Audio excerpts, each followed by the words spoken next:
We are live streaming to YouTube at this time. Thank you.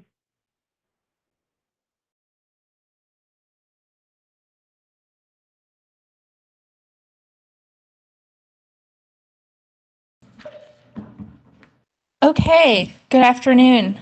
I'm Christy Harps, and I'm staff to the Historic District Commission. Commissioners, welcome.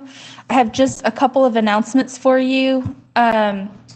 We have the minutes. Kim has read them and for this month, and she just wanted me to remind you that we will be doing assignments for the January meeting, and we're going to assign two people, or Kim is going to assign two people because of checks and balances purposes, and just ask that if you're assigned, you read the minutes, and even if you can't make the meeting, you can email any comments you have to me ahead of time. Just a reminder that since we are transitioning to fully virtual, anyone who hasn't picked up their iPad, keep an eye out for an email from me. We're going to do a round 2 of a drive-by and pick it up in the circle, kind of like you would for if you're picking up takeout. Open your trunk, we'll stick it in there. There's no contact with staff. And then just a reminder that any cases not heard today will be added to the very beginning of the January agenda. And this would just be if we run into any time constraints as normal. And any continued cases, because of the holidays and mailing notices and deadlines, any continued cases will be added to the February agenda. Madam Chair, do you have any announcements you would like to make? No, I'd just like to say happy holidays and thank you all so much for making our last meeting of 2020. We've gone through a lot this year. It's been a very challenging year, to say the least, and you all have rallied. So thank you so much. Okay. Well, with nothing else, I'm going to ask that you start the meeting and swear everyone in. All right. The Charlotte Historic District Commission welcomes you to the December 9th meeting. I am Kim Parati, chairperson, and I call this meeting to order at 1 p.m. Also sitting on today's commission are Jim Hayden, PJ Henningsen, and Phil Goodwin, all of whom are present in the meeting room. The rest of the commissioners participating remotely include Jessica Heineman, Krista Lineberger, Chris Murin, Damon Rumsch, and Jill Walker. Also present are Christy Harps, Cindy Kohanek, Candace Leidy, Thomas Powers, Jill Sanchez-Myers, Linda Keish, and Candy Thomas. I would like to start by acknowledging that we are conducting this meeting using a remote online platform. I ask for your patience today as we proceed. There might be slight delays as we transition between speakers, participants, and presentations. Participants in today's evidentiary hearings were required to provide a copy of any presentation, document, exhibit, or other material that they wish to submit during the evidentiary hearing prior to today's meeting. All such materials, as well as a copy of city staff's presentations and documents, were posted online prior to this meeting and may be viewed by visiting the HDC webpage.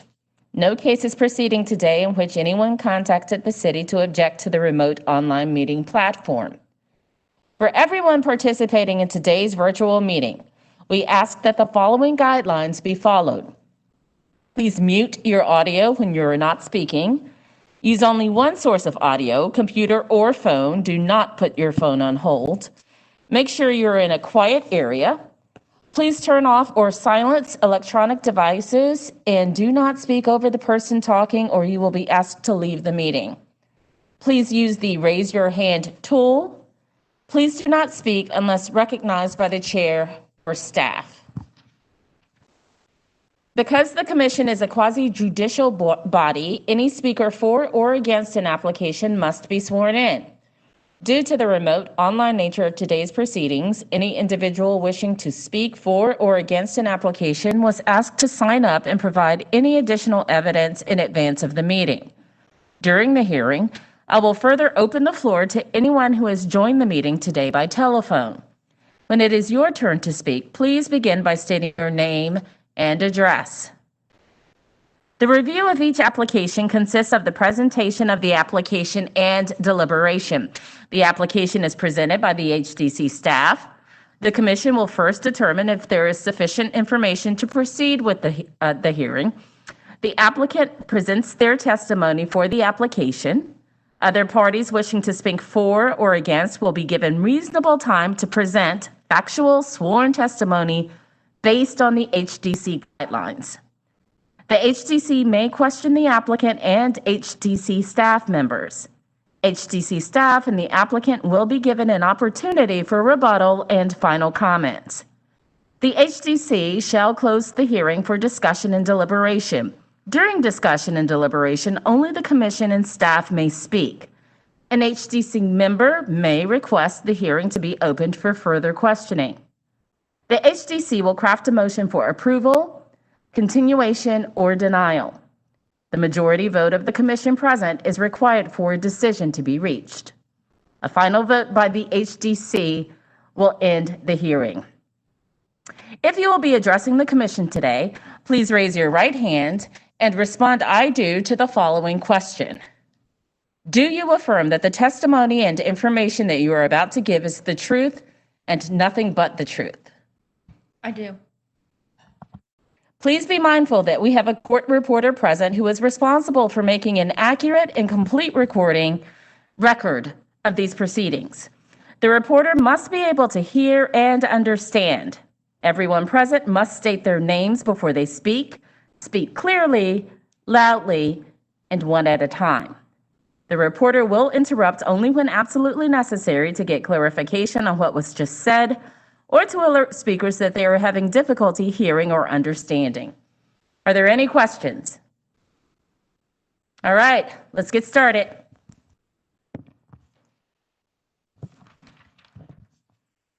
The first application is 629 Berkeley Avenue, and this application has been deferred by the applicant, so we are not hearing this today. We're going to move on to application number 2. And I'd like to jump in here. Sure. And in the interest of full disclosure, Thomas, Liza Pratt, I helped Liza Pratt buy her house. We had a business relationship. We no longer have a business relationship. And so I want to put that forward in case there's anything that we need to consider. And just for purposes of the record, how recent was this business transaction? This year. Okay. Based on my understanding and my legal opinion for this situation, I do believe there's a conflict of interest. And as such, I would ask that you recuse yourself and hand this meeting over to your vice chair for this application. Okay, so I'll be recusing myself from this particular application and handing it over to PJ Henningsen.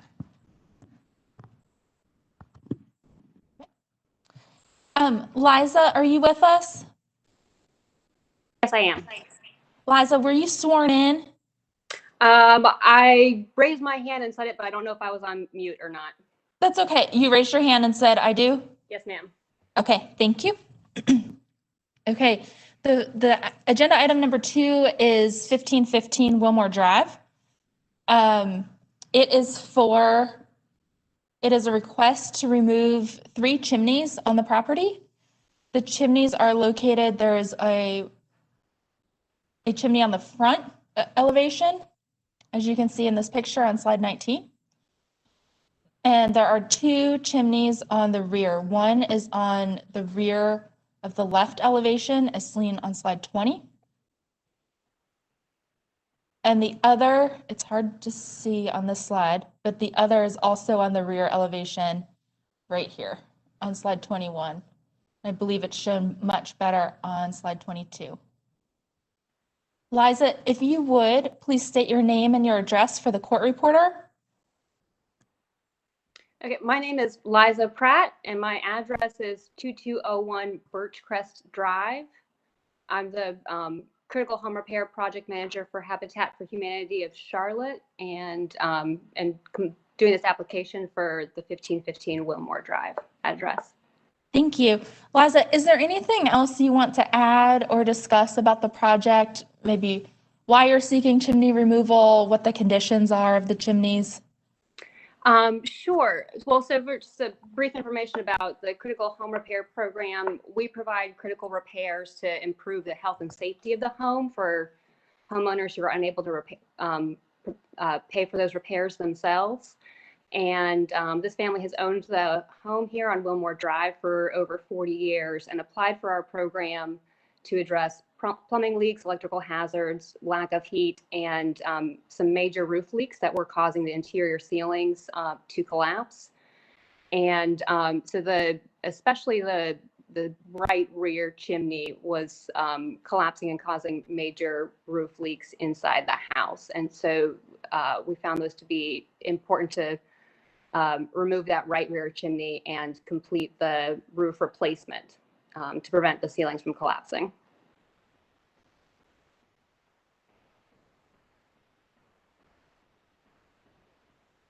Is there anything else you'd like to add about the chimney project? I'm happy to respond to questions, but I don't have more I'd like to present. Okay. Okay. If you could make sure your mic is on and close to you, please. Thank you. Yes, sorry. All right. Are there any parties out there wishing to speak for or against this project? It looks like we have an unknown caller, I believe, on Yes, the we do. phone, Candace. If you would unmute them and we'll talk to them. They are unmuted. Hello. If you are calling in on the telephone to listen to this meeting, we would just ask that you identify yourself with your name and what project you're seeking to learn more about.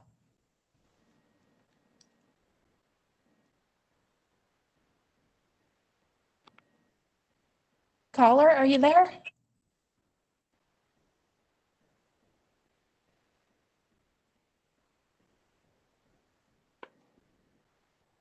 Candace, does their phone number show up? It does not. It just says caller in user number 8. Okay.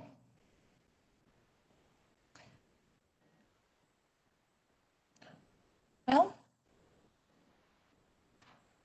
with that, I think we'll just put them back on mute, and if they reach out to you somehow, let us know. Thank you. Okay. All right, great. Commissioners, what questions do you have of the applicant?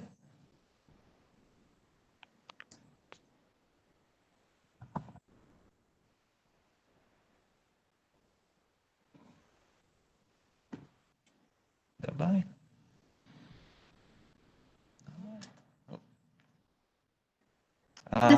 This is Commissioner Lineberger. I have a question about, and I want to apologize because I just came in a little bit late into the presentation. Krista, I'm going to stop you then. If you weren't here for the entire presentation, you'll have to recuse Okay. the meeting. Okay. Fair enough. Okay. Thank you. Commissioner Hinman.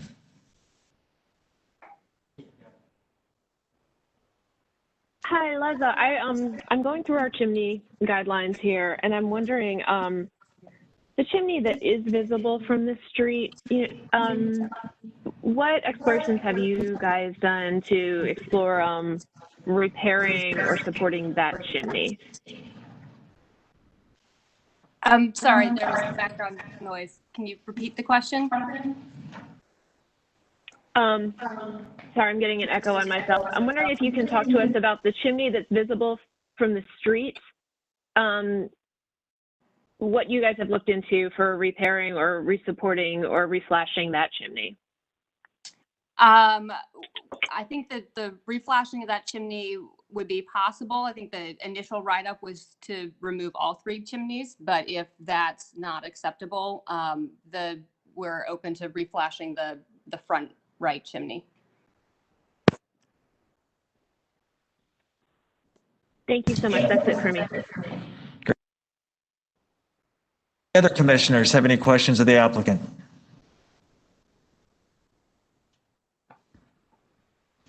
No? All right, let's go ahead and close. Oh, I take that back. Let's open. Damon, what questions do you have? I just want to understand the reason for the chimneys coming out. Are they leaking? Are they unstable? If you've explained that in your application, I apologize, but would you just go over to me? I think that's the biggest piece that we're looking at for this job. So would you explain which chimneys are going out specifically, and identify them on pictures, and tell us why you want to remove them? Okay, so the roof was leaking around all three chimneys, and then just across the roof in general. And we're looking for the most cost-effective way to repair the roof, which is why we initially proposed removing all three chimneys. The right rear chimney in particular was collapsing, and so we did complete an emergency roof repair around that one. And the other two chimneys could be reflashed. Could you tell me, when you say one of them is collapsing, could you point it out on the picture and then explain to me what it is that's collapsing? Sorry, the pictures keep moving, and so I'm not sure that I'm able to. So on slide 21, the lower picture, it's the chimney on the left side there. So it's the one that's integrated into the dormer, is that right? It looks like it's kind of right up against the dormer. I believe it's not attached to the dormer, that it's separate from it. There, you can see better. Okay. So, and so what is the mortar crumbling? Is the part that's above the roof getting ready to fall down? Is it underneath the roof in the attic? What's going on with that chimney that you feel you need to remove it? The mortar and the bricks throughout the chimney there. Both above and at the roof level. Okay, all right. And so the one that you see in the foreground is the one that's deteriorating. The one in the background is the one that you want to remove that's stable, but it's just leaking. Is that right? Let's see. In this picture, the one that's in the foreground is the one that is unstable, and the one that is in the rear ground of this photo, we could flash around and leave in place. Okay, and then would you just show us the slide for the front chimney?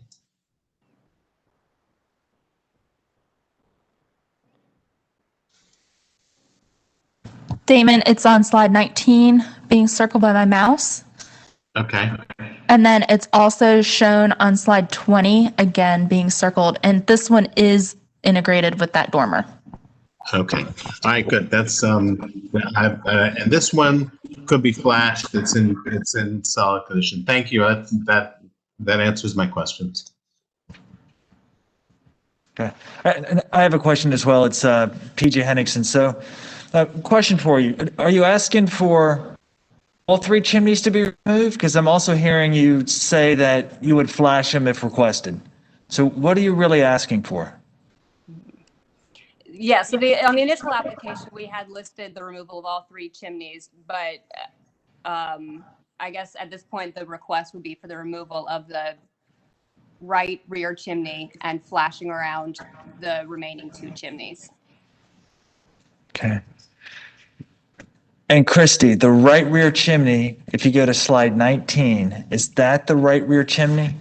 No, slide 19 is the front chimney. Okay.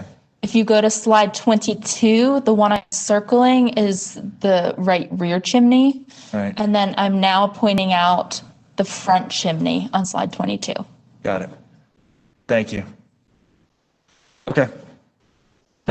Any other commissioners have any other questions before we close? All right, let's close the hearing for discussion and deliberation. All right, so commissioners, we're all familiar with the guidelines, right? We know that guideline 4.7, number 1 and number 2 says do not remove the primary chimney that is substantially visible from the street, and secondary chimneys that are also visible from the street should not be removed either. paraphrasing, of course. We also don't have, picture evidence that the right, if I get this right, the right rear chimney it needs repointing or is crumbling or there's issues with the brick or mortar.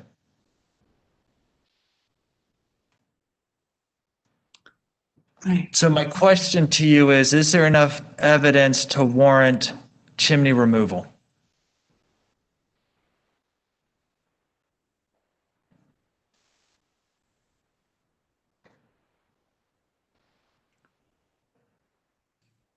And knowing that Kim is recused, you know that I can't make a motion. This is Jessica. I've had my hand up. Thank you. Sorry, Jessica. Thank you, I Jessica. think the precedent in the past, we've typically tried to retain those front chimneys that are, visible from the street and contribute to the character of the structure and to the neighborhood, and are also associated with an internal fireplace in the house. But those rear chimneys are typically shafts for old furnaces and have typically been abandoned. And I am looking at slide 22 for the record. And that rear chimney that we've been discussing, it's pretty obvious from the photograph that there's a significant lean to it. And it has a taller than typical unsupported span for this style of house. So in my mind, this photo, slide 22, it demonstrates the standard of evidence that we have requested in the past for the removal of rear chimneys, and I would be comfortable allowing that one. It would be associated, with a furnace or an old flue that's been abandoned in this type of home. Jessica, you just faded out so much we couldn't hear that last bit after I feel comfortable. Oh, I'm so sorry. Thank you. Based on what I'm seeing in slide 22 and the fact that this chimney would typically be associated with not with an internal fireplace in the house, it would typically be an abandoned flue, and that we can see the significant lean, and that it is a taller than typical unsupported span of historic masonry. I am comfortable, and that it's not visible from the street. I am comfortable allowing the removal of this based on the precedent we have set on chimneys and based on the guidelines 4.7.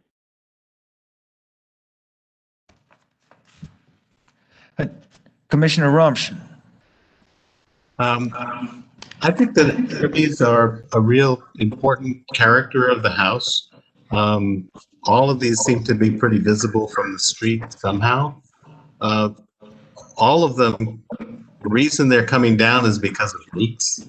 All of them just need a cricket built behind them, which will prevent the leaking around them, and roofing. So that's more about repairing.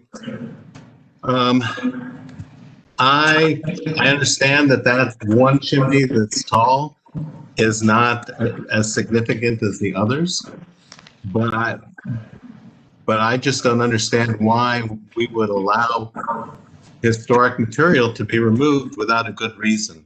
And the leaking around it is not a good reason. The chimneys can be resupported, rebuilt fairly easily. So I just don't understand why we would allow that to come out.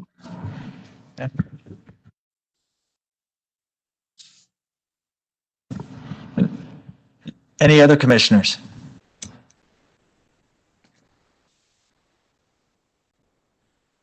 Jim?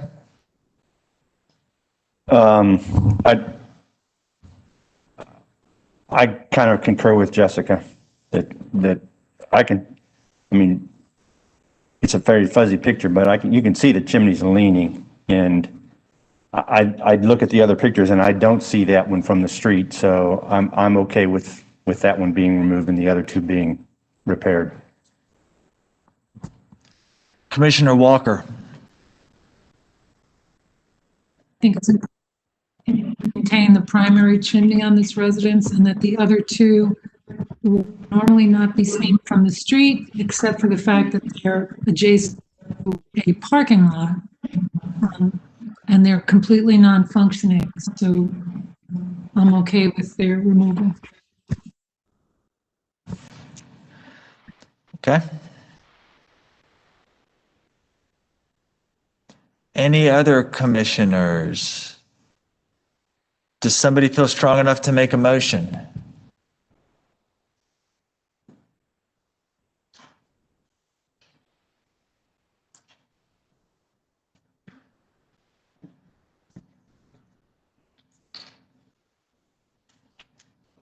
Commissioner Heineman. I'm not sure that I feel we've adequately discussed the third chimney, the one that's adjacent to the parking lot. I think Jill makes a good point. I would be comfortable making a motion after we discuss that third chimney. Okay. Are you referencing slide 21 where I am circling the chimney? That is correct. Slide 21, the chimney that is that is the left side elevation at the rear of the house, and it is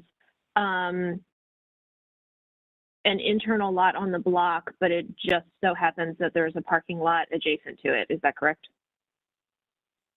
Correct.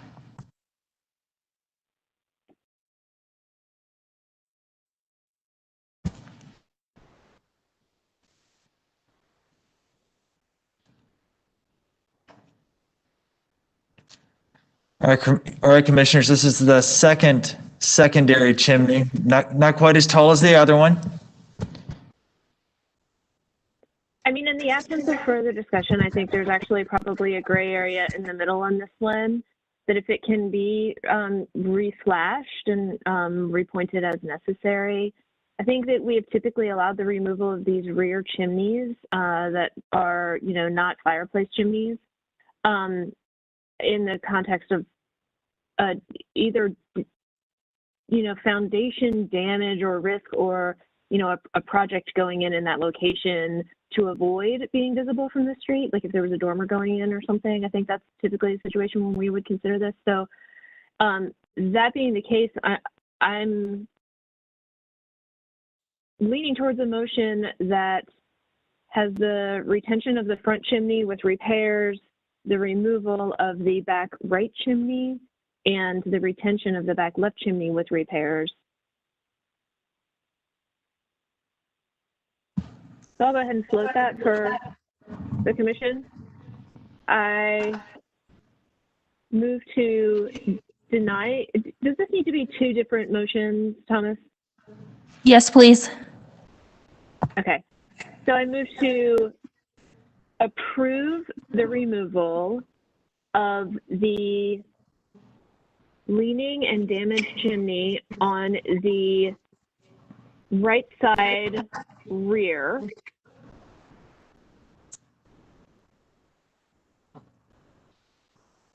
And then can I state the other motion now, or do you need me to wait?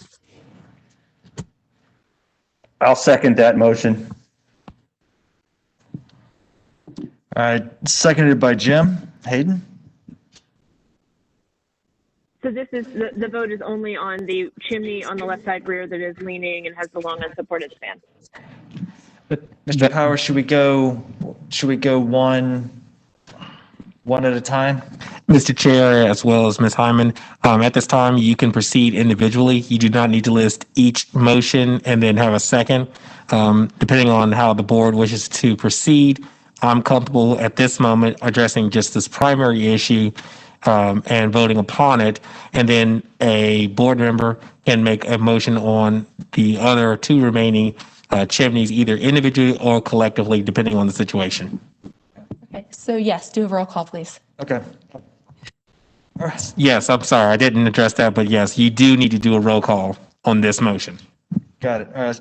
So let's do a roll call. And Jessica, this is roll call to remove the right rear chimney. To approve removal of the right rear chimney that is leaning and has an unsupported span. Got it. All right, Commissioner Walker. Yay or nay?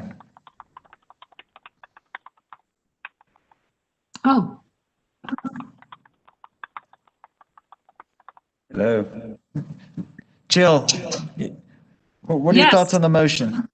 yeah, I'm saying yes. All right, great. Commissioner Rumsch, No. Commissioner Murrin, Yes. Commissioner Hinman, Yes. Yes. All right. Commissioner Hayden, Yes.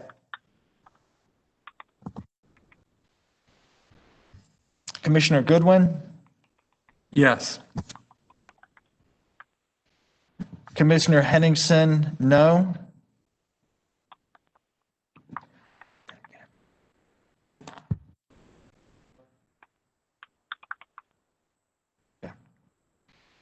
All right, 1, 2, 3. 5-2, the yeses have it.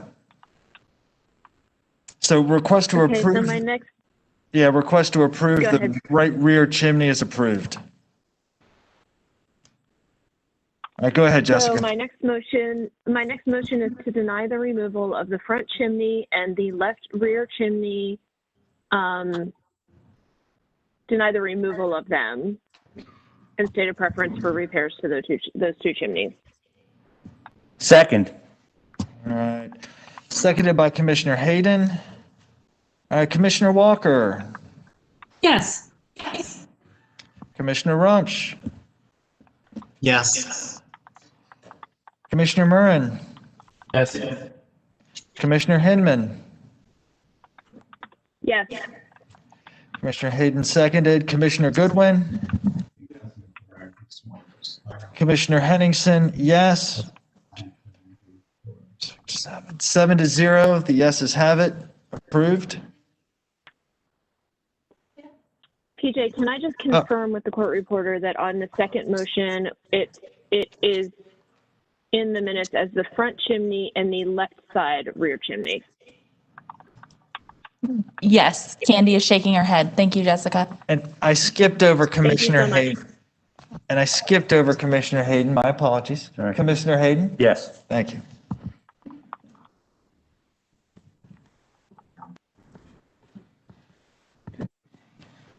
Mr. Chair, if I may. Commissioner Hyman? I would recommend that you, if possible, use some kind of headphones, because I think that due to the distance between you and the computer, we're not catching every word that you're saying as loud as possible. So I would recommend using headphones. Oh, she is? Okay. I actually am using headphones, but I can get closer to my computer. Okay.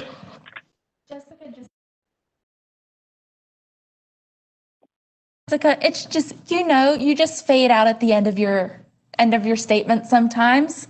That's all. It's the way Thank that I you. talk. I'll work I on it. know. I know. Thank you.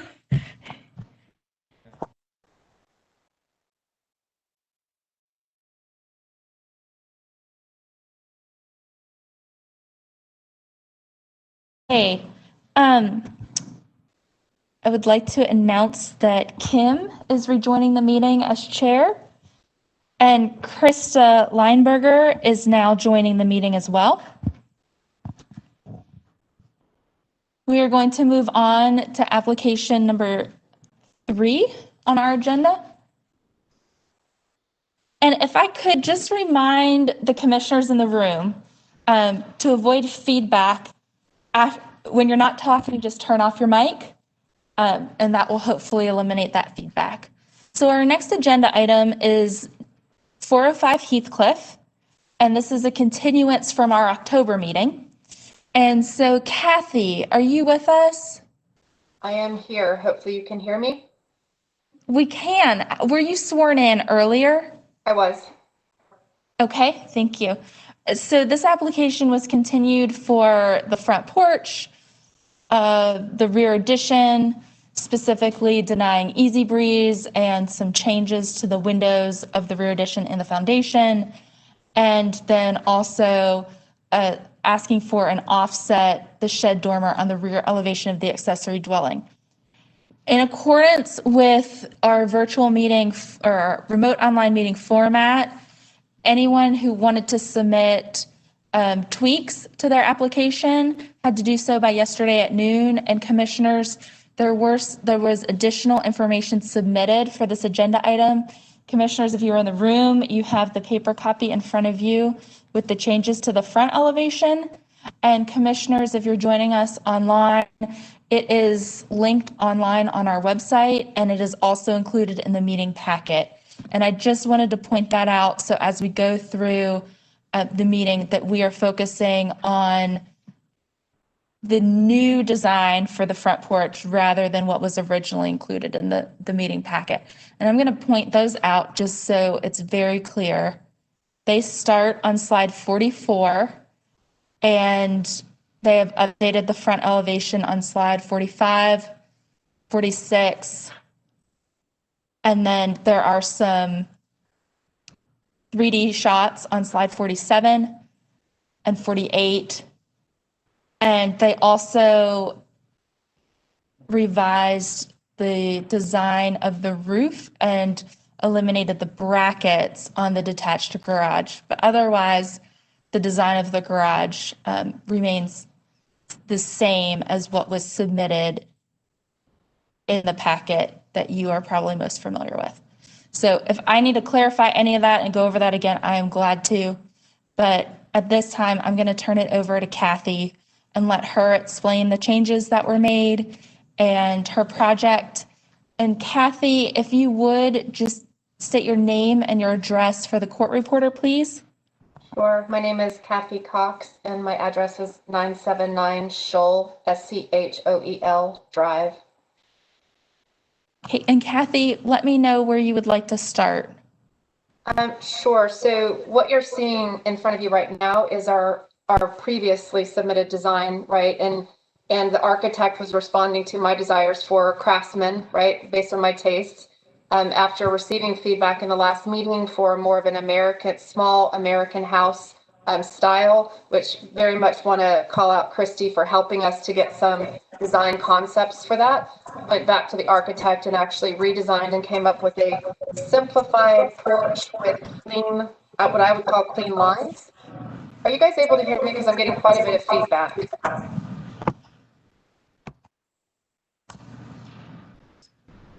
Are you guys good to hear me? Thumbs up. Try again. Yes. Okay. All right. Sorry. I didn't want to keep rambling and have you be like, we didn't hear what the heck she said for the last 15 minutes. Not that I'm going to talk for 15 minutes, guys. So anyway, porch, kind of simplified the design. As we did that, though, as Christy mentioned on the garage, the front of the garage, just kind of simplified it as well, just so it didn't try to more align the styles, if you will. The other thing that I would call out on the garage, we did incorporate the dormer offset.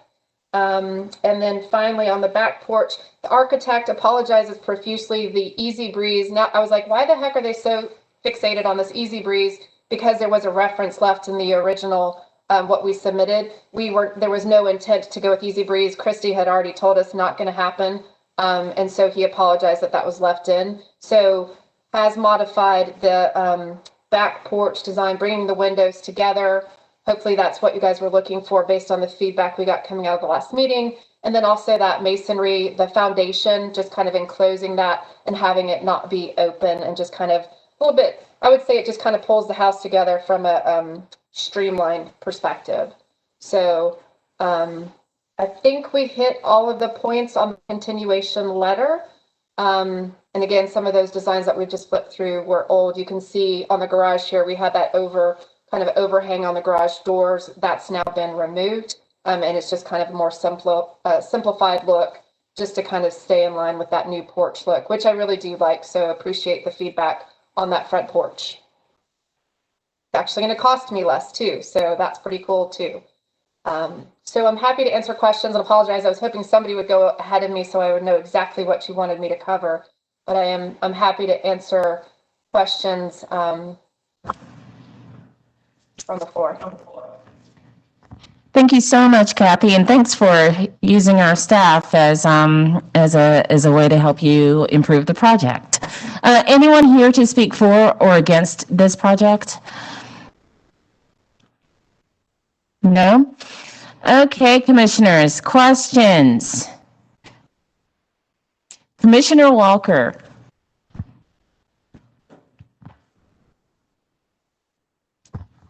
Okay, I didn't realize my hand was up, but thank you for calling. I just had one simple question. The width of the house and the width of the garage, it just not anywhere. I think I found the width of the garage as 33 and 3.5 inches. Do you have the width of the house? I do not. In my last presentation, I very much called out I am not a architect or design person. I can follow up on that. I'm trying to look through to see if there's anything that would note that in the gazillion different designs I have.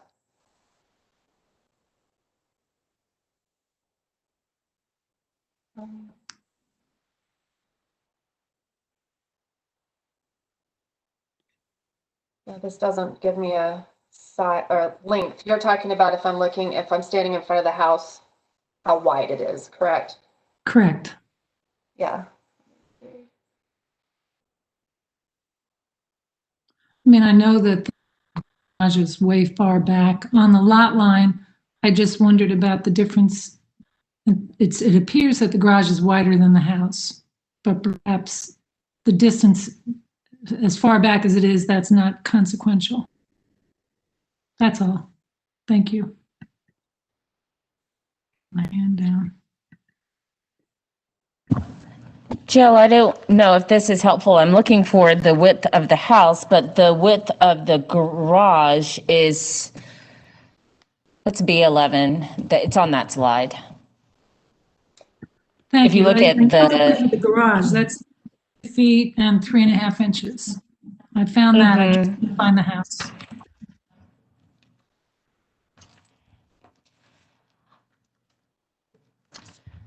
Okay.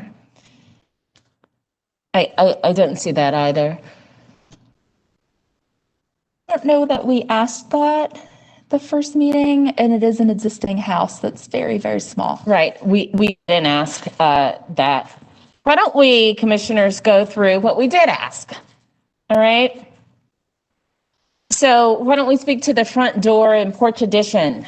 We asked them to restudy it to fit the American small house style. Do we think they've done that? Why don't I kick it over to Commissioner Murin? Commissioner Murin, what are your thoughts? Yeah, I think so. I mean, I'm following staff's lead on what their notes are. The only thing that I think I haven't heard or has come up is the tongue and groove to confirm that it's perpendicular to the house. Will you confirm that for us, Kathy? Yes. Yeah, he said that was no problem. I don't know that that's called out in here, but he was fine with that. I'm fine. I think it looks nicer anyway, so I'm good. Perfect. All right. Okay, so why don't we move on to the next point?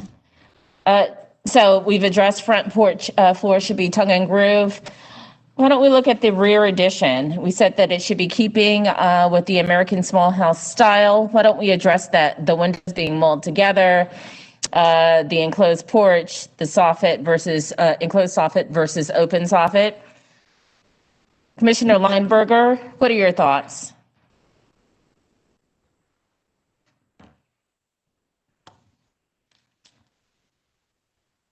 Commissioner Lineberger? Sorry, it took me a minute to unmute there. I think that it's an improvement over the previous, that the windows are an improvement over the previous submission. Yeah. Any other thoughts, you team, on the section 7.2? Commissioner Heineman? You know, I know we had requested for the reading of an enclosed porch, these columns at the corners, and there's a column along the left side elevation too. I think with the offset in from the original house of that little offset that Christy is pointing to right now, along with the way the foundation has been handled, these columns don't serve a purpose, and we should allow the applicant just to use a corner board and siding. Because I think they've been successful in responding to the other aspects of our comments. And that's slide 38 for the court reporter. And Jessica, so you're okay with it either way, is what you're saying. They can leave it as shown, or swapped the columns out for corner boards, correct?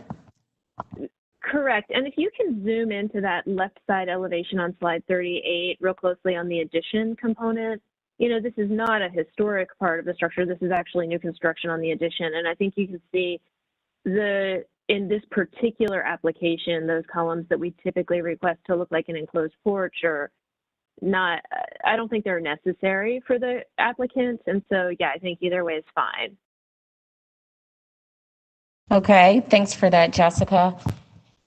Anyone have any other thoughts about section 7.2 and Kathy's response to those requests we made? Damon, what are you thinking? I'm kind of confused. The drawings are not very clear to me. I'm not exactly sure which drawing because the one that Jessica was just looking at looks like a small house design, but some of the elements of the other stuff are not. And like what, Damon? So I'm not sure how to respond. That elevation looks fine, but it seems like the garage still has some brackets on it. So I'm really kind of confused with the drawings. Okay, so this is Christy. This is the supplemental information I was talking about at the beginning that they gave us. This is their proposal. This is slide 45. This is their proposal for the front elevation on slide 45. On slide 46, this is the revised front porch showing it both from the left and right elevations, a detail. And then slide 47 shows the three-dimensional drawing up top, the house with the garage in the back, and the section. And slide 48 shows some more three-dimensional drawings, and this shows the brackets are gone from the garage. So the supplemental information is the updated information. So my opinion is, yes, the concept of what's being shown us is right, but for me to feel comfortable approving these plans, I would like to see a complete set of plans that kind of shows us the elevations that we're used to seeing, rather than kind of perspectives of what it's going to look like, kind of. But yes, I think this is going in the right direction. Damon, here are elevations that we're used to seeing on B12, supplemental information for the garage. And Christy, people at home have it. And so it was just hard for me to kind of pull that stuff out of the drawings. If all that is in there, then I think it is starting to look like a small house and looks fine. Okay, it's all in there. It's just the order is slightly jumbled because they did respond to staff's memo and make these changes in time for the meeting for the commission. Anyone else at home having difficulty bringing it up fairly quickly? Because we want to make sure that you all can see what we're seeing here in the room. This is Jessica. I'm dependent on seeing it from Christy's screen. I can't seem to navigate my way to the supplemental information online unless you can help me get there. Right. Why don't we, if it's okay, take just a few minutes so that people can review the supplemental information. All right. Why don't we give you all a few minutes? It's 1:47. Why don't we give you like 3 minutes to pull it up and review it? Okay. And you follow the link to the agenda. The agenda has been updated online, and I'm going to share my screen with how to find it online.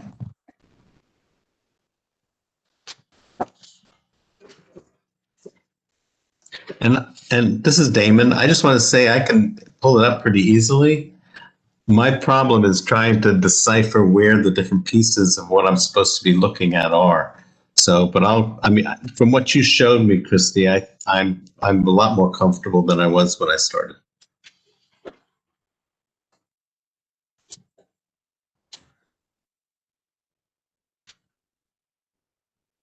Okay, so you should all see the Historic District Commission website, Historic Districts drop down, go to HDC Agendas.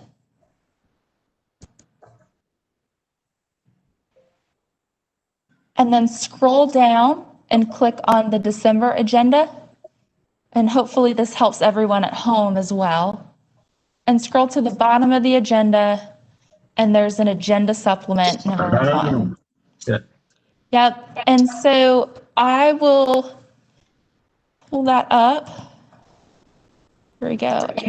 What the agenda supplement is showing you is the revised front porch elevation for the house and the simplified garage details with the removal of the clipped gable and the removal of the little shed roof over the garage doors and the removal of the brackets. The rear addition is part of the original application. So if you want to look at the rear addition, we'll just go back to the original application.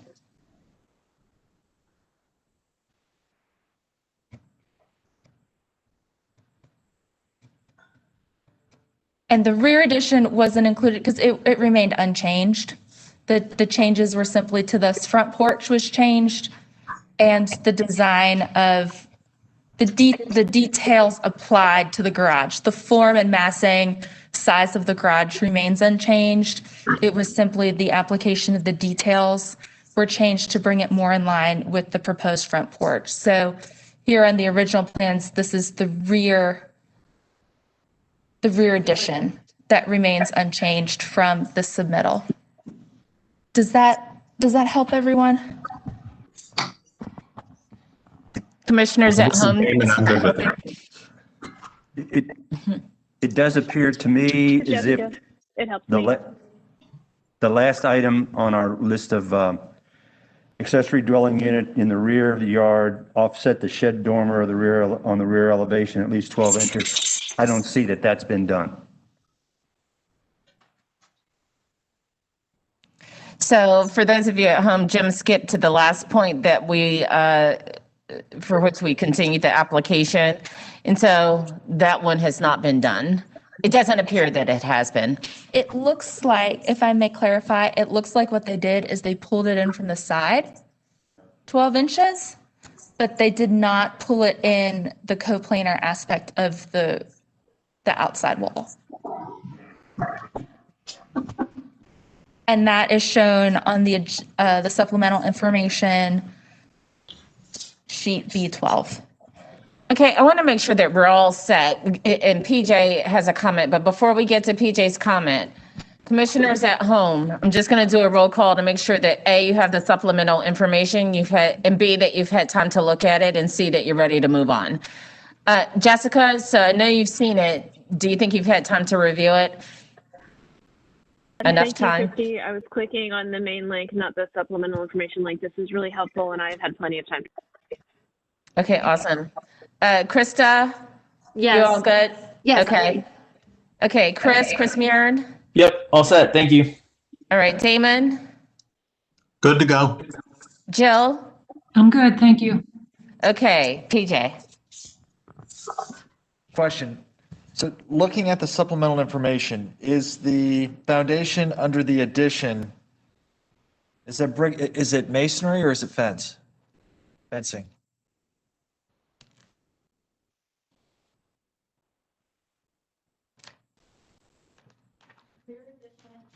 Sorry, Is sorry, I was shown. on mute. That's okay. We're back on slide 38 that shows the rear addition. Kathy? You're Yeah, up. so what he proposed from a masonry perspective was the columns there and then having wood across. What in between? Okay, Yeah, thank you. yep. Okay, commissioners. So we're looking at 7.2. It appears to me as though they've responded to our requests. So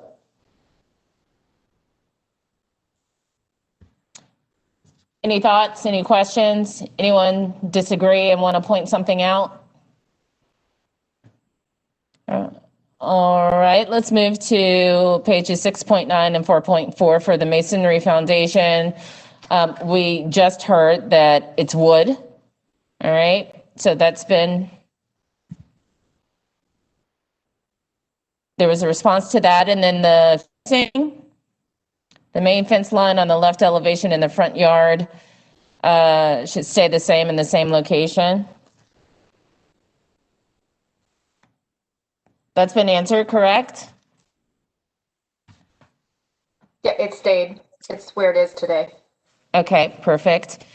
And so really our challenge right now is that it appears that the shed dormer on the accessory dwelling unit is still coplanar. Can you speak to that, Kathy? I don't even know what coplanar means, so I'm trying to go back to, sorry, y'all, just being honest. I'm looking back at the letter we got, and I don't see coplanar on here. And he did say he offset the shed dormer, so that's why I'm. Right, and so maybe this is our opportunity to be clear. Coplanar just means that the shed dormer is in line with the wall, the thermal wall that's beneath it. So it's one straight line. It should be offset so that they're not in one straight line. Okay, and I'm wondering, so I guess he said he did it, and I'm just wondering if he just sloppy work and didn't update, because the one below in the bottom left looks to me like it is, and maybe I'm not tracking what you're saying. It does look like it was offset. So Christy's gonna to help. She'll clarify. Okay. Sure. So Kathy, you're right. On slide 42, the bottom left, they offset it on both the right and left side. So you can see it's offset right here where I'm circling, and offset right here where I'm circling. Where it wasn't offset is the rear right here. That also needs to be offset just a little bit like the right and left sides were. So see how these don't line up? The rear needs to not line up too. Right now it all aligns. This just needs to slide in, and staff can approve that if the commission's okay with that. All right. Okay. I'm following you now. Thank you. Okay. All right. Any other questions for the applicant, commissioners, before we close for deliberation? Going once, going twice. All right, let's close for deliberation. All right, gang. It looks like they've responded to everything except one thing that can be reviewed by staff. PJ? Just a comment about so on the rear addition, using masonry and wood, is having a wood infill there good enough? Or does it need to be all masonry? So I want to make sure we talk about that. That's right. We said it should be masonry versus open air. Commissioner Heineman?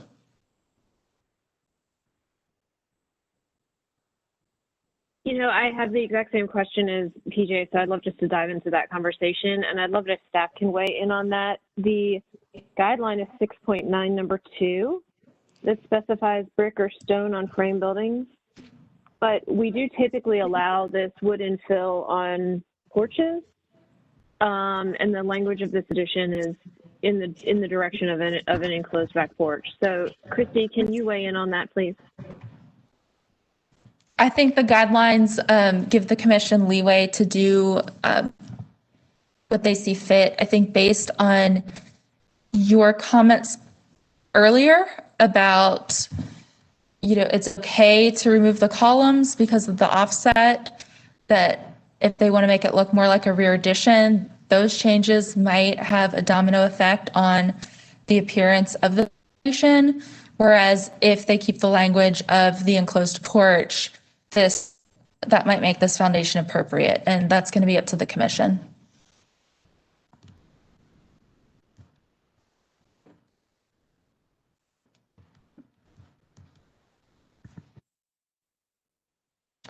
Why don't we do a little round robin and see what we think about the foundation? I'm going to kick it to you, Commissioner Murin. What are your thoughts on this? love going first, so I'll get that out of the way. But I'm anxious to see what some of the older commissioners have as an opinion. I mean, to me, it's we've talked about the rhythm that we were establishing as this being an addition, and that's not needed anymore. So for me, as long as it holds the building up and keeps it sound, that checks the box. So, but saying that I have total naiveness on this as far as what some of the conversation pieces around it are.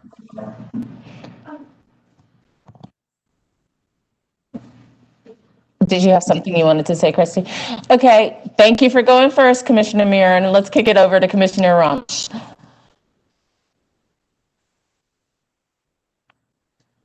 Can you hear me? There you go. We can, Dana, yeah. I'm very comfortable with that, with the infill of between the columns. It does feel like an addition. If the guidelines don't specifically say that they have to be a brick foundation, I kind of like the relief that it gives in the foundation there. And I don't see why we would have to hold that to a brick foundation. Okay, what about you, Commissioner Walker? What say you? I agree with Dana, and I think Christy, in the way she presented it, as trying to maintain the appearance of the porch with those brick piers is useful. Okay. Commissioner Lineberger, what are your thoughts on this one?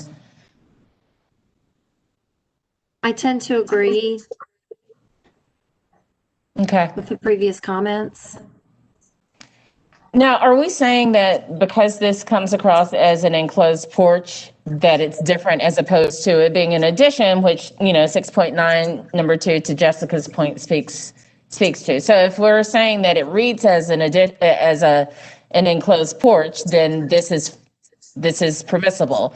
But if it's reading as an addition, we might have some challenges. What do you think, Jim? Let me, if I may just comment a little further. I think the fact that there's a relief, because it's such a large foundation there, the fact that you have the columns and the wood create a relief there that moves away from just a solid wall under it.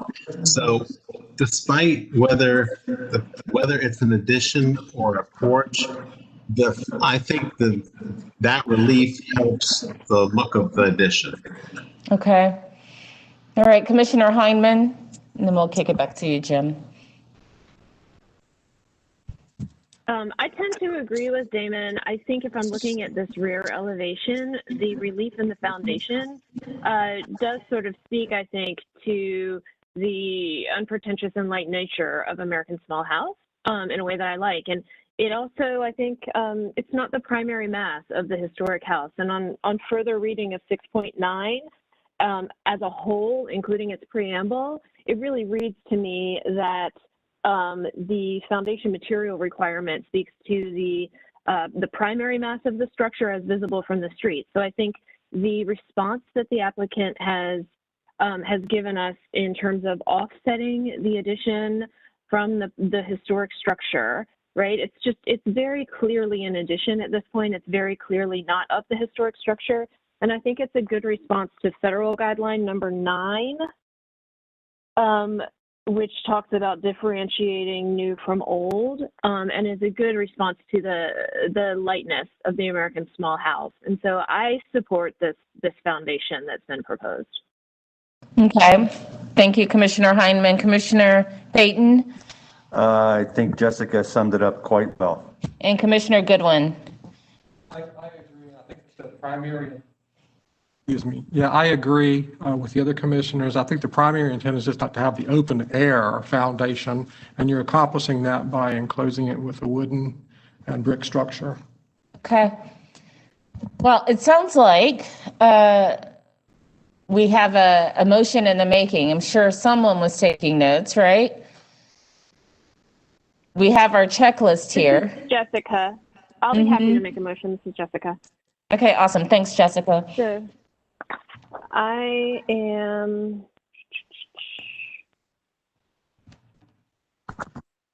Okay. I move to approve this application with the following notes. The rear addition columns are not necessary and can be removed at the discretion of the applicant if desired. The foundation as shown is approved per federal guideline number 9. And the accessory dwelling unit dormer needs to be offset at least 12 inches from the walls below on all 3 sides to be reviewed by staff. Perfect. Do we have a second for Jessica's motion? Second. Seconded by Commissioner Hayden. Any discussion of the motion? Going once, going twice. All right, let's do a round robin, see where we land. Commissioner Heineman? Yes. Commissioner Lineberger? Yes. Commissioner Murin? Yes. Commissioner Romsch? We can't hear you, Damon. Yes, there it is. I couldn't unmute it. Commissioner Walker? Yes. Commissioner Goodwin? Yes. Commissioner Hayden? Yes. Commissioner Henningsen? Yes. Commissioner Parati, yes. So the motion is approved 9-0. The motion moves 9-0 for approval. Thank you, Kathy. Welcome to the neighborhood. Thank you, guys. Wine and cheese at my house once this is all done. Now I gotta go find a builder. Happy holidays, y'all. You too. All right, next.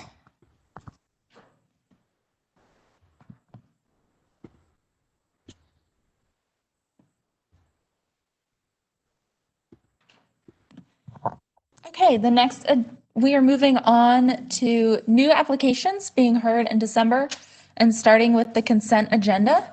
The next application is 1100 East Boulevard and is Roger and Trish, are you on the line? Yes. Yes. Have you both been sworn in? Yes, I was. Yes.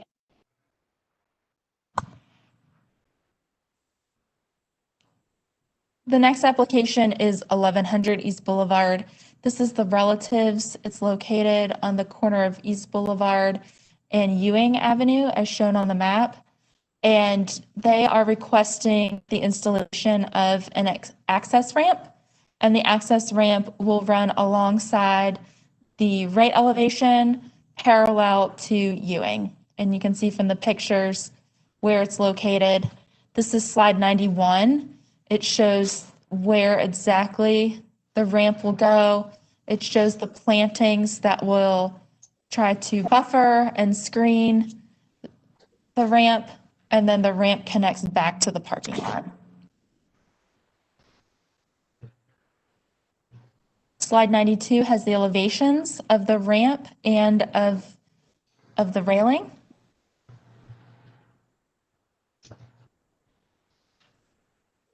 And this is a consent agenda item because staff is recommending approval as consistent with the guidelines and past installations of access ramps.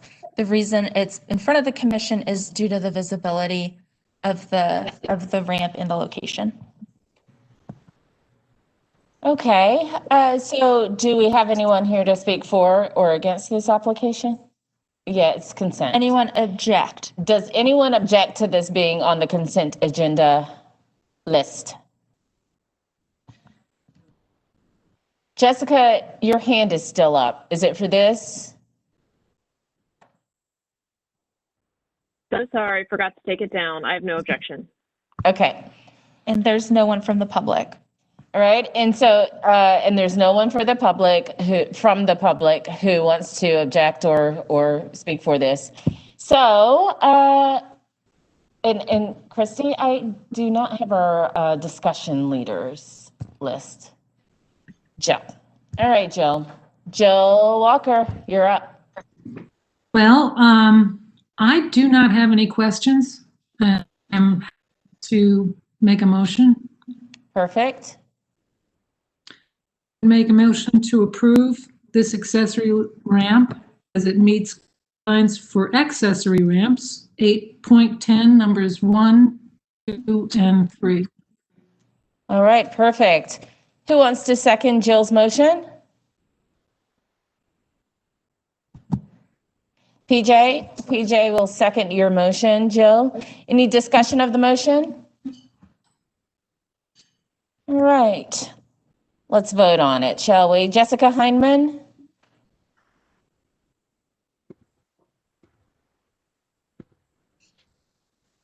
Jessica? Yes. Okay. Krista Lineberger? Yes. All right. Chris Meehan? Yes. Damon Rumsch? Yes. Jill Walker? Yes. Phil Goodwin? Yes. Jim Hayden? Yes. PJ Henningsen? Yes. Kim Parati, yes. Motion passes 9-0. Thank you so much.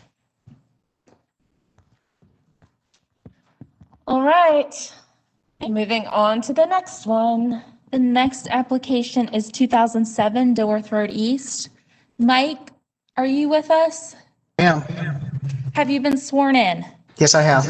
Okay, great. Okay, again, this is a consent item. Recommending approval on this consent item. This project was approved and reviewed by the full commission, and it has changed. The scope has lessened. They are no longer increasing the ridge line of the house. They are no longer adding a front dormer, and they're simply adding a much smaller addition off of the rear. And they've shown through some perspective drawings that here on slide 103, you can see the area of new work. The house to remain is grayed out. And you can also see on slide 107 how it's tucked back behind the main ridge of the house. I've included the previously submitted and approved plans from about a year ago in January 2020. So you can see the difference in scope. And based on the reduction in scope and the location of the addition, staff is recommending approval. The only reason why staff cannot approve it is because technically it is taller than the main ridge in 2D drawings. And that is all I have. Okay. Commissioners, any objection to this being a consent agenda item? Jill, is your hand still up, or did you want to speak to this? Okay, Damon? I'm very comfortable with this being on the consent agenda. It looks, there's no question, I think. Okay. PJ, you were the lead on this one, right? Oh, my name was on it. This is Damon. Okay. Damon was on it, and I would just like to say that there's no one from the public that's called in. Thank you. No one from the public has called in to speak to this. So Damon, you want to lead us on this one? Well, I thought I just did. I think that this should stay on the consent agenda. The front modification is minimal, and in keeping with maintaining the front facade. Any windows that were being replaced are still matching. Everything was matching existing. The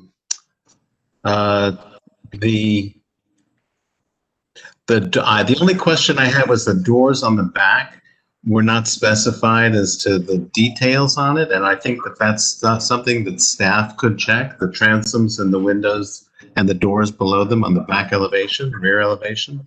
So, but that's something staff could approve. So you want to, would you like to lead us on? I think if there's any modification, it would probably be with staff to specifically look at the details for those doors and transoms for approval. So that sounds like a motion, Damon. Oh, I thought we're just saying that this is the consent agenda. Yeah, but we have to make a motion. No, if what you want is a motion, I move to approve as submitted. All right, perfect. Anyone want to second Damon's motion? PJ is seconding your motion, Damon. Any discussion of the motion? All right. Joe Walker. I'm sorry. Yes.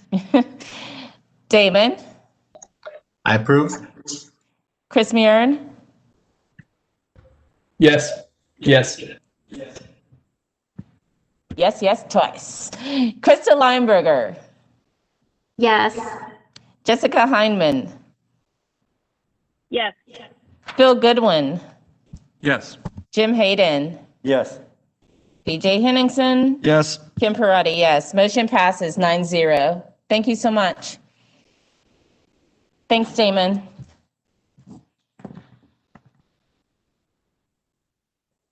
Christy, I'm thinking a break now. I actually have one scheduled right now. Perfect. Okay. Yep. Okay, we're going to take a 10-minute break. Is that right, Madam Chair? Okay. We'll be back. Thank you. You don't know how to get your camera on? Well, I don't see it.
Okay, is everyone back? Commissioners?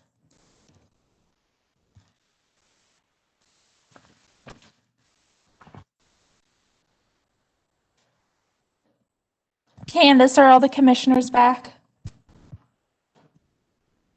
I see Jill and Jessica have their cameras on. Chris Neeren has his. Damon has his, but he's not at his chair. Krista Lineberger, I do not see her camera's off. Well, Krista needs to recuse from this one, and but we do need Damon. So we'll just wait a few more minutes for Damon to come back, and then we're gonna get started for 424 South Summit. Kent, are you with us? Yes, I am. Hi. Hello. Have you been sworn in yet? I have not technically been sworn in, no. Okay, well, while we're waiting for Damon. Sure, okay. Kent, if you will, please raise your right hand and respond I do to the following question. Do you affirm that the testimony and information that you're about to give is the truth and nothing but the truth? I do. Thank you. Thank you. Hey, Krista, this is Shy. Do I need to swear in as well? Or Hi, Shy. Are you going to be speaking? if you have a question for me, I suppose. Okay, did you raise your right hand and say I do? I do. Okay. Thanks, Shy. Thanks, Shy. No worries. Christy, Damon has rejoined the meeting. Okay, great. Okay, and again, for the record, Krista Lineberger is recusing for this one. We are on 424 South Summit Avenue. It's an addition on a corner lot in Wesley Heights. And rather than me go into it, I'm just going to turn it right over to Kent Lineberger, the architect, and Shy Goldstein, the property owner. Kent and Shy, if you would both please state your names and your addresses for the court reporter. Okay, this is Kent Lineberger, and I'm at 1916 Sharon Lane. This is Shy Goldstein, and I'm at 424 South Summit Avenue in the lovely Wesley Heights. Great, thank you. Kent, the floor is yours to explain the project. If you would try and remember to quote the slide number, I will help where I can. Okay, hopefully you've managed to read all the verbiage that I put in this that describes what we've done here, but I'll give you a few highlights and points maybe that will help with it. The Goldstein home, as you know, is on the Greenway, and it's on a corner lot, and obviously that's a primary reason we're presenting this, but also we are proposing a slightly taller addition than the original, but it is no wider than the original home. And this home is a low profile home, but it sits up about 8 or so feet from the street level at the corner of Lydecker and Summit. And it's kind of at the low end of the block. It's sort of the smallest home on that block.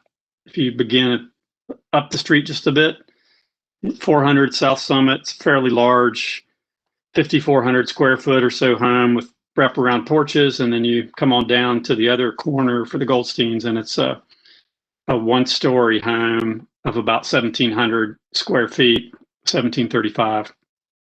And it's opposite of some two-story multifamily and next to two-story single-family homes. But to expand this home, there's really no option to go up in the existing roof line because it's such a shallow pitch. And the overall home is maybe 21 feet or less to the ridge line now. So we've expanded the home out to the rear, and we've made use of the existing bump out that's on the rear of the home, which was an existing rear area on the home from the 1933 home. It was partially enclosed before, and then the Goldsteins enclosed this fully back in 2003. So what we've done is we've basically kissed that rear face of that bump out with our new addition and made use of the offset on either side to kind of separate the original from our new proposed addition. Hopefully in meeting the guidelines of the Department of Interior suggestion to kind of separate and make the addition distinctive or such that it could be removed in the future and you would still have the original home there. We've shoehorned this somewhat two-story element into the design by keeping the overall height increase to 3 feet.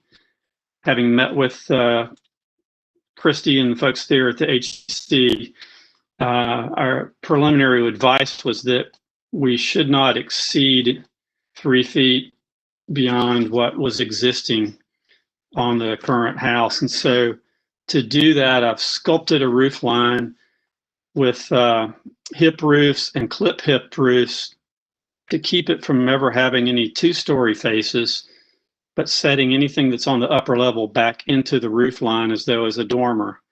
And this is sort of working with the shed roof dormer that are common there nearby on other homes, and trying to keep the ridge line from becoming too long or seeming too excessive relative to the original home.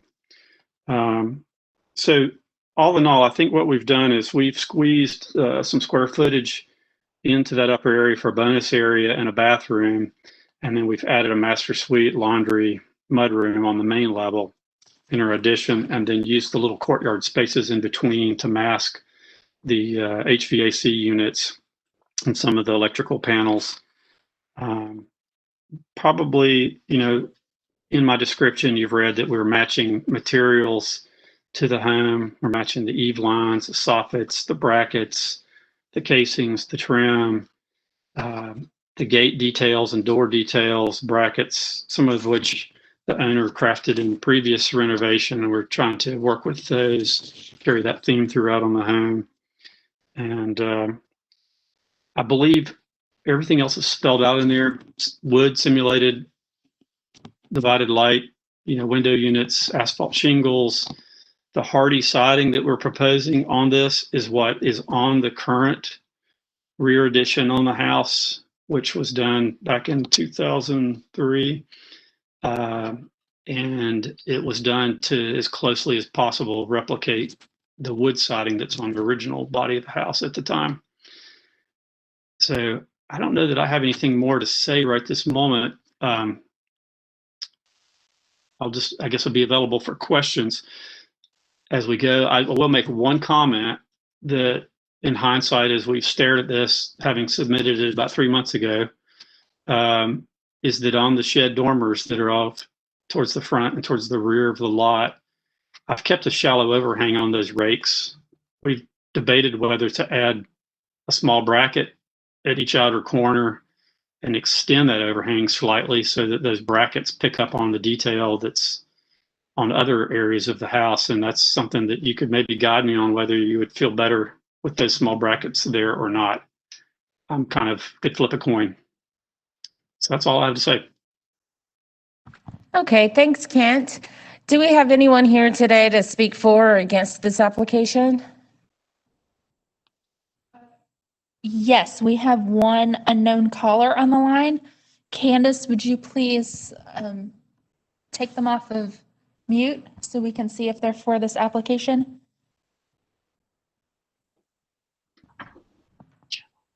We're off mute now, Christy. Okay, caller. Hello? Caller, are you there? Caller, are you there? We're looking at 424 Summit.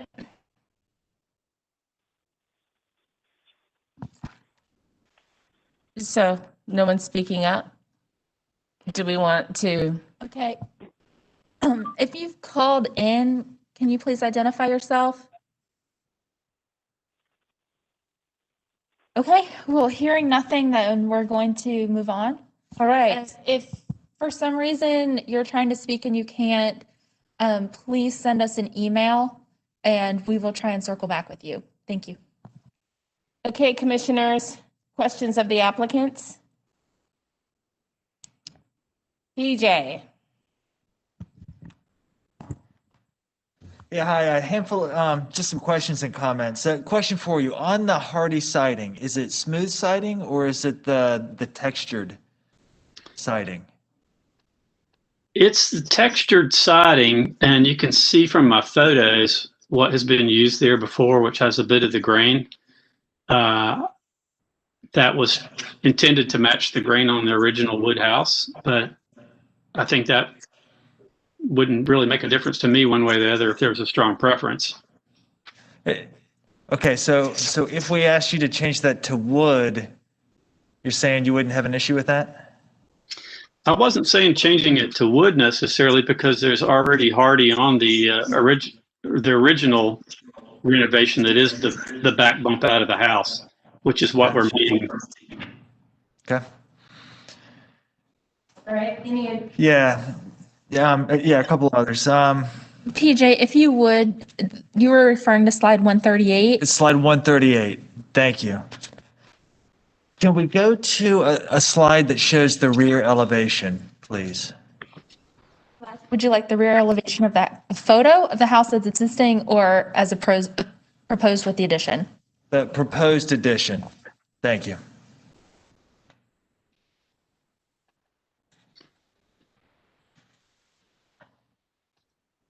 Okay, with your ganged windows, is there trim in between the windows? I had trouble kind of zooming in. Yes. On the dormer.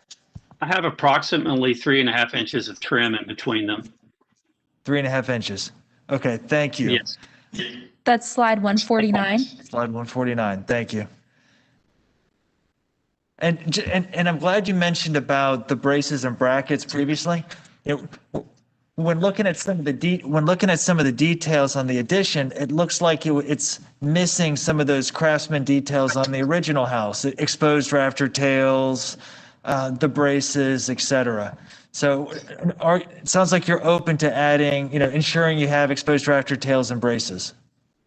Yeah, all of the eaves and the overhangs would be exactly like what you have on the house now. So we're not taking any of that away. Obviously, I don't have gable ends anywhere on this, except for really just have those rake ends on the dormers up there. And that's where I felt like if we put a little bracket at each corner, then that would be similar to the front gable dormer they have now and similar to what we're covering over the back gable. Okay. And we do have brackets at that doorway on the side entry. It's a larger bracket that extends out over that stoop. Okay. Good. Thank you. There are, if you can look on that clipped dormer that faces Greenway on that side elevation there on slide 150, there are little brackets right there underneath on that rake right here too. I missed that. Thank you. Okay. No other questions. Thank you. Commissioners, other commissioners, any questions of Kent or Shy? Before we close for deliberation? Going once, going twice. All right, we're closed for deliberation. Chris Mirren, did you have a question of the for the applicants? No, closed for deliberation. Okay. So I think this looks great overall, and I think if this was a normal lot in the middle of a block, this is very well done as far as stepping back. The only thing that gives me pause is the fact it's on a corner lot. If you go to, there's an image with a young family playing on the railroad spur. I think that really starts to show just how, unfortunately, how big this second part of the house is going to be with the addition. So I'm open to hearing other people's thoughts. Thank you, slide 133. Thank you, Christy. I just think, taking the fact of what's there, looking at 6+ feet that it's already sitting on top of this road, Just want to hear other people's thoughts as we address this road, because to me it's just unfortunate with how well done the other parts of the house are. And I think the fact that the roof is stepping back from the first story, there's mitigation that it's not going to be, a 2-story front like we're seeing further down that road with the brick and then the white house at the very corner by the stop sign. But it is going to be a lot more than the existing dwelling, I believe. All right. Great point, Chris Mayer. And let's kick it over to Jessica Heineman. Hi, thanks. I actually was sort of going to speak to the same thing Chris did, although I'm very comfortable with this one. I was going to say I think we have so many challenges with these hip roof houses and don't have a lot of strategies that work very well. And in a situation where this house, a hypothetical situation where this house was a gabled house, if we were looking at this addition as a gabled addition, I might feel that way about the view. But I think the interesting thing about it being a hip roof addition and the clipped hip dormer that the applicant is proposing is that everything is going to recede from view. And what will stay dominant is this, the fascia line, the strong edge of the roof, everything will recede from there. And so in that regard, I feel like it's a really nice interpretation of 7.2 and the federal guidelines, because it's so obviously in the effort to preserve the original house and is what we would consider a quote unquote reversible addition. My only concern in this application is the split hardy, and I would love to have more discussion about that. I'm going to say that along this, to Chris Marin's point, along the railroad, I mean, there's this rhythm that I think would not be disrupted by this addition as you're walking down the greenway along the side. It's a corner lot. The other side of this block on the corner lot is the Wadsworth Estate, and I think right across is multifamily. And so, I think it's really well done. And right now, there's an asphalt parking lot back there. And so I think that this is exponentially better than that. And it does continue the rhythm along the greenway. So my initial concern when I was looking at this application was that the addition is the same width as the main house. It's 3 feet above the ridge line of the original house. I mean, there's a lot of things that are working against it, because just taking that into account, you can get the sense that the addition is visually overpowering to the main house. Now, if we can go back to that last slide, Christy. And I think I think my train of thought is kind of evolving. When you look at this elevation, the addition, with the mass reducing techniques the gentleman has used, this view, it does not overpower the main house. When I look at a front elevation, Christy, can we go to a front elevation, please? Sure. I would like to reference that PJ was just talking about slide 144, and we are moving to slide 149. When I look at the front elevation on slide 149 on the lower left, I mean, that clearly shows that the addition is overpowering the original house. However, there's another slide that shows a view from the street, and that addition, because it's set so far back, starts to disappear and does not overpower the main house. So I guess what I'm trying to say is, Chris, I absolutely agree. My initial thought was that addition, if you look at square footage, if you look at width, if you look at height, compare that to the main house, there's enough math that says, yeah, there's a high risk that it overpowers the main building. However, if you look at the front elevation, it's set back with the slope. I think that mitigates it. The side elevation, I think it's incredibly well done by taking that addition and building off that original addition, right? So giving some more space and separation from the main house. So I started off thinking it was overpowering, and I think I've worked my way down after hearing everyone. I really think it's a suitable addition for a corner unit. And I would add to that, PJ, that if you walk down the street, even with the addition, it's still significantly smaller than the adjacent homes, the surrounding homes. And I would also say that we have consistently now allowed people to go up 3, by the same amount. And this is setback. So, I'm for it. Chris Meehan? Okay. If I could just refer to slide 143 and just really point out that there's a connector between, and the original addition is serving as the connector, and there's a good bit of open space on either side of that connector. And I'd say, this is in the memo, they can't provide it, but I think it's really important to note that the owners of this home went in and did extensive work on it just to save it. There are houses that were in similar shape where people have, applied for demolition. They did not do that. They went in and they took care of the house. And so I think that this is only a continuation of that. As far as the siding that they're using, they have this particular siding, the wood grain hardy on there now. So to go in with the smooth, I think that they should be able to keep the same materials. Damon? Well,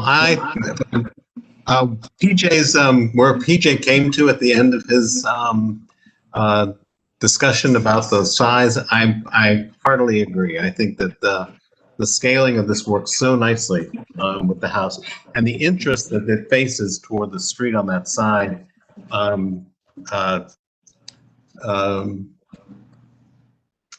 can't believe I forgot. The architect has done a wonderful job kind of replicating that interest on that side of the street. I think that the dormers in the back probably should stay small in order to minimize their size rather than to add overhang and brackets. And I think the siding should stay exactly like the textured siding that's already there. So I think Kent has done a great job in maintaining the interest of the original house. Thanks, Damon. Chris Meehan? Yeah, that sounds great. I appreciate everybody's comments on this, because for me, it was just more about Littaker Avenue. Apologize if I pronounced that wrong. I think from Summit, this thing looks great. So I guess with that, I'd like to make a motion to approve this application. And I don't know if I need to put anything in the siding. So looking for a friendly amendment if that's needed. I think we want to put in there, and it's Littaker, Chris. I think we would probably want to reference the guidelines. So for addition, 7.2. Sure. And Jessica, I think she mentioned just the SHPO guidelines. Oh, number 9, I think, Jessica? Yeah. Mm-hmm. Damon? Yes. Your hand was up. Oh, I'm sorry. I didn't take it down. I'm done. Okay. TJ? When we get to the point where we have discussion on the motion, I want to talk about the siding some more, whenever the appropriate time is. Okay. All right.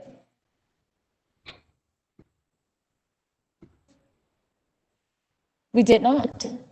Okay, so let's go back. We're going to close for deliberation. Chris Meehan, will you, Jessica has something she wants to say first. Jessica? I was just going to second Chris Meehan's motion and add the friendly amendment that I ordinarily would never go for this siding, and the only reason I am going for it this time is because it is matching an existing condition on the house, but I'd still love to discuss that more. Okay, thanks, Jessica. Well, why don't we discuss that now? I think it's a good time. So I know that I'm sure there's numerous examples, but I'm thinking I know of one example on the old guidelines where It had, pre-HDC, pre-Wilmore being historic. It had the textured hardy, right? Not the hardy artisan, and we approved that, right? For the addition to stay consistent. And I know recently there's also been another application for an addition where it had the same textured hardy, but we asked them to put wood on. So this is tough because it could go either way. I just want to make sure that whichever way we decide to go, Right. just do it. They were just do it consistent. consistently. I agree with you. I think to ask them to put wood on when they're, I think that might be a little unfair. I think But there's Christy, a third option. Okay. Stick with the hardy artisan smooth, right? And its differentiation. But of course, it is entirely up to y'all what you want to do. I think the question that I would have would be when the grained hardy was installed and if it was approved by the commission, because I don't know the answer to that. And so the only hesitation I would have is if you're approving the continuation of something that was done without the commission's approval to begin with.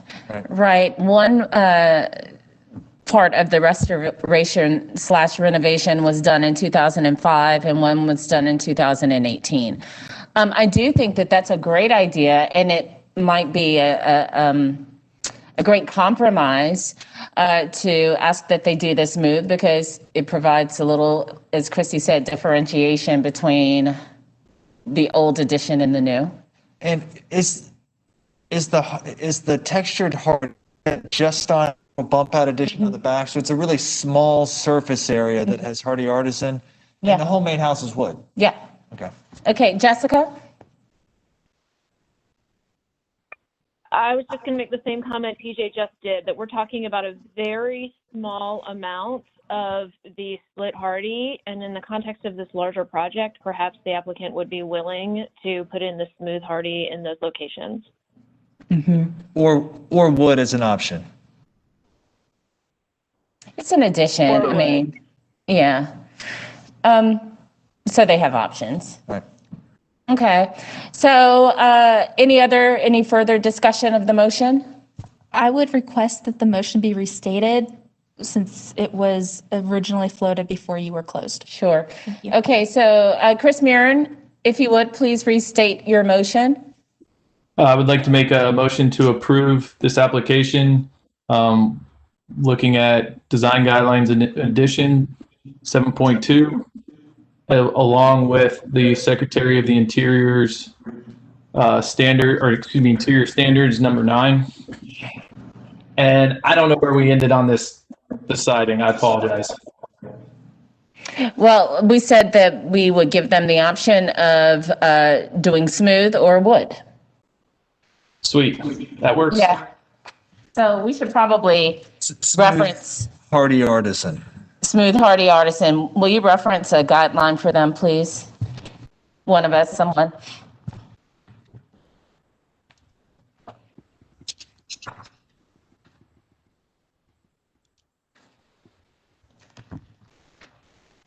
Is it 6:15?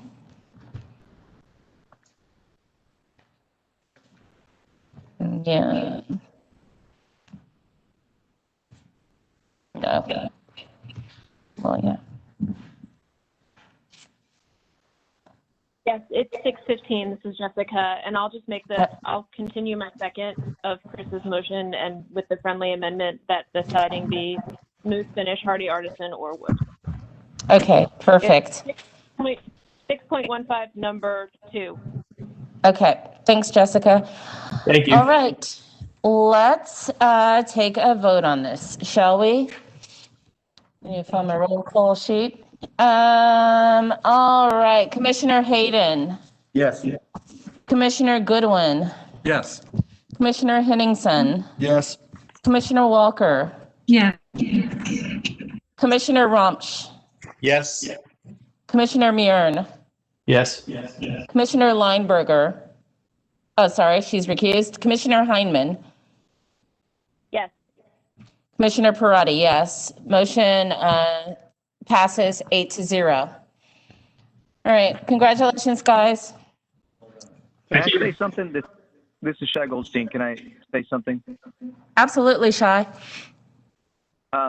So, as was mentioned, I bought this house in 2003 and totally redid it, and everyone else wanted to give up on it. It's so encouraging to see the passion that I have for this home and our historic districts reflected in all of you and your commitment to this process. I really appreciate it. Thank you all so much. Thank you, Shai. All right, guys, let's move on to the next one. And I received a notice on this one, so I have to recuse. PJ, it's all you. Kim, PJ, this is Jessica. I need to recuse until 5 o'clock. I have another commission meeting I need to hop into for a little bit. Okay, thanks, Jessica.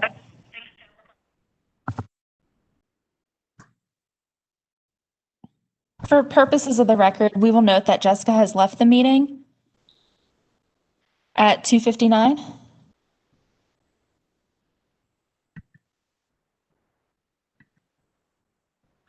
Okay. Hey, the next application is 600. Jill, did you have to leave now too? Or do you have until 3:30? I leave in about half an hour or so. Okay, great, thank you. The next application is 600 South Summit Avenue. Jeremy, are you with us? Yes, ma'am, I'm here, and my wife, Lauren Brown, is with me as well. Oh, hi, Lauren. Have you all been sworn in? We have not. Okay, if you would, raise your right hand and say I do after PJ reads the statement. Do you affirm that the testimony and information that you're about to give is the truth and nothing but the truth? I do. I do. Okay, thank you. Thank you. Okay, this next application is, like I said, 600 South Summit.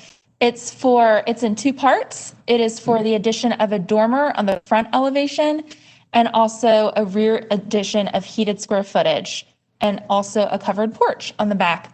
At this time, I'm going to turn it straight over to the applicants, to Jeremy.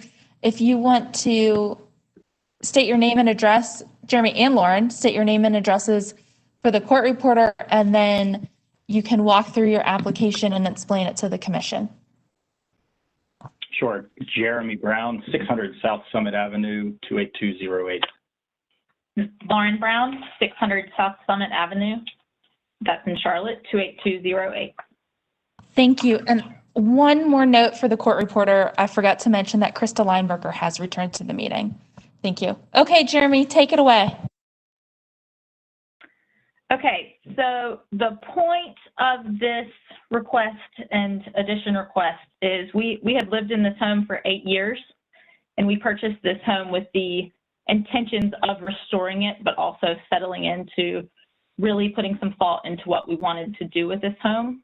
Since we have purchased the home, we have added 3 children to our family, and we would really like to restore this home within the guidelines of our historic district, but also bring it into some modern functionality for the size of our family.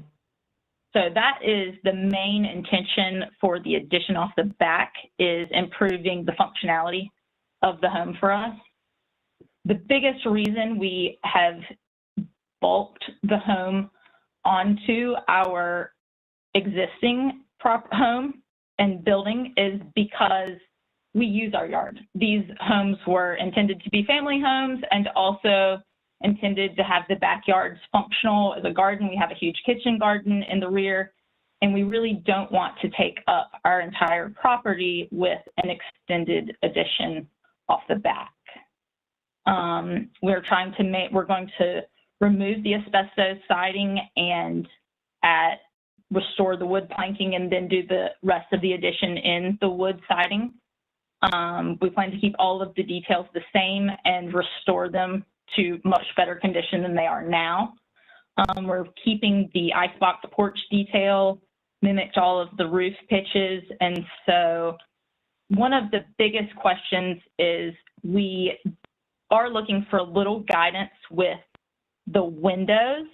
I know the 6 divided windows up top, I know we have listened to some cases that make an argument for mimicking the vertical rectangular and doing 3 across in the more squared windows as opposed to 6, where they're more squared. And so we would like some guidance there and really just any feedback that we can get.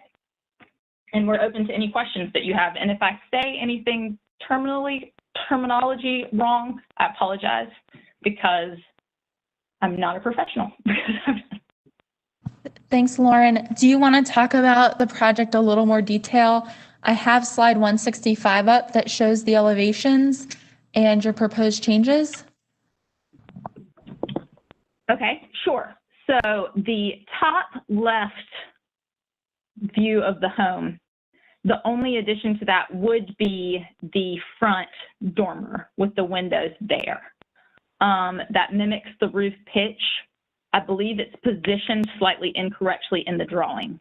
So we do need to improve, we do need to correct that. And then if you move over to the upper right, we're maintaining the detail of the icebox porch and also maintaining the detail of the roof line and looking at doing almost a dormer off the back of, I know it's a 2-story dormer. Maintaining our home is already a 1.5 story. That roof line will be tucked in behind. It's not visible from the street view. Our house is similar to the one that was before this. It's about 8 feet off the ground. When you're on our side of the street and also across the street on the sidewalk across the street, it's not visible. We would dig out the foundation so that it would continue to be tucked in behind the existing roof line.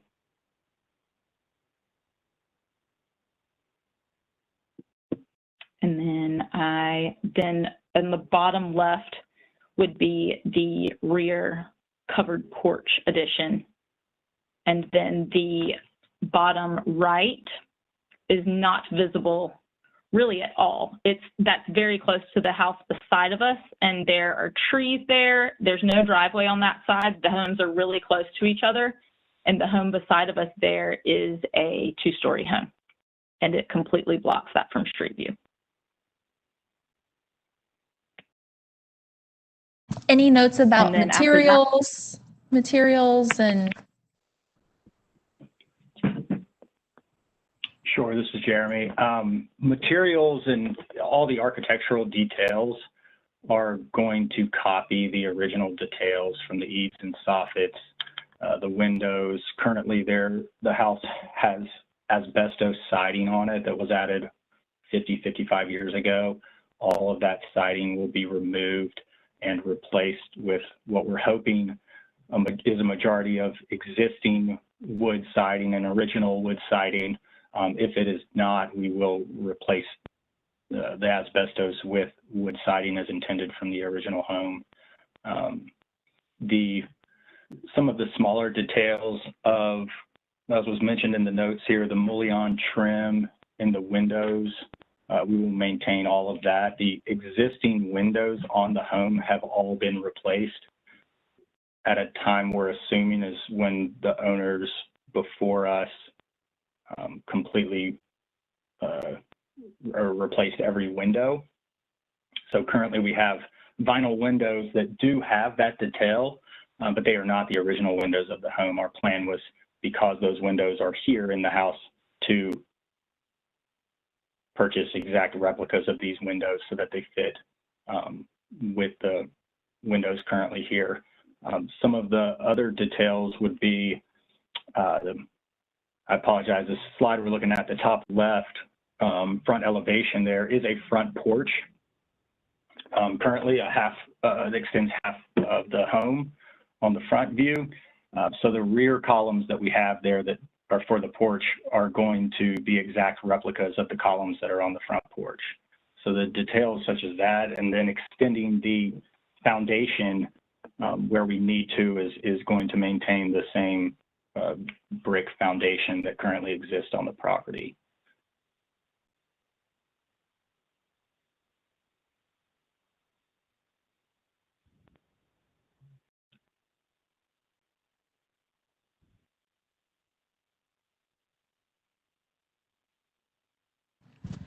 Yeah, so that's a good view there with the kids and whatnot in the front. But it is again, those columns that you see there, that's the columns that will support the roof in the back over the covered porch will mimic those exactly. That is slide 158, and we are comparing the photos on slide 158 to slide 165.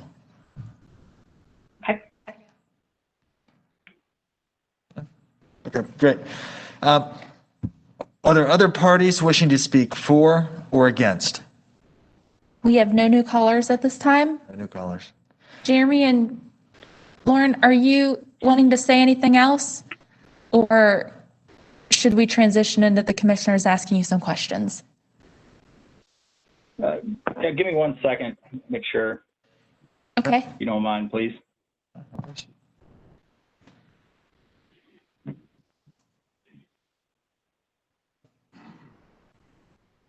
I guess just looking at the staff analysis initially, just to touch on again, I just recently talked about the windows and such with the mullion trim.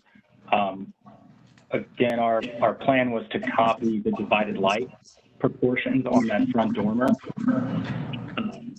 with windows that currently exist in the room. Currently, that is fitting the sizing of, on this view here of the left elevation, underneath the icebox porch to fit that sizing, but we can absolutely change from the 6 light proportions to just a 3 up top if it fits better with some of the design on the existing home. Another thing is the drawing on the front here that we're looking at front elevation, the dormer from the staff analysis, we can shift that dormer to ensure it fits perfectly underneath the existing windows on the front porch, and agree with the commission it would look better once it was noted out to us. And likewise, that will be set 6 inches down from the existing apex of the existing roof. And then, as Lauren said, on the back side of the house with the addition here on this, either looking at the left elevation or the right elevation, the addition off the back will meet at the apex of the existing roof, but it will not exceed it, and it will not be taller than the existing roof, nor will it be visible from the street.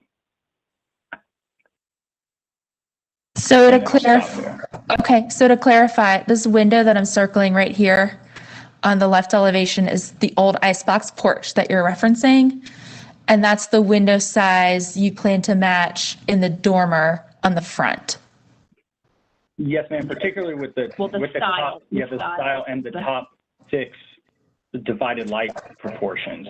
Okay. Now, some of the neighbors here have the divided light that's only 3. That are the vertical rectangles. But that is existing in our icebox porch now. That's not an addition. That's how the window is. Okay. And are you changing these windows in the gable ends that I'm circling right now? No, ma'am. No. Okay. Okay, I think we're going to turn it over to the commissioners if they have questions.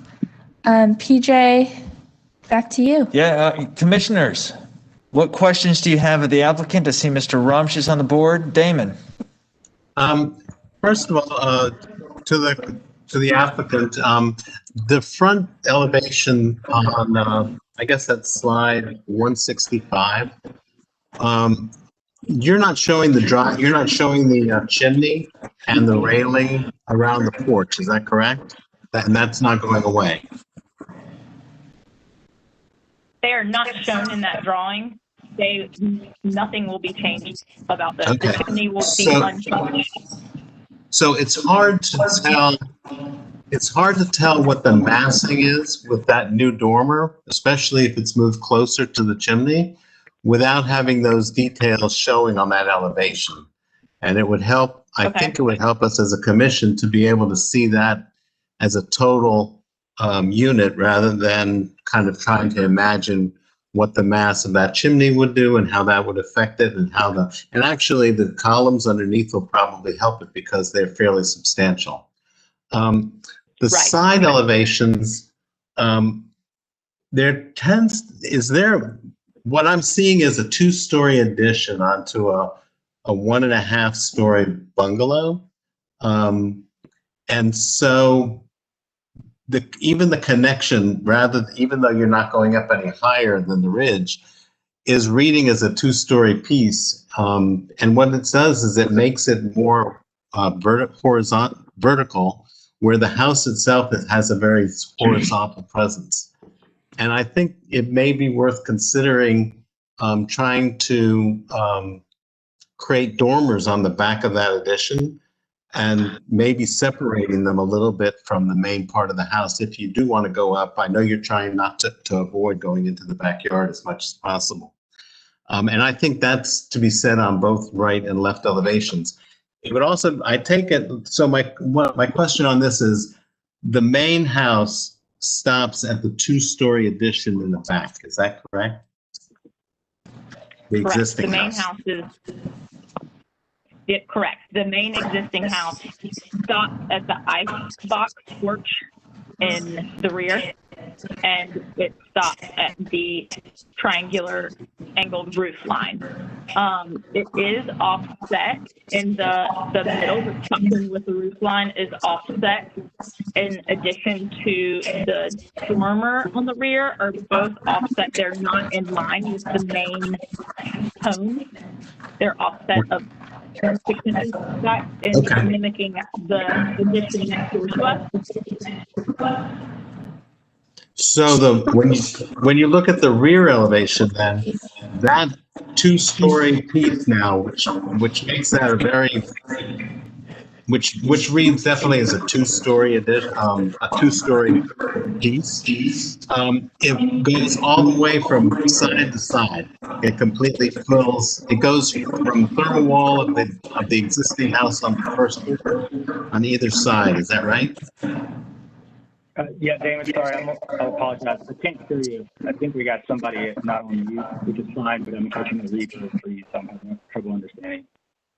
It's the feedback from the main room that the commissioners are in right now. So I put them on mute, but please, all right, no problem. Please watch that.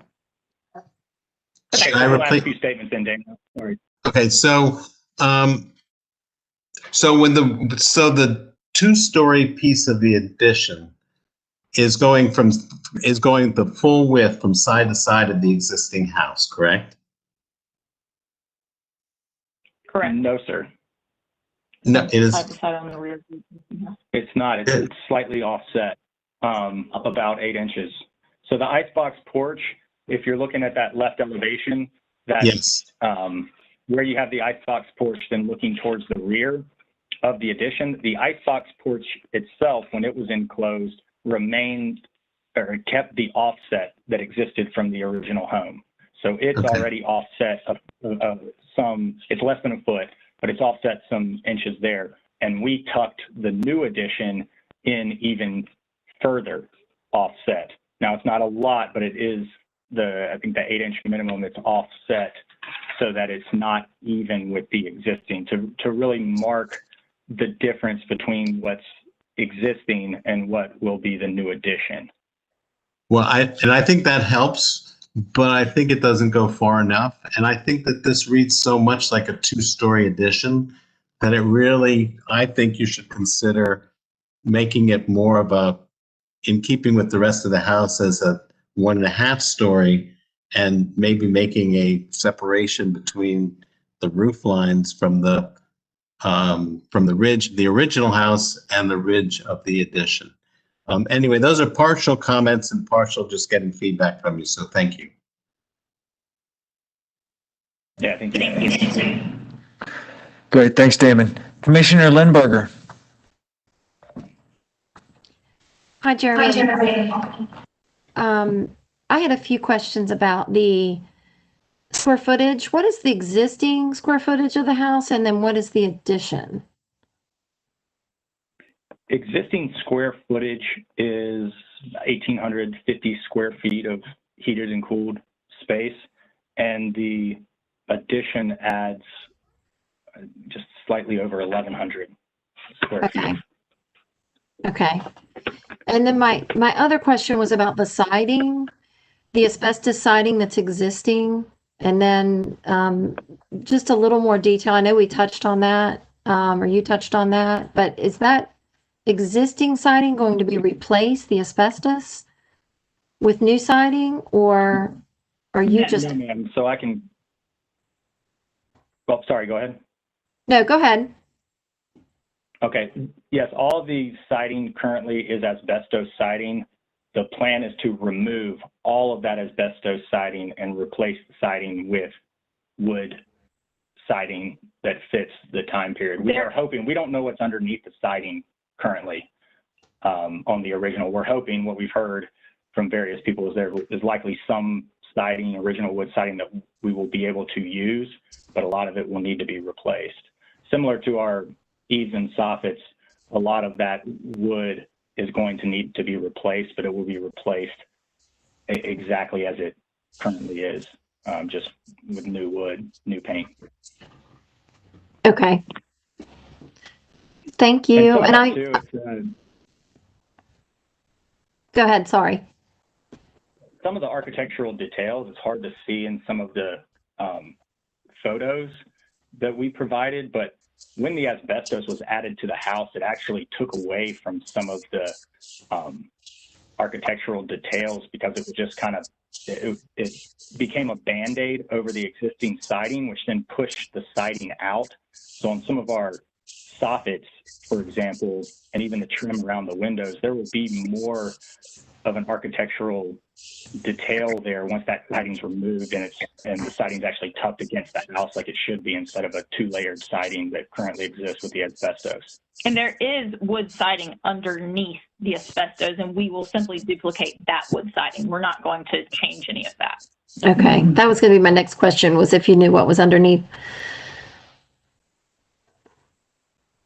It's the same wood siding as on the home on either side of us.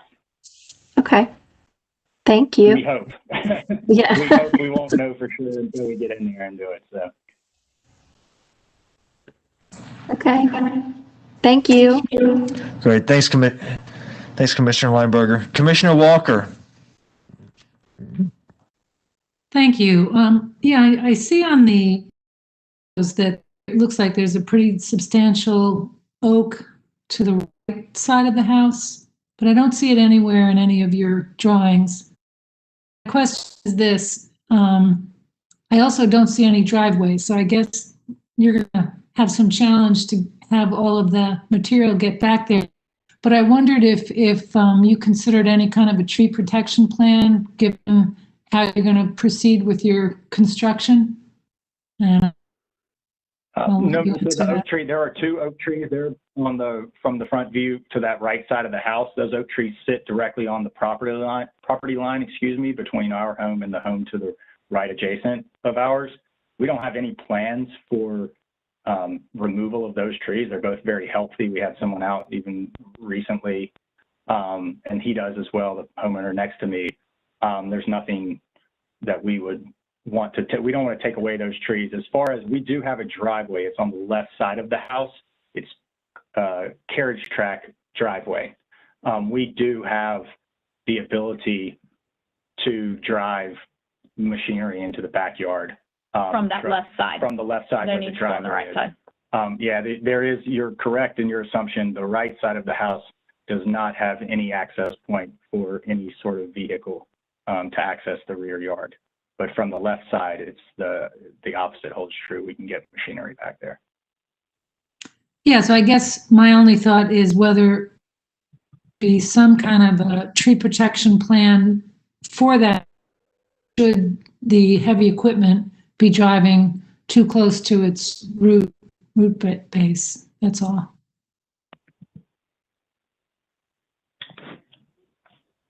Where that tree, I mean, we will absolutely do a tree protection plan if that's necessary. The only work that will be done in close proximity to where that tree is placed is removing the asbestos siding on that side and replacing the wood paneling and wood trim details. Where that tree is, no heavy work will be done, and within a wide berth of where the tree is. But if a tree protection plan is necessary, we are happy to create one. So this is Christy. I think what would help is if you showed the tree on the site plan to give the commissioners a better idea of, where exactly they're located in reference to where your addition will be, as my cursor's kind of pointing out on slide 162. Okay.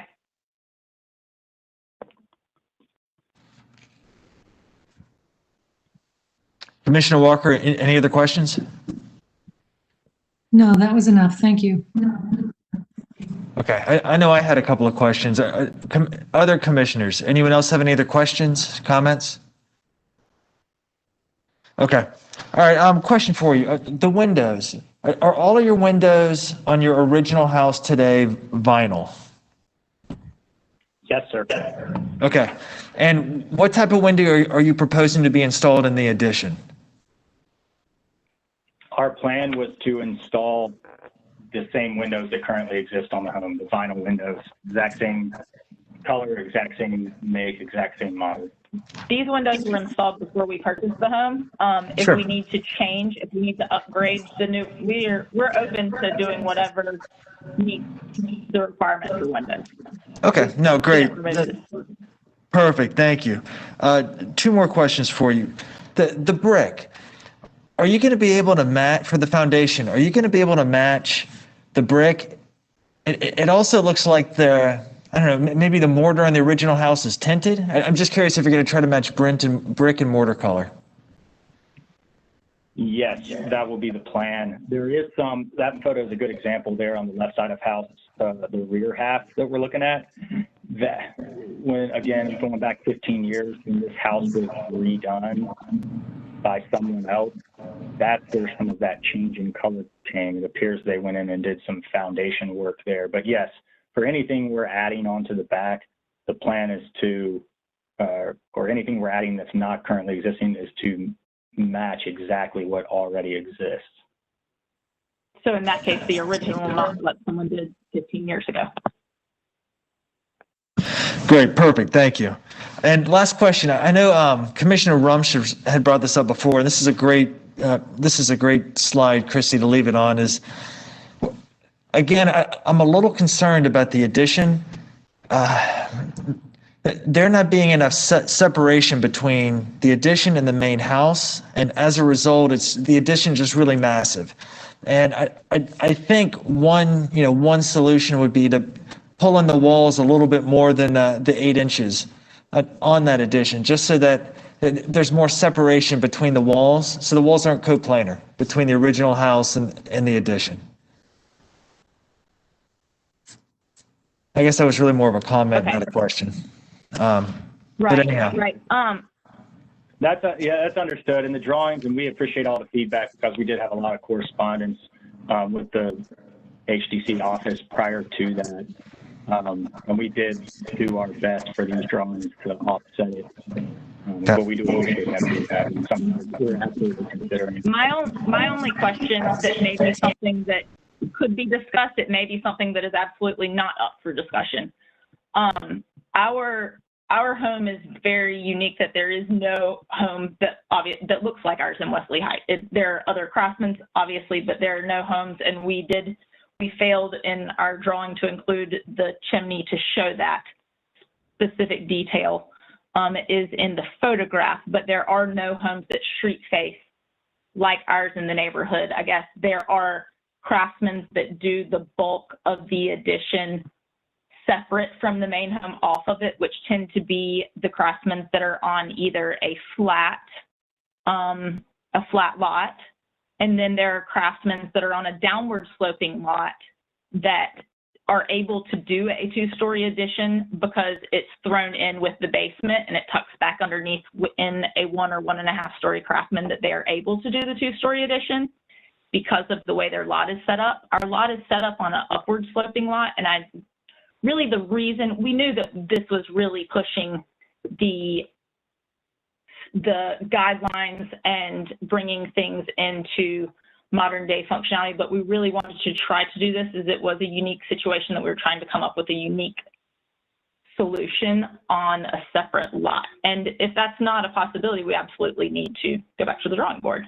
But those were the situations that we took into consideration. Understood, and thank you.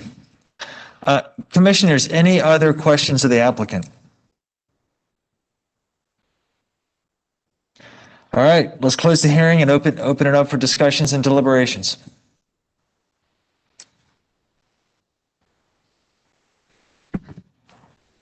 All right, Damon. I don't want to go back to another proposal. But I do think that we've seen some really good options for this same kind of addition that respects the horizontal nature of the building that's there, and it keeps the two-story element out of it but still giving it height. So I'm not sure that I would object to the ridge going a little higher than the main ridge of the house in order to keep the house feeling like a 1.5 story the addition feeling like a 1.5 story and a 2-story. And I do think we need a site plan to kind of show where that tree is. I think we need an accurate elevation of the front so that we can kind of see the proportions of the dormer to the columns and to the chimney.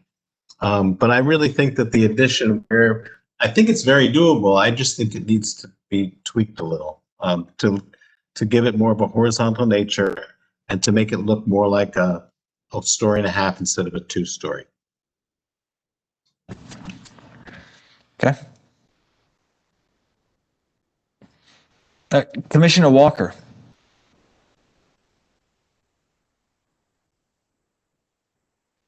Okay, well, my hand wasn't up, but since I've been called on, I do think Damon are good. I would like to see the impact of the elevation going up in the rear lot. Literally how that looks. I don't have a sense of that. That's all. Great, thanks, Jill. Chris. Was wondering, VJ, if you could expound a little bit on those offsets that we talked about from the original home to the other, because it looks like, I know the applicant talked about 8 inches, but it looks like in their drawing, they're 4 1/4. So if that's something that I think, we've asked for an array of things between 1 foot to 8 inches to whatever, but I didn't know if that, just to give them some more guidance, because it looks like that back end of the house is pretty tight on clearances with, stuff like the bathroom and the laundry room. No, agreed. So, Christy, we're referencing slide 163 that shows the 4 inches that I'm circling. And then also slide 164 that references the proposed second floor and the clearances that Commissioner Mern was referencing as well. Is that right? Yeah, I think it was more 163 showing the, like, on both sides that it's showing 4.5, and like the applicant said, there's I think an additional almost 3 inches from the icebox room on the left, but it looks like for all intents and purposes, the new addition is 4 1/4 smaller than the existing house. And Christy, what's a typical guidance? Is it about 1 foot? For an offset? I know it varies. It varies depending on the design of the addition. Fair. It's all tied in together. Okay. So sometimes you have requested 12 inches. Sometimes if it's a small addition, you've requested the width of a corner board. But it all is tied to the massing of the addition. Got it. And I think, kind of the lines of what Damon was saying is, I think the addition does read, I'm struggling with the massing on the addition. And I think if that were to be offset more, I think that would help. That's one idea. Chris, what other questions or comments did you have? Oh, that was my only one. I think just with everybody else has brought up some really good points. And I know that was something that we haven't been too clear. And since they were saying 8, but it's drawn at 4, just trying to give them some guidance for their designer. Sure. And some of the things that, that I noticed as well is, again, I think it was mentioned, updating the front elevation to show the chimney and the porch columns, in addition to, aligning the dormer over those windows. From a windows perspective, our guidelines don't permit vinyl windows being installed. I think we should have windows installed that meet, our guidelines. Also, making reference to, match mortar, brick, et cetera. Those are the handful of things that, that I had issues with. But if, does anyone have any other questions or comments so we can get into motion time?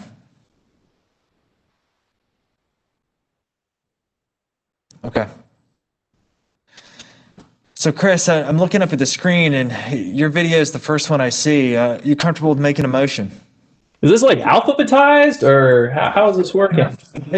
It's just like middle school gym class, Chris. This is why I miss Chris Brath, because he's always before me. Yeah, sure. So I would be, I'm going to need some help on citing some of these things. It sounds like this is a motion for a continuation. And starting with, apologize, I got a couple windows open between the guidelines and everything on my computer. Well,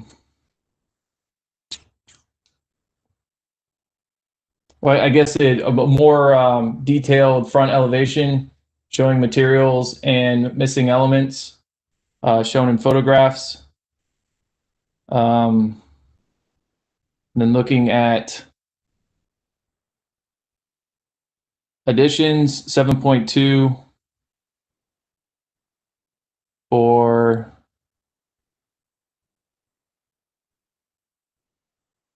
number 4, maintaining the original orientation, since we're talking about the overarching massing on the back with the new addition. Does that sound correct? Yes. Or number 2, maybe? And I think isn't 6 or 7 addressing the verticality and the horizontal? So it's massing issues. It's the verticality of the 2-story as opposed to the horizontal. So I think that's mentioned in 6 or 7, I believe. Well, hold on. Correct. 7.2, number 6, Damon. So let's talk about the directional expression, right? I mean, I've always viewed directional expression as something that's really the most important when you're looking at the front elevation.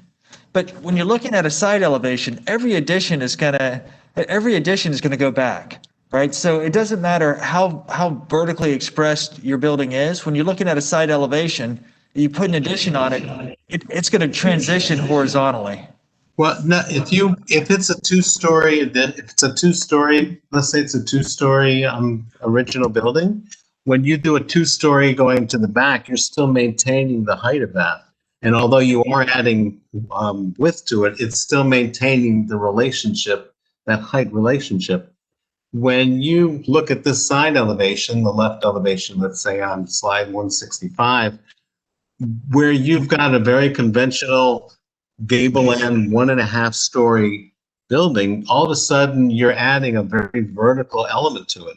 So whether that's on the front of the house or on the back, if you were to separate that 2-story from the main a little bit and make it more of a dormer, then all of a sudden it kind of blends into the horizontal piece of it. And then the piece of roof is then a connector piece and not part of the 2-story addition. So I think that massing would be the other thing to look at in terms of that is. Yeah. So I think you could go either way with it, but that's how I saw the verticality piece. No worries there. I mean, I think my challenge was more in the massing than the verticality, because when you look at the examples of additions in the guidelines, it's all about building back, right? And some of the examples are you're merely extending the roof line back. So remember how Ted Lineberger did the one? I mean, I think that's a really good example of being able to add to the back and still maintaining that that horizontal feel of it. because it ended up looking like a dormer rather than two-story. But this one is a two-story addition as opposed to a 1.5-story addition. And so whether you call that massing or you call that verticality, I think we're coming at it the same way. We're just determining it differently. Yeah, different sides of the elephant. No, I agree. No, thanks, Damon. No, sorry, Chris.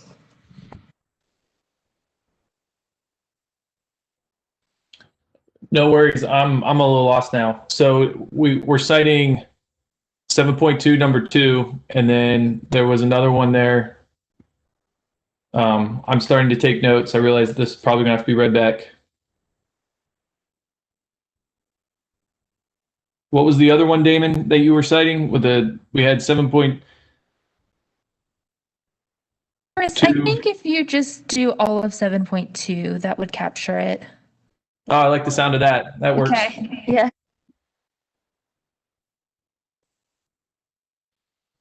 All right. Do I need to say anything else? Any mention about window material and siding material? Certainly, siding to, well, they've said that they're replacing it to match. So just that they would be wood or hardy artisan smooth. And then windows to be replaced to match what would be indicative of that time, to be a wood window versus the vinyl composite. The siding was going to be wood versus a hardy artisan. They wanted to go back to the original wood. Yeah, that's great then. Okay.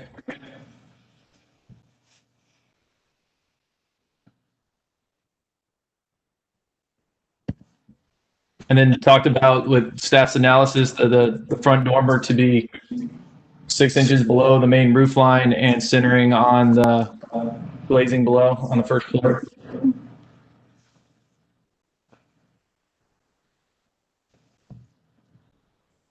PJ, am I losing my way yet? Repeat the part about the 6 inches. To keep that front dormer off of the ridge line. So to pull it down 6 inches. Letter A under 1 of staff analysis. Roger. Just staff. I think once it's relocated to be centered, I think that will all sort of take care of itself. Cool.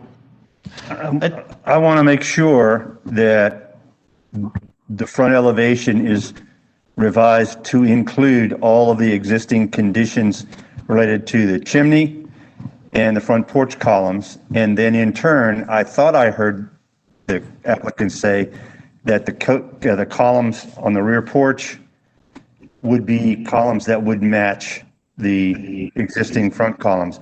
And for me, that personally will make a big difference in the way I feel this thing looks, because right now, those rear columns don't look like they belong. And that's going to go a long way toward me feeling better about this thing.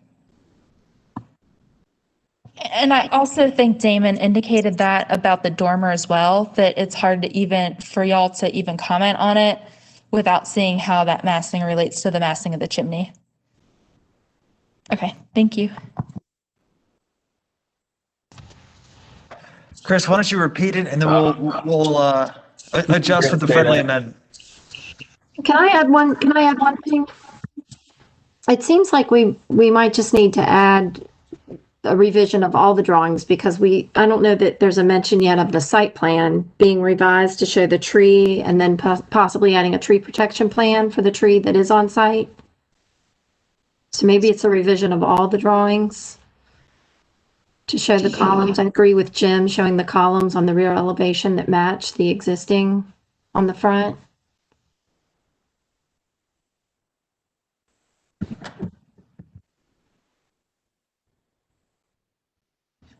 Yeah, I definitely think revised site plan showing the trees and including a tree protection plan should be explicitly stated.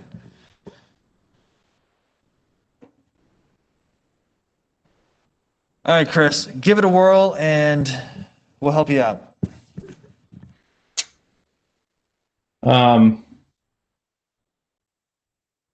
Yep, one second. Let me collect my thoughts here. I apologize.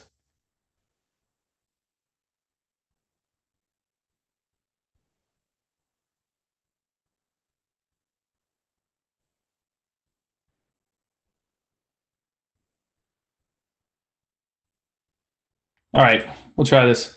So I am stumbling out of the blocks.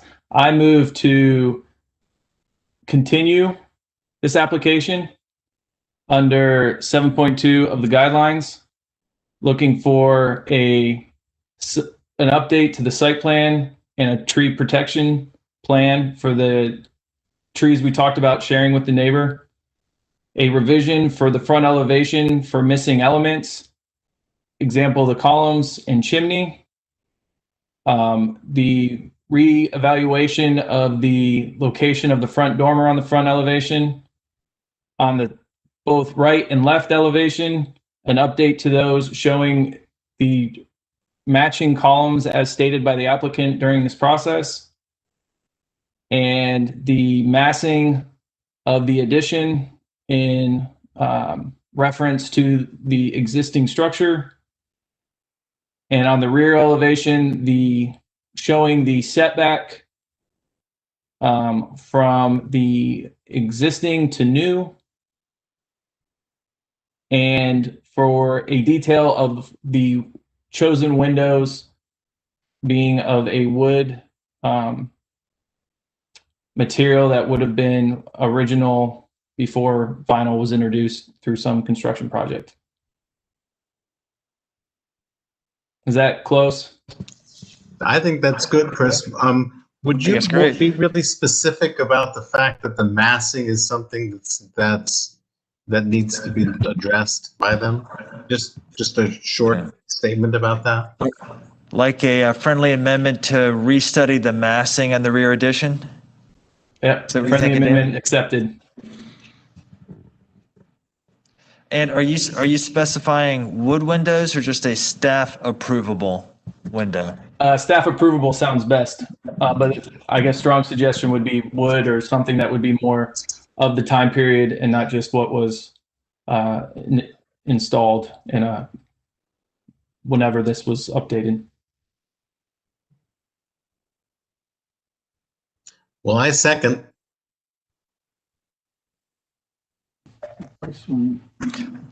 Chris, would you mind repeating? Oh, no, so that was a cruel joke. Oh, can I say yes? Do we need to say something about the wood siding? I don't think so. All right, great. Great. We have a motion that's been seconded by Mr. Rumsch. Let's go ahead and do our call. Commissioner Hayden. Yes.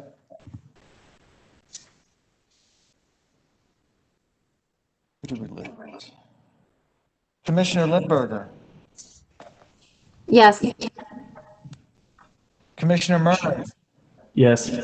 Commissioner Rumsch. Yes. Commissioner Walker. Commissioner Goodwin. Yes. Commissioner Henningsen, yes. 2, 3, 6. Did I miss somebody? Motion is 6-0 to continue this application. Thank you. I think Commissioner Walker left the meeting around 3:30, as she stated earlier. Thank you. Nice work, Chris. Thank you. Appreciate everybody's help. That was like stumbling through mud. So You did great, Chris. Thanks. Christy, I need to jump off real quick for that 4 o'clock call I told you about. Okay. But this is also a case that I focused on. So can I add comments up until 4 and then recuse myself, I guess, or how does that work? Sure, you can add comments. I don't see why. No, you don't think so? The last one. Just to verify, when you're saying comments, are you saying comments as a commissioner, comments as in you're voting, or comments as a private citizen? Whatever I can do, knowing that I'm jumping off of this in 12 minutes and will not be voting on it. All right, so that would be in your private capacity or personal capacity and not as commissioner. So you could add that commentary at the appropriate time, yes. Okay, thank you. So we'll have Chris recuse from this. I'd also like to note that Kim has returned, which maintains our quorum. The next agenda item is 330 Settlers Lane. And Kevin, are you with us?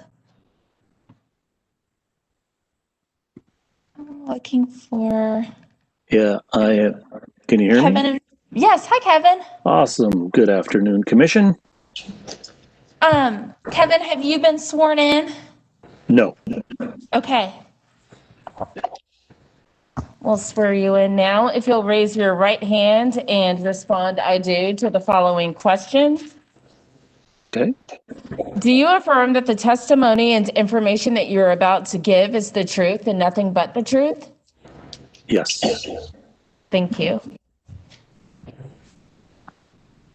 Kevin, if you would, please state your name and your address for the court reporter.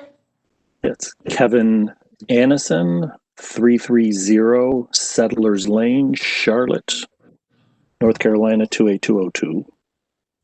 Kevin, is Victor Holloway with you? Is he going to speak as well? Correct. Yeah, he may opine. He is my contractor of record. And Victor, also were a you neighbor. Victor, were you just sworn in? I have not been sworn in. Okay, Victor, if you'll raise your right hand and respond, I do, to the following question. Do you affirm that the testimony you are about to give is the truth and nothing but the truth? I do. Thank you. And Victor, would you please state your name and your address for the court reporter, please? My name is Victor Holloway, 318 Settlers Lane, Charlotte, North Carolina, 28202. Thank you. So this is a very straightforward request. There is a lot of water damage and leaking on a front roof right here. And while it needs replaced, the applicant wants to take advantage of installing a second level balcony similar to that also found on Settlers Lane. And at this time, I'm going to turn it over to the applicant and his contractor to further explain the project. If you would just start where you'd like to, Kevin. Awesome. Well, very nice meeting everyone, and actually greetings from Santa Rosa, California, where I'm hanging out in an RV, making this whole COVID thing work for me, working remote, which is pretty awesome. Need to hang out on the West Coast. It's absolutely stunning.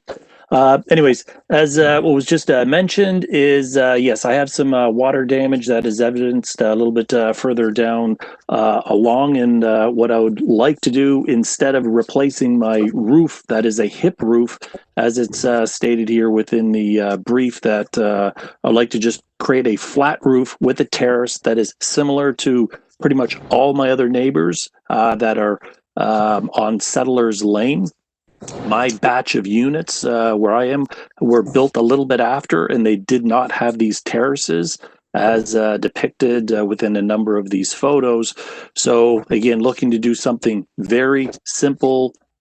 Take that hip roof, make it flat, put a deck on there, and then a window that is coming off my master bedroom on the second floor. I would be converting that into the door to enter the terrace.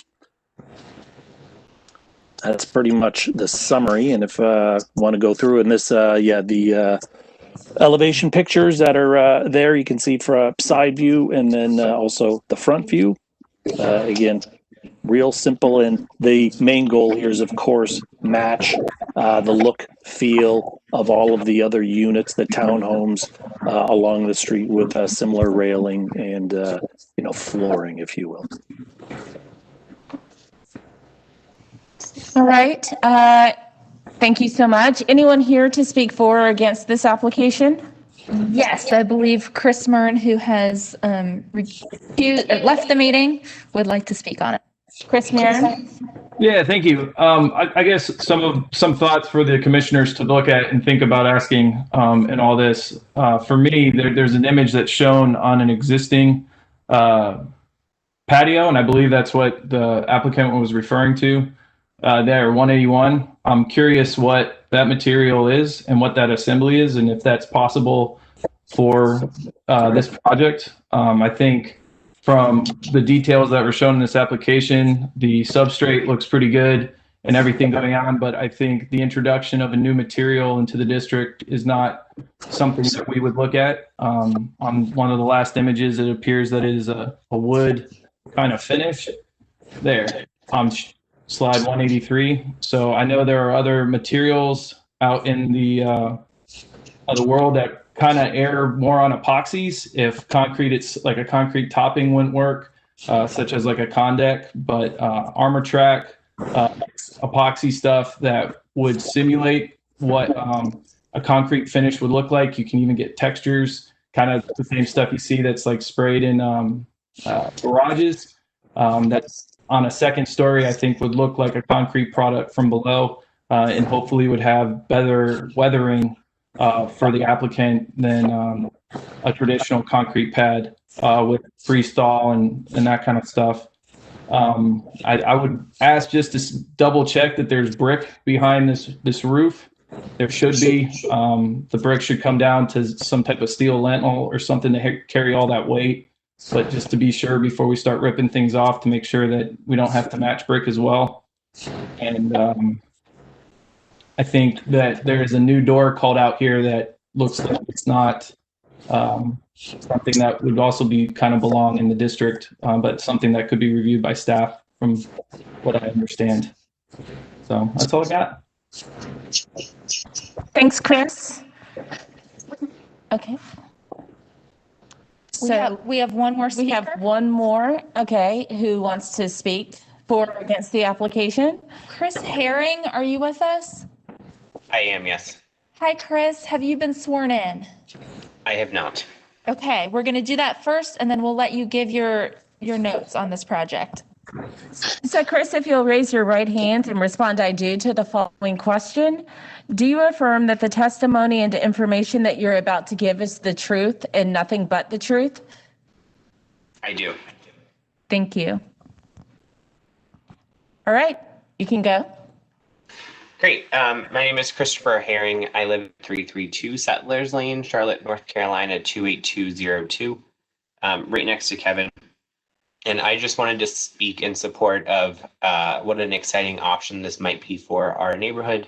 As those of you who have been in the area know, Settlers Lane is an incredibly charming street to walk down. I would particularly encourage you to do that now as Christmas decorations are out, and you'll always see smiling faces sitting out in their patios and waving to those walking. And I think Kevin and Lynn Anderson would be a great addition to that atmosphere, as you know, they would do a great job to match the patios that are straight across the street from their houses, as well as down the road on both sides, left and right. There are patios that they would be able to match, so it would definitely not stick out in any visible way. Thank you so much. Did you have additional comments you wanted to make? Nope, I think that's all I wanted to say at the moment. Okay, thank you so much. All right. Now, commissioners, Damon Rumsch. Yes, hi. I think the design works really nicely. I think the details kind of need to be just verified to make sure they match existing details. But as Chris was saying, as a residential contractor, I run into patios over heated square footage quite often, and it is always a challenge to make those work. In the past, we used to use mud, and we had problems with effervescence, and it was just a mess. I'm not familiar with this system, so I just caution the applicant to make sure that the system that he uses to waterproof that and tread on it is going to be tried and true. now we've been putting out a membrane that goes on top of it by a roofer, and then actually putting pedestals with pavers on top of them. And if that material would work, that has turned out to be one of the best ways I've seen to do it. But my only comment really is to have caution about how you waterproof that deck. Thanks, Great, duly Damon. noted. I'd like to make a comment. And maybe you could speak to it, Kevin. Settlers Lane is a beautiful street. And when I drove down it, you are one of the bookends, you and 334. 334 still has that roof line that's indicated in your before picture. And the heartburn that I have over this is that your building that is currently symmetrical will be asymmetrical should you put in a flat roof with this porch. Can you make me feel better about that? Yeah, I think that, the main thing is they're hidden by trees. Not that visible, but it is only myself and that unit you just referenced are the only two that could actually pull something like this off. The other images that you see, I'm looking to adhere to the look, feel of the current street, the community, and I don't have any issues from him on what's taking place. So, trying to keep that roof line, you see the eavesdropping and that type of thing, that I'm looking to retain, to keep the lines of the home to match that symmetry. But yeah, I just now don't have that that little hip roof. Okay, thank you. Any other questions, commissioners?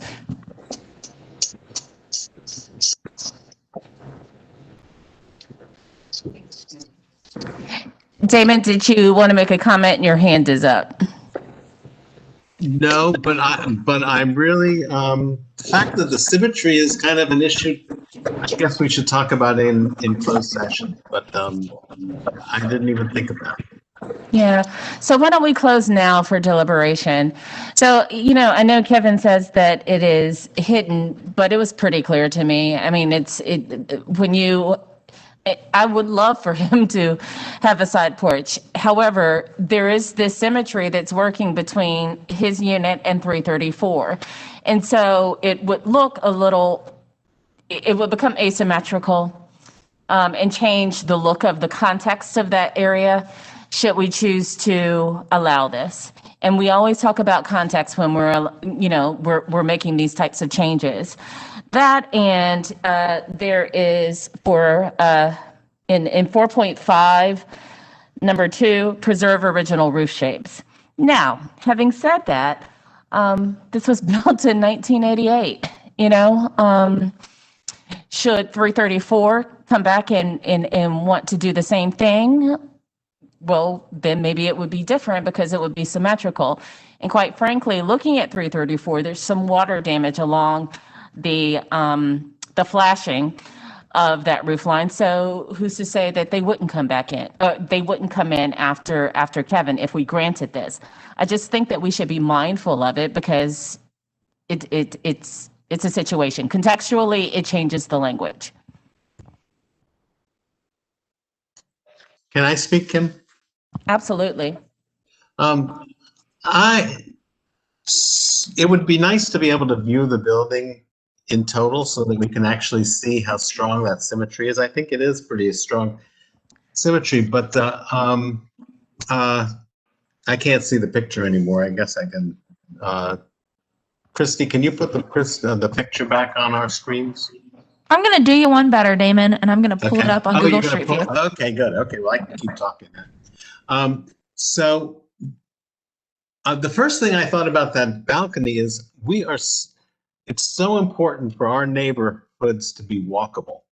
That's one of the biggest pieces. That's why screen porches, that's why the layering that happens. And so by putting a patio up there, you end up inviting that kind of interaction between the building and the street, which you don't get. And I would think that we would want to encourage that, even though it is a variation. There's also the fact that the neighborhoods evolve. And so, okay, so that shows it really well. See, there is not a real strong, there is a symmetry from side to side, but the whole building is not that symmetrical. It's kind of almost symmetrical.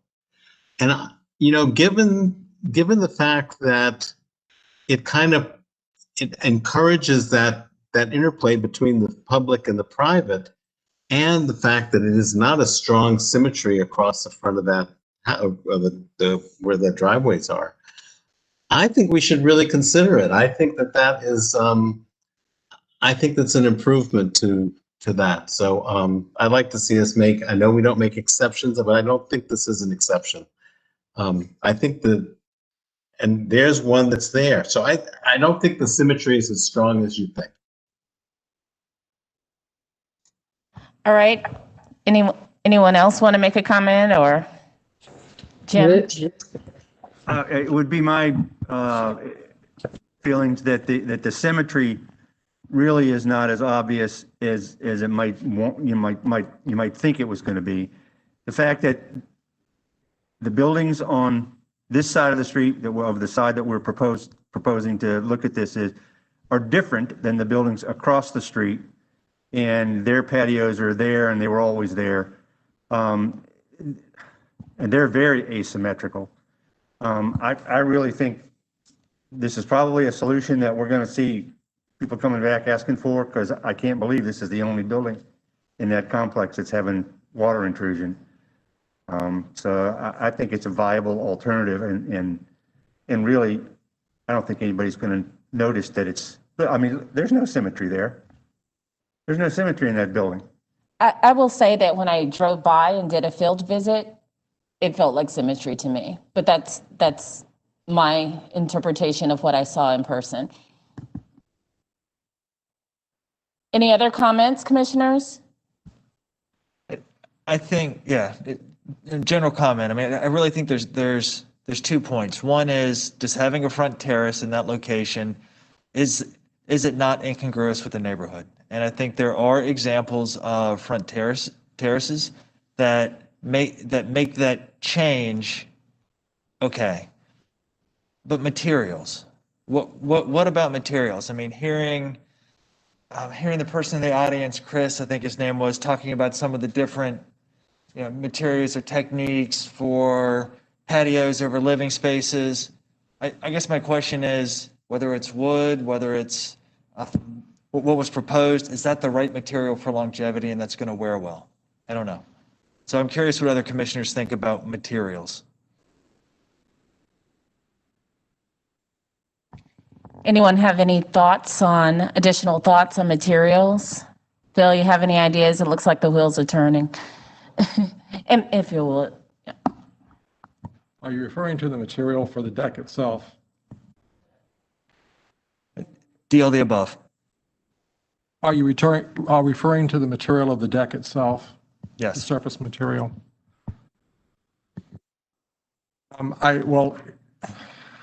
Because it's not going to be visible from the street, I don't know if that would be that important a factor, but I would like to reiterate what Damon said a while ago, that this is going to be a roof material, and no roof is ever permanent. And I can't tell you how many times we've gone into terraces like this with living space below, and we've had to take off stone or whatever. So I know that you noted it earlier, but I would just encourage you to do a lot of research and make sure that this is a serviceable membrane or something that can be maintained in time, because it will leak in time, probably a lot more than the roof structure that you have right now.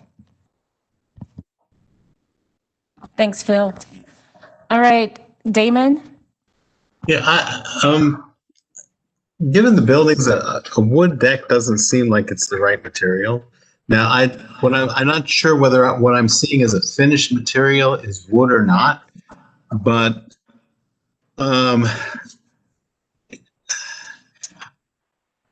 I think that we should. I think that what's being proposed is not complete enough to give us an idea of what this material, whether it would work, how thick it's going to need to be, because once you start doing a built-up roof like that, it's got thickness. So you've got the framing and all that, but then you've got a layer of protection And then you've got the surface that protects the roof, the rubber or whatever kind of membrane that's protecting, that's waterproofing. And that could be 3 to 4 inches. And then if you compare that to the floor inside, you can't come up higher than the door to the floor inside. So that becomes an issue.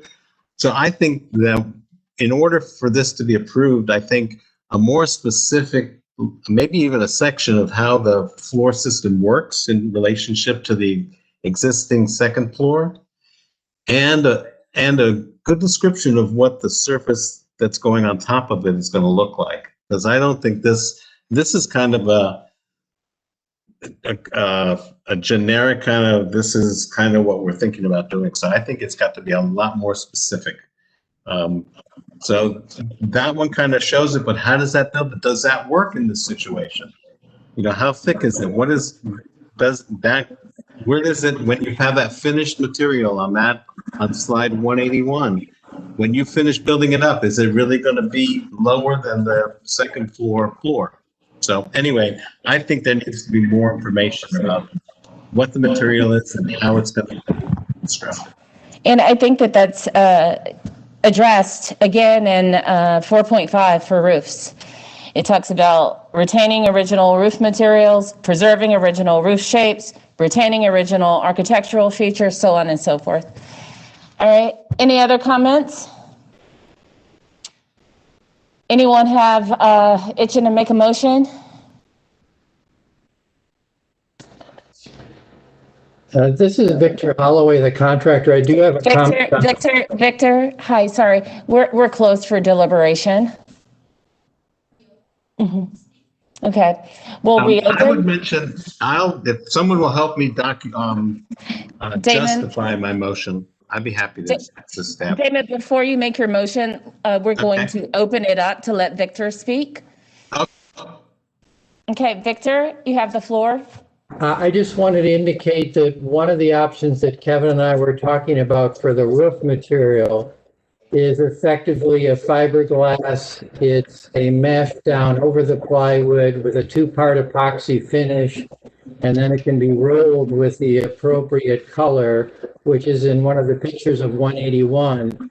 And that is no more than a 1/2 inch buildup over an existing plywood, so it's very small.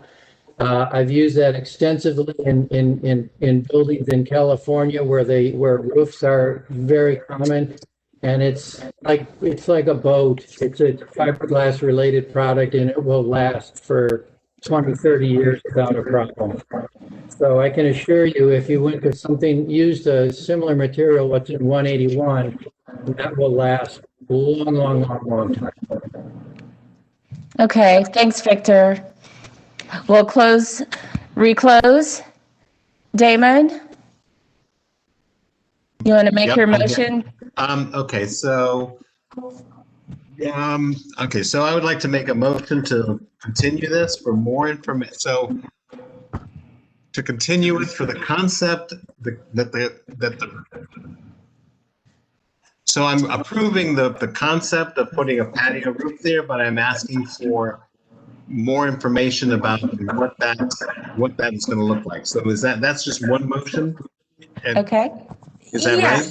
Yeah, because you can't technically approve the project, but you can say we're good with the project, and we're moving towards an approval, but we need more information, so it's a continuance. Okay, so I'm moving to approve this. We're good with the concept of a roof being replaced with instead of a hip roof on the corner of the building, but it needs a detailed section through the roof showing how the flashing is done with the wall below, a correct relationship between the top of the deck and the interior floor elevation, and maybe some documentation of the system that's going down, because I have used that system once before, and it has become a problem, a continual problem. in which we're going to have to tear it out. We've had to coat it over and over and over again because the substrate ends up getting slightly wet and it starts moving, and then it affects the waterproofing above. So going back to my motion, I move to approve it in concept with, I move to continue it in concept with more detail on sections of how it's built and the exact materials that are going to be used to either flash it or surface it. Okay. Second. Okay, motion made by Damon, seconded by Jim. Any discussion of the motion?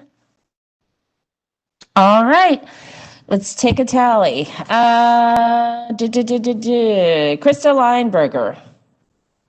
Yes. Damon Rumsch. Yes. Phil Goodwin. Yes. Jim Hayden. Yes. PJ Henningsen. Yes. Kim Parati, no. 5-1 to continue. Thank you so much, Kevin. Thank you right, all. moving on. Thank you. All right. Yes. Okay, we are going to take a 10-minute break, be back at 4:24 p.m. Commissioners, thank you. Kim, are you there? Oops. I am, yes. Hi, this is Damon. I just wanted to remind you that I'm going to be leaving at 5 o'clock, just to you, make sure Damon. your forum's okay. Yeah, that's right. Thanks, Damon. Thanks, Damon. We hope that Chris and Jessica and Jill will be back by then. Okay. Okay.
Christy.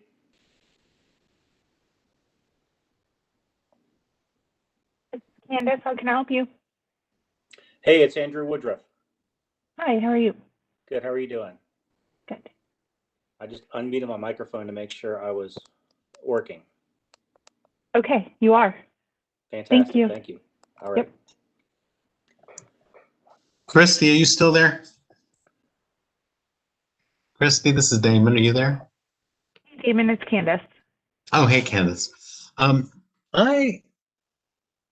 not sure. I don't think I received a letter on this to recuse myself. I'm at 18-1 The Plaza, and this is pretty close to me.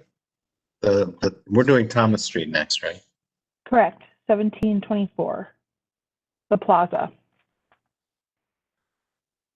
Not Thomas, the Plaza. Oh, well, I definitely am. This is across the street. I don't think I received a note for this, but I'm pretty close. Should I just assume that I'm okay? Christy's double checking the mailing list now. Okay, thank you. Thank you.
Damon, this is Candace.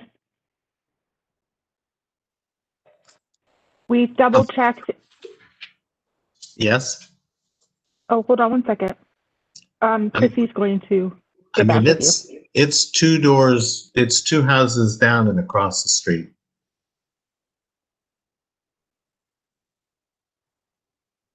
Hi, Damon. It's Christy. Hey, Christy. You should have received a notice.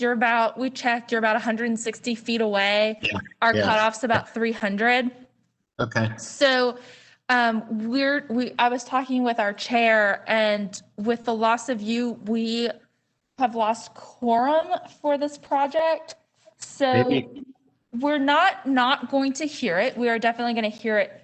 We just need to skip it until either Chris Mern, Jessica, or Jill rejoins us.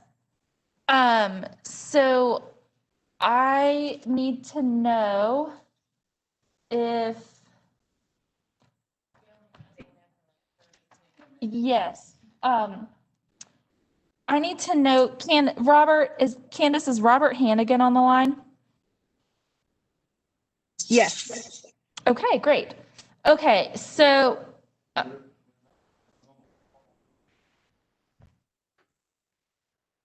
on, did I miss it? Yeah. It's on my book. Oh, I did miss it. Okay, is Bobby Pfeiffer on the line? No. Ooh.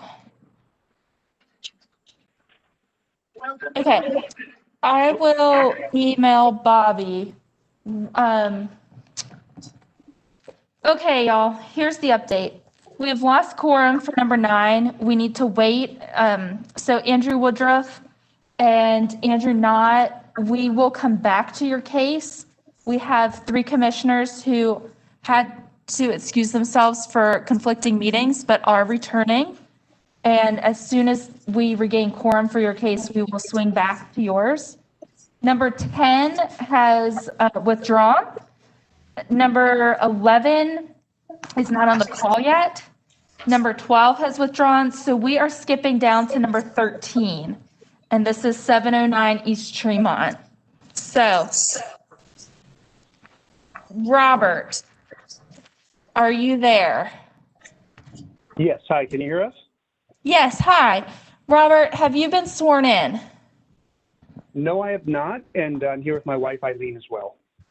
Okay, great. Well, Robert and Eileen, please be sure you raise your right hand and say I do to what the chair is going to read to you. Thanks, Robert and Eileen. Please raise your right hand and respond I do to the following question. Do you affirm that the testimony and information that you're about to give is the truth and nothing but the truth? I do. I do. Thank you.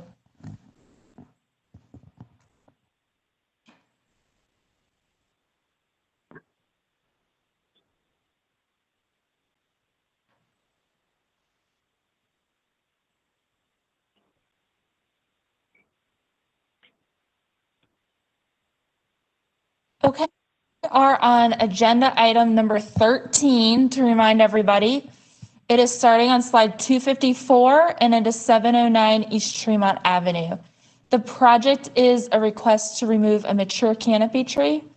It is a water oak, approximately 38 inches, and it's located along the right property line. The only concern staff has is that the submitted site plan does not seem to be accurate. It does not seem to show the tree on the property. And so that would just be my request that the property owner in their presentation, Robert and Eileen, if you would specify exactly where the tree is located on your site. So I'm turning it over to you. If you would, before you get started, please state your name and your address for the court reporter. Yes, certainly. It's Robert Hannigan, 709 East Tremont Avenue, Charlotte 28203. Does Eileen reside at the same address? Yes. Yeah. Okay, thank you. Okay, Robert, if you would like to explain your project and talk through tell the commission why you're seeking tree removal and any other details you'd like to share. Yeah, I'd be happy to. Thank you, everyone, for your time today. I really appreciate it. What we wanted to request permission on is we have a just under a 40-foot water oak. Apologies for my less than sophisticated site plan, but it's that red spot you see on there adjacent to the house. Since purchasing our home, we have continued to watch this tree with a bit of a degree of alarm. You know, our concerns are the proximity to our home. It is literally several feet off of our main bedroom, but also the fact that it has a very significant curve that goes really over our house. Later on in the deck, you'll be able to see there are pictures of it that are significantly bowed over the house. We have had this tree inspected on an annual basis since we moved into the home. We have also done pruning. We've ensured all dead matter has been removed.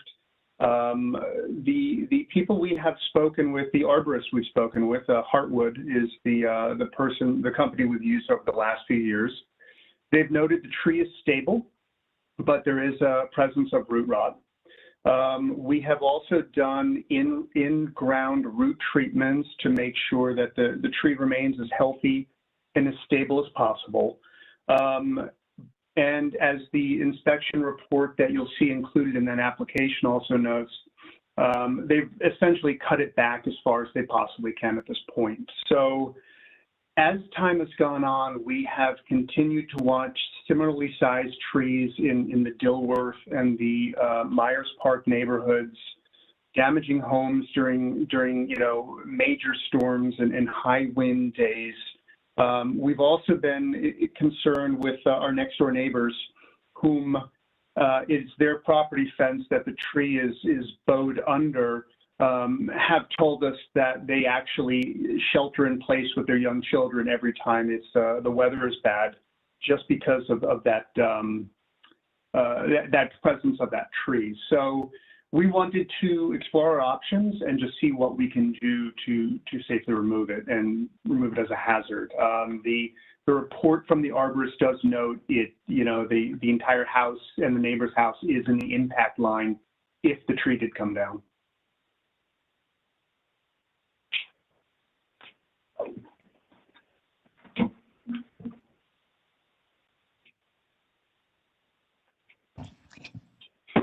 Okay. Is that it for your testimony, Robert? Yes. Okay, thank you. Is there anyone here to speak for or against? We have someone here, yes? On the line, all right. Hello, caller? Hello? If you're talking, we cannot hear you.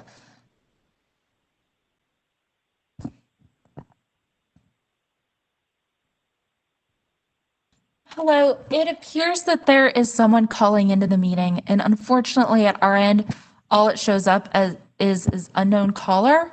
If you are that caller, please identify yourself by stating your name. This is Carrie Clavin. I was on earlier, and I believe I was the number 3 spot, but my phone went dead, and I just called back in. I don't think it's me, but just wanted to say it. Hi, Carrie. I think it might be you. You are in the number 15 spot, and we are currently on number 13. So you have a couple more cases to wait through. Thank you. Great. Okay. Thank you.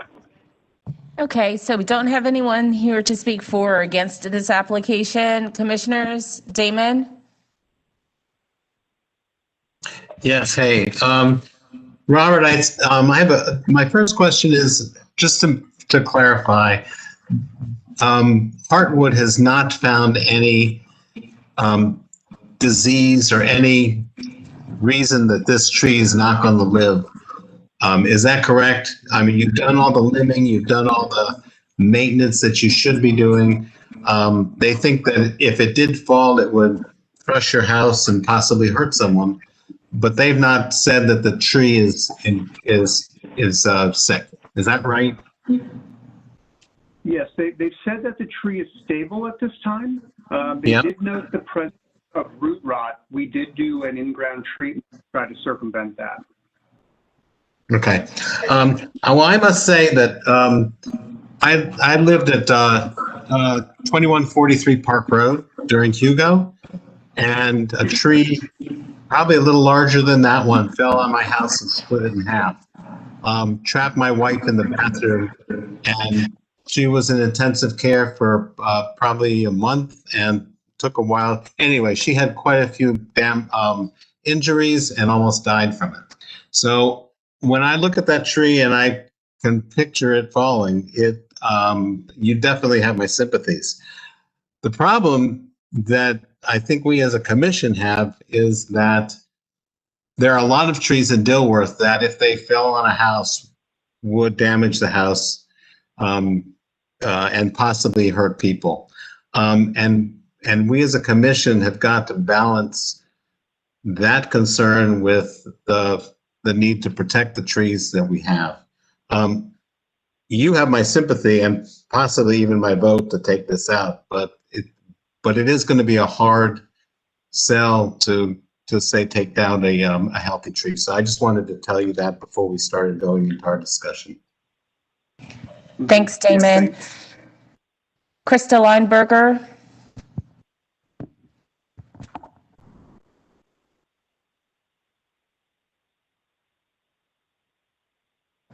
Krista?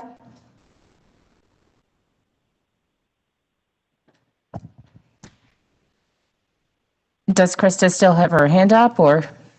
Okay, Krista, if you're trying to talk, we can't hear you. She might be having technical difficulties at this time. Yeah. Okay, thank you. Commissioners, any other questions of the applicant? Okay. Thomas? Madam Chair, I'm sorry to interject. Just want to verify the individual you are asking about is commissioner on the board. Correct. If we're going to proceed to a vote, that commissioner needs to be able to confirm that if they were having technical difficulty, that they have heard everything and anything to make a decision. If they have dropped off the meeting due to technical issues and have not indicated and expressed where they miss information, it will be my recommendation that they have to be immediately recused from the actual vote, because if they were to vote on this, there may be a question of due process because of their inability to hear everything and make a decision upon it. So what do we do? Because if we don't have Krista, we don't have.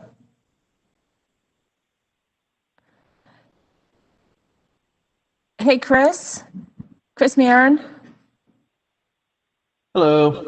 Hi, Chris. Chris, were you here for the entire application? No, I was not. Process I for just this heard. one? I just heard. Okay. Damon. And Krista is there now. I see her. Krista? Yes, my apologies. My internet went down for a second there. I had to reconnect. And I'd be happy to repeat what I said, which is all that she missed. Krista, can you share with us what the last thing that you heard was so we know where to pick back up? I'm so sorry.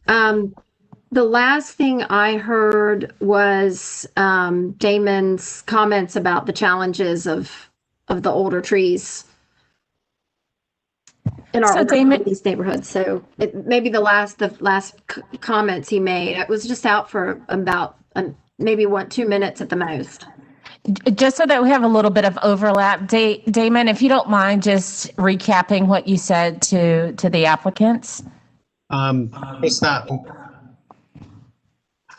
just acknowledged the fact that the tree, I just clarified the fact that the tree is not unhealthy or ready to die. And then I just told the story of my wife who was hurt under the tree during Hugo, and said that he had my sympathies, and kind of just explained that we are stewards of these trees and that he has my sympathies, but I thought he would just need to understand that as he listens to our discussion. Thanks, Damon. Okay, so let's continue. Commissioners, anyone else have a question or a comment they want to make before we close for deliberation? Yes, Bill. Do we know how old the tree is? We do not. This is I'm looking now to see if that's included in the report. Okay.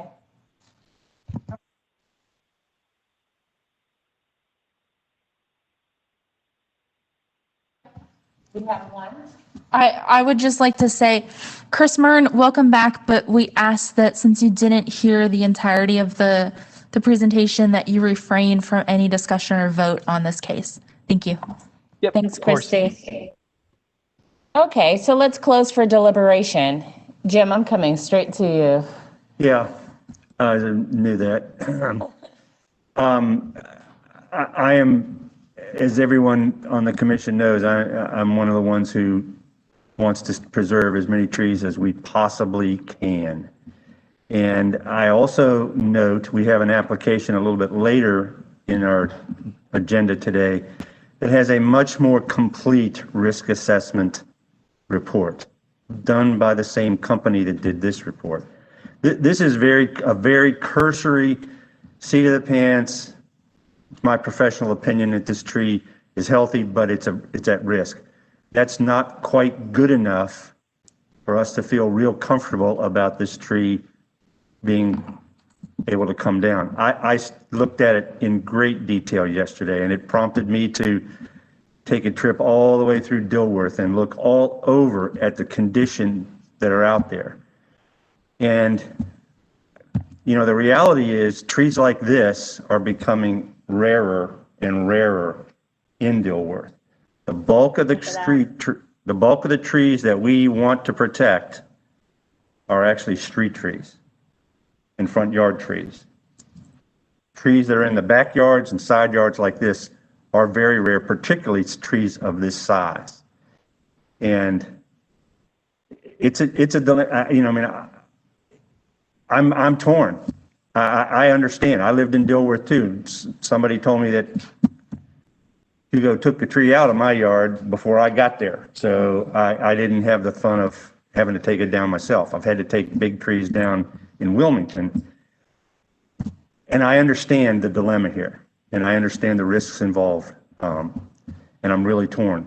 But I think that I could be persuaded to support removal of this tree if I had a better risk assessment report. Jim, I know we haven't gotten there yet, but you referenced a case later in the meeting. Yeah. If you would call out that case number and address as your reference. Yes. Especially if you were to. Case number 2020-00604 on Romney Road, 813 Romney Road. The tree risk assessment report performed by Heartwood Tree. It is a much more detailed assessment, and it's one where, you know, a lot of the same things apply. It has similar characteristics. It's been well-loved, but it's got issues, but yet it's, you know, it's not going to come down tomorrow, but it could come down at any time. And the risk assessment report indicates good justification for the tree down now. And I just don't see that same level of support for bringing this tree down in this location with the report that we've got. We've got a one-page report, whereas we have a 10 or 12 or 15-page report, and at least 10 pages report of why the other tree is justifiable.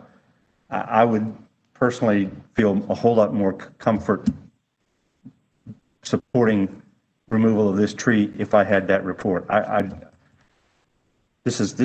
going to be dealing with this for forever now. This is going to happen all the time. I think we've got to have a proper justification to bring them down, but the reality is we're going to be doing this more and more, I'm afraid. Sure. That's, Yeah, I'm with you, Jim. I think when we're looking at trees versus life, obviously, we defer to the life of the people who are living in the home. I can't help but think about the tree that completely demolished a house on Grandin Road. And, had there been people in that home, it would have been a bad situation. And yet at the same time, we have a process, we have guidelines, and one of the things that we try to do in our neighborhoods is really protect the tree canopy.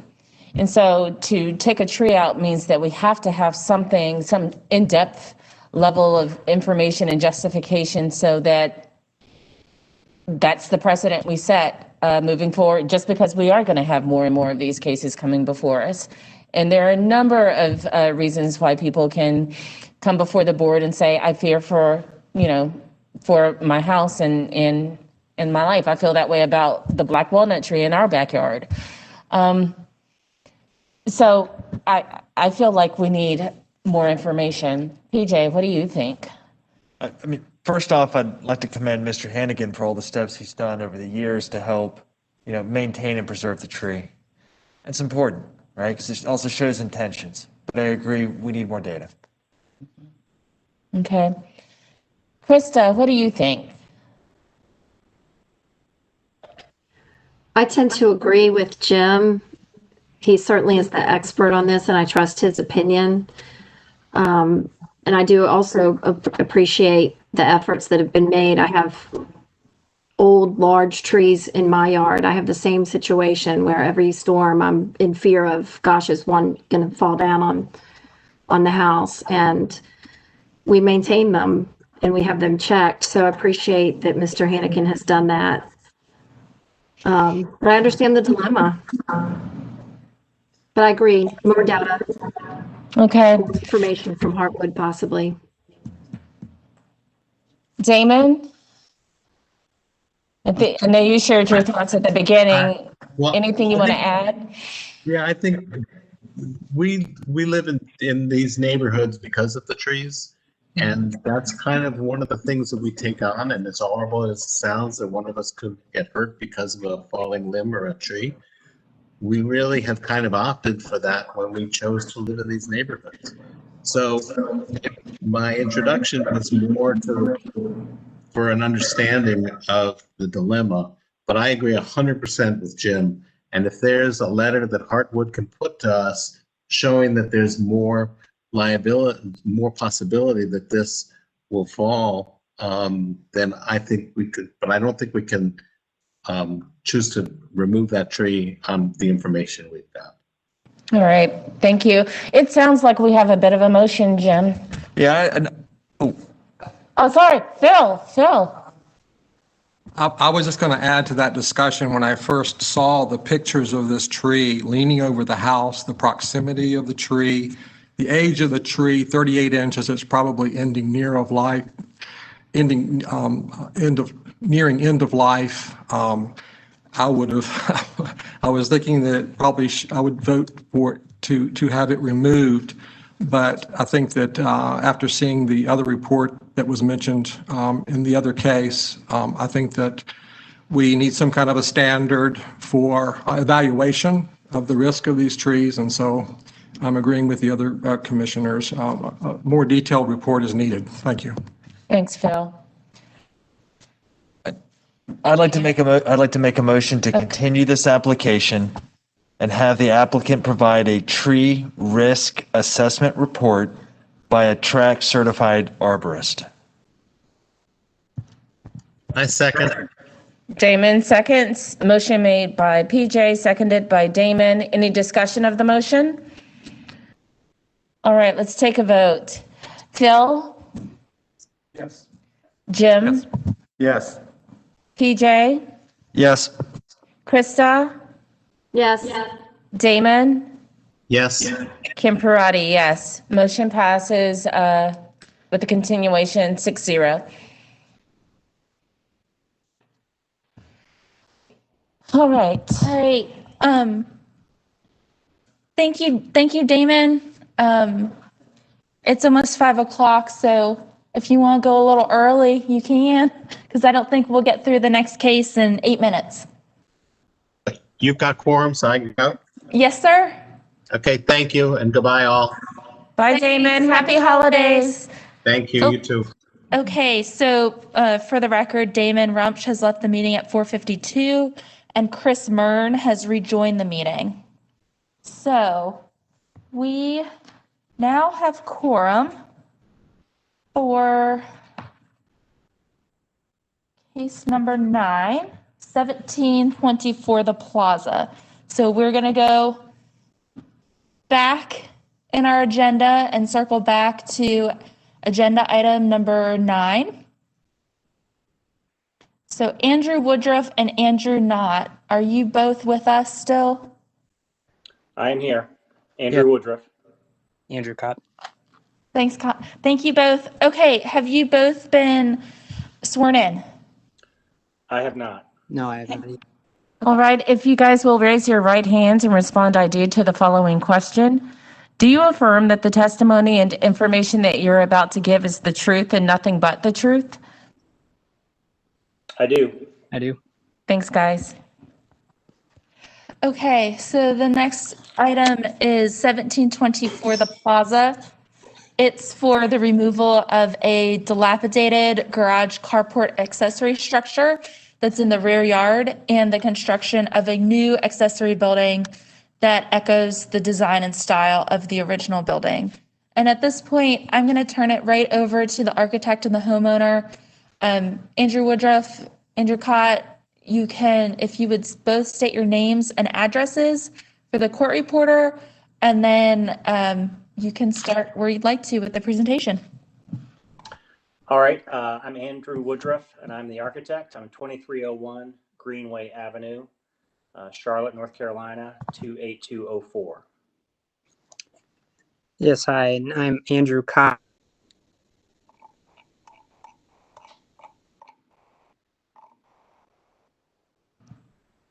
Andrew, would you just state your address for the court reporter, please?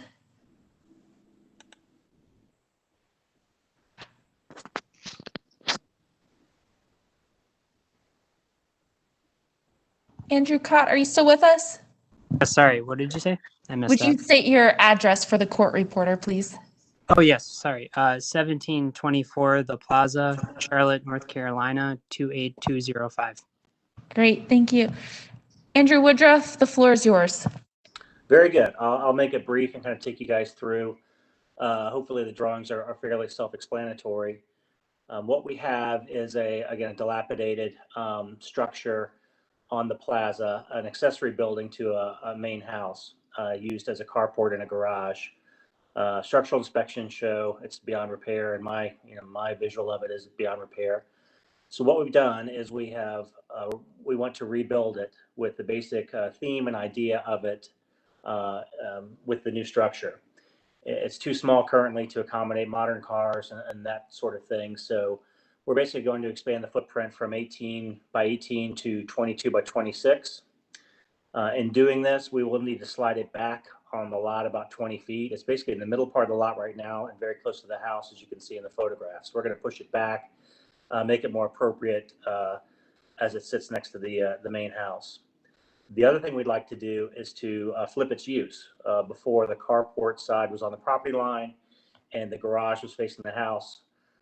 As we're moving it back and you're seeing it from the backyard, we're going to flip those so the garage is on the neighbor's property line and the carport is facing the backyard, which will obviously be much nicer to look at, much more open, and can also afford new functions like kids play area, entertaining, that sort of thing. Architecturally, we want to keep it as close as we could, like we said, in spirit with the old building. The roof slope is the same. The materials are similar as far as siding and corner boards. When we did enlarge it, it's basically a proportional enlargement. So a lot of the scale and the architectural elements will be the same. When we did need to enhance it, like when we did the carport and we added columns, we basically took those right off the side porch of the house. We're going to emulate those columns, or I should say replicate those columns to match the house. That's about all I could think of in a nutshell, but happy to answer any questions you guys have. All right, do we have anyone on the line to speak for or against this?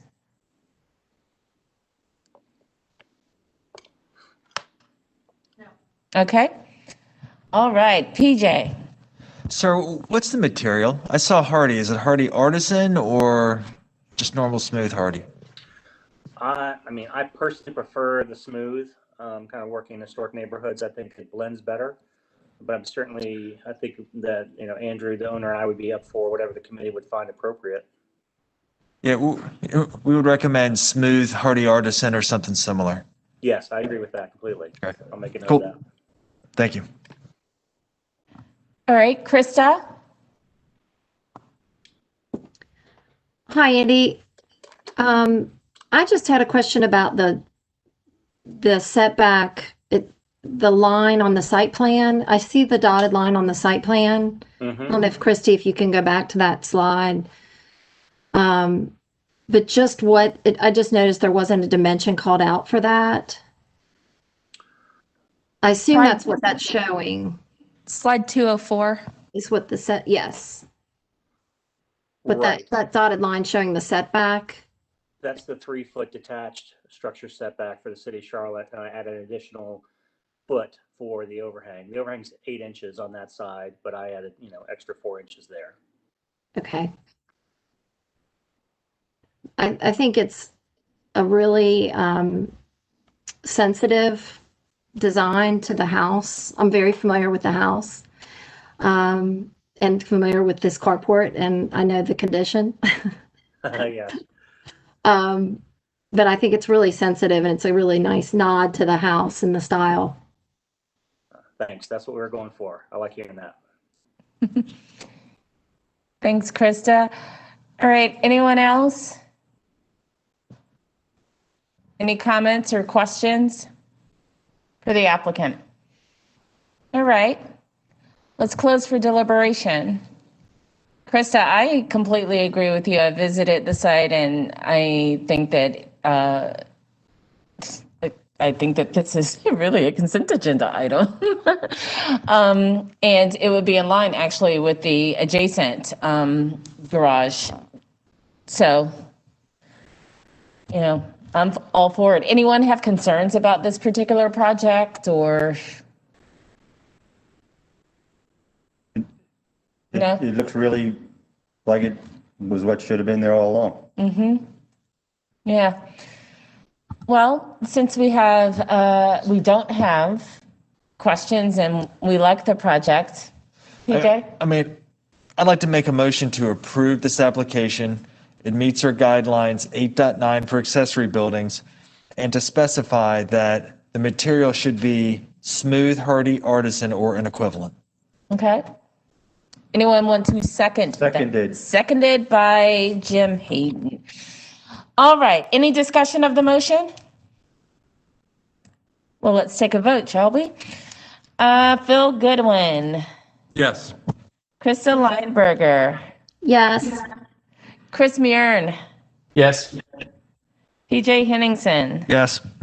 Jim Hayden, Yes. Kim Parati, yes. Motion passes 6-0. Thanks, guys. Great job. Thank you both. Okay, Christy, I'm back. perfect. Great timing, Jill. Welcome back, Jim. Welcome back. Okay, I'm just noting for the record that agenda item number 10, 218 West Park Avenue has been withdrawn by the applicant. The applicant has decided to restore their windows instead of seeking replacement. Yes. Yes, so I figured good news for everybody. Thank you to the applicants, even though they're not with us. We do appreciate it.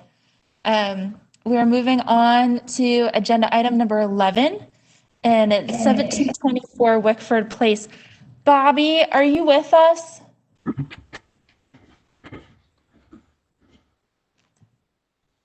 Can you hear me? Yes, sir. Hi, welcome. Thank you. Okay. I believe you need sworn in. Is that correct? That is correct. Okay. Okay, Bobby, raise your right hand, please, and respond, I do, to the following question. Do you affirm that the testimony and information that you're about to give is the truth and nothing but the truth? I do. Thanks so much, sir.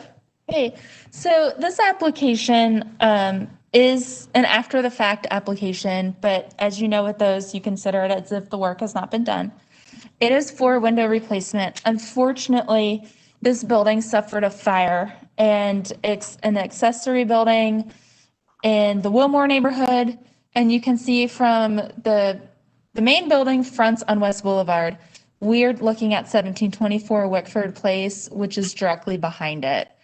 And I included some Google Street View images from 2009 to 2019 to show that it's really been very standard for years in the Wilmore neighborhood, and it has been unchanged predating the district. But unfortunately, like I said, it did have a fire.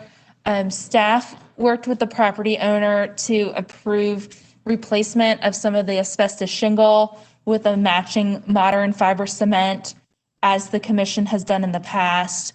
But what staff could not approve was, or not sign off on, was the approval of the vinyl windows that were installed. So that portion of the project is here for the commission's review. At this point, I'm going to turn it over to the applicant. Bobby, if you would state your name and your address for the court reporter, please, and then you can describe the project to the commission. Yes, thank you. It's Bobby Pfeiffer, and I'm at 2135 Hastings Drive in Charlotte.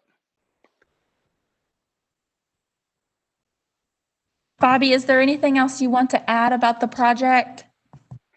The only thing I'd like to add is just to give some background. I've been listening to y'all, and I appreciate the job you're doing. And I know this is not a standard application, and I would like to give some background, just a little bit on how we got to this point with this application, so that you don't think that I just blatantly went in there against what your all's choices may be. I landlord in Charlotte. I deal in affordable housing. I deal with a lot of the different programs, Roof Above and Livian, which used to be the Housing Authority, supportive community services. This particular property is affordable housing, or was. Unfortunately, the tenant that was in there decided that they were an electrician and wiring, and that resulted in the interior of the place just being totally devastated. And as you can see, that went out through the windows. They had to bust the windows out. It was just a complete demolition. I do have other properties in Wilmore. I've worked with the city through lead abatement programs, both in Wilmore and out. They used Duke Vinyl, which is a local window product, which I like because it is local, supporting the community. And that is the window that I put in there. Unfortunately, what happened, the series of events, is obviously I received a complaint and notice of hearing from neighborhood code enforcement because of the fire. That's automatic. And then that developed into a finding of fact and order. And then at that point, obviously I have to pull permits to do the work that I need to renovate the property. And I did so. And so we'd gone in, we have done complete abatement on the inside. There was, asbestos, the whole abated all that. We gutted it. We put in new electric. We put in new plumbing. I put a new roof on the building. And then when we called for the inspections, that's when they told me that there was a hold on the inspections because of the permit. And at that point in time, I was directed to you guys, and I appreciate the direction and the help that Christy and the people there have given me. And then I started realizing, what needed to take place with the windows.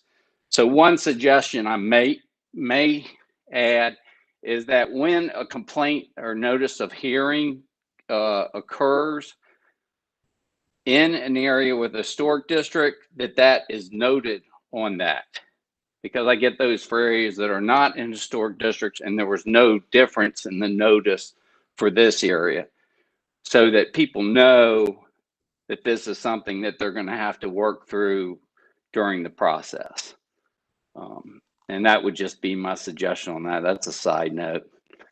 I understand that your preference is for wood, but obviously that is extremely cost prohibitive. We're talking about a building which does have the wrap on the top. That ultimately would be a cost that's borne by the tenants, is what would occur. But I appreciate your time. I respect your all's decisions, and thank you very much. Thank you, Bobby. Do we have anyone on the line to speak for or against this application? No? Okay. Commissioners, any questions of the applicant? PJ? Yeah, sir, were vinyl windows in the building originally? Or not originally, but I don't know, by the fire? No, that is not what was broken out by the fire department. Okay. And can you describe what those windows that were broken out by the fire department were? Like wood, metal? They were wood, and I believe you have pictures on the Google. There you Slide go. 221. I can't, that's correct.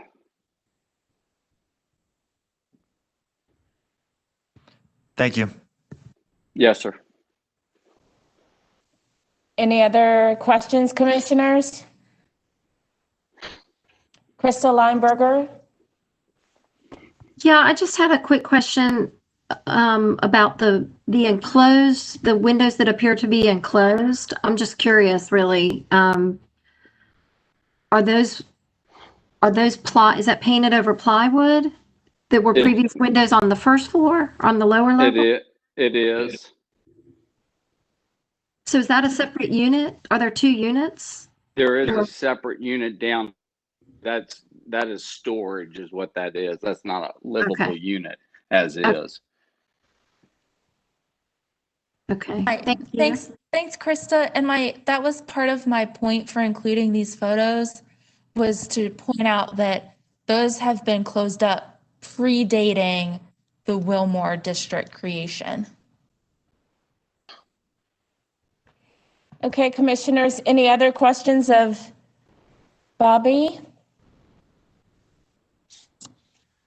All right, let's close for deliberation. Oh, nope, before we close, Chris Murin. Chris, you're up. Oh, there we go. That's how unmute works. Sorry about that. So for the windows that we see that you installed, are you looking at trim packages as well to kind of match existing, or are they looking to stay as is? No, that has been approved. It's one buys, and that's been approved as was. So just recreating what was the trim on the current windows has been approved by us. And I don't know how to, the committee that reviews things that do not go before you all. I gotcha. Okay. Not on this image. The one showing what he's replaced. Please, Christy. Sure. So not on slide 222, but on slide 223 and 224. There we go. It doesn't appear that there is any trim in place yet. It has not been. I stopped everything at this point. Oh, I gotcha. Okay. They did approve the fiber board, the cement board. They did approve. There is an exterior door on the porch that you do not see that was approved. I guess those are all considered like replacements. And then they approved the 1x trim board around the windows. I believe it was trimmed to match existing as what was Exactly. there prior. Exactly. Yeah. Thanks. Because that met what staff could approve. Right. Correct. Yes, ma'am. Oh, so you approved it, Christy, with you and your team. Yes, yeah. Okay, So great. Thank you. yeah, sure. We've been working with him. Anything we could approve that was going back to match existing, we did. We just couldn't say yes to vinyl at the staff level. So Gotcha. that's what that's to you. Mhm. Thank you. Thank you. Okay, any other questions? All right, we will close for deliberation. Commissioners? It's really fortunate that no one was hurt. I never said that they weren't, but we're hoping that no one was hurt. And I don't know. I mean, it's unfortunate there was a fire. But our guidelines are pretty clear when it says, only replace windows that are missing or beyond repair. I'd say firefighters cracking a bunch of, destroying a bunch of windows means that they're beyond repair, right? However, our guidelines also say that we need to replace what was originally there with in-kind materials, which would be wood. That's how I feel. Phil, what are your thoughts? Do you think? You know what? Sorry, but I'll kick it to Chris Mirren and then to you, Jill. Okay. Sure. Yeah, I agree with PJ on this and what it says, and I'm unfortunate with the situation, but just with our code and the point that this is in the historic district and what we judge these decisions by in the guidelines, unfortunately, this doesn't cut it. Also to note the mullion patterns to come back as well. Yep. Okay. Thanks, Chris. Jill? Well, my 2 cents are in disagreement with the previous, and I'm looking at what I would characterize as an outlier of a residential structure here. Cinder block foundation takes up half of the home, requiring house of this kind of substance to have wooden windows doesn't to me. I know the guidelines state that, but I think there are reasonable exceptions. I would consider this one of them. Jill, just driving by it feels like it sticks out even more because of the windows, in part because of the windows. I'm totally with you on the fact that it is an outlier in the neighborhood. The windows make it feel even more so. Any other thoughts or? Our guidelines are pretty clear about it.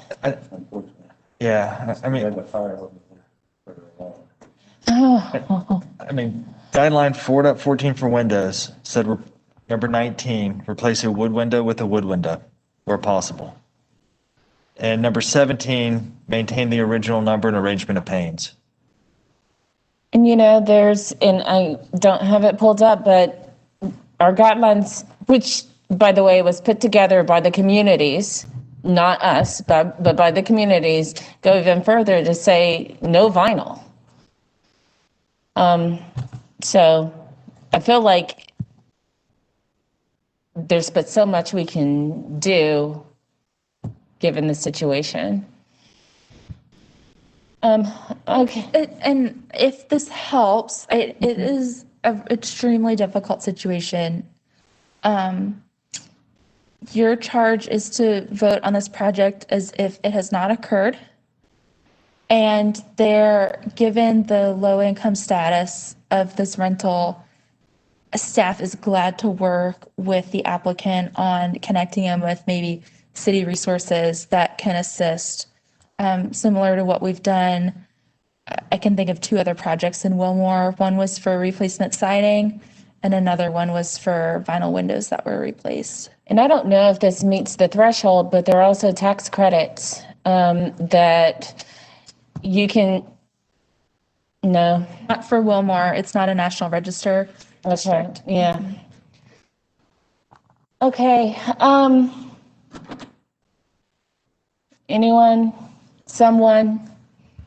But, I mean, I'd venture to make a motion. I really think the motion is two parts, right? One is because the windows were destroyed by the fire, because the windows were destroyed by fire, you know, my motion would be to approve those windows, the replacement of those windows per guidelines 4.14 number 10, because they're beyond repair.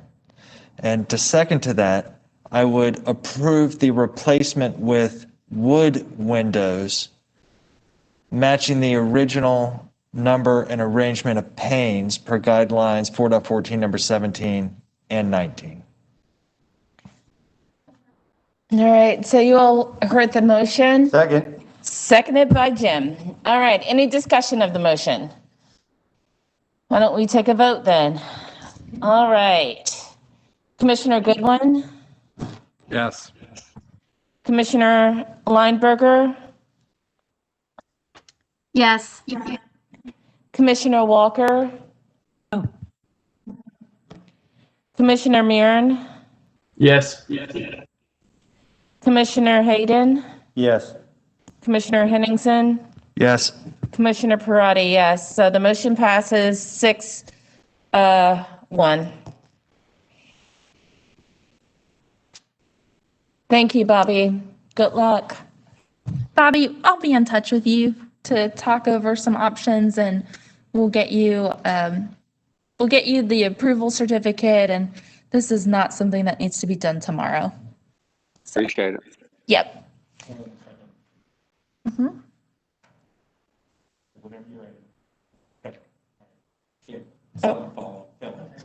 Oh, okay. Okay.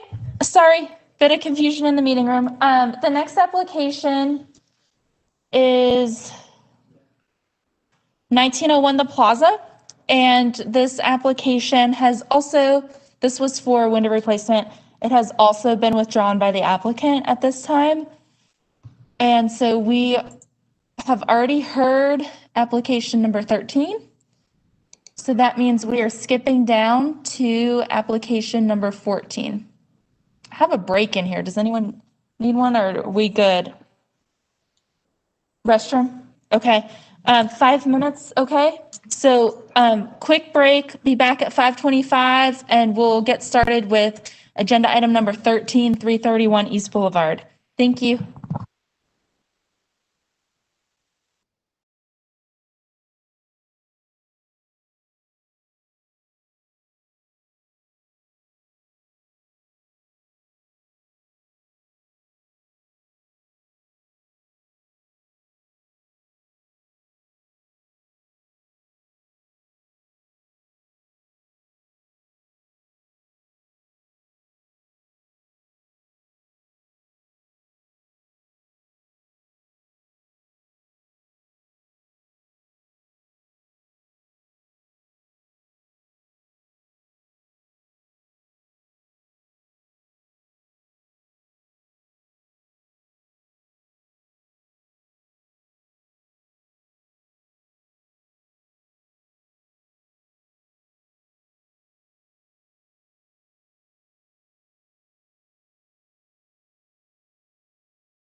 Okay, so I think we're still waiting on a couple of the commissioners to return.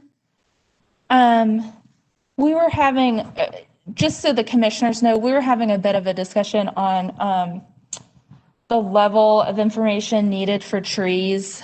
And so I just wanted to give everyone a heads up that as we do look at guideline revisions and we start planning for 2021, I think as part of our next meeting with the consultants, we might talk about trees a little bit, is basically what we decided. So with that being said, I'm gonna just do a roll call. I don't know that I'm completely certain which commissioners are with us and have returned and which have not. So if you would bear with me, Madam Chairwoman.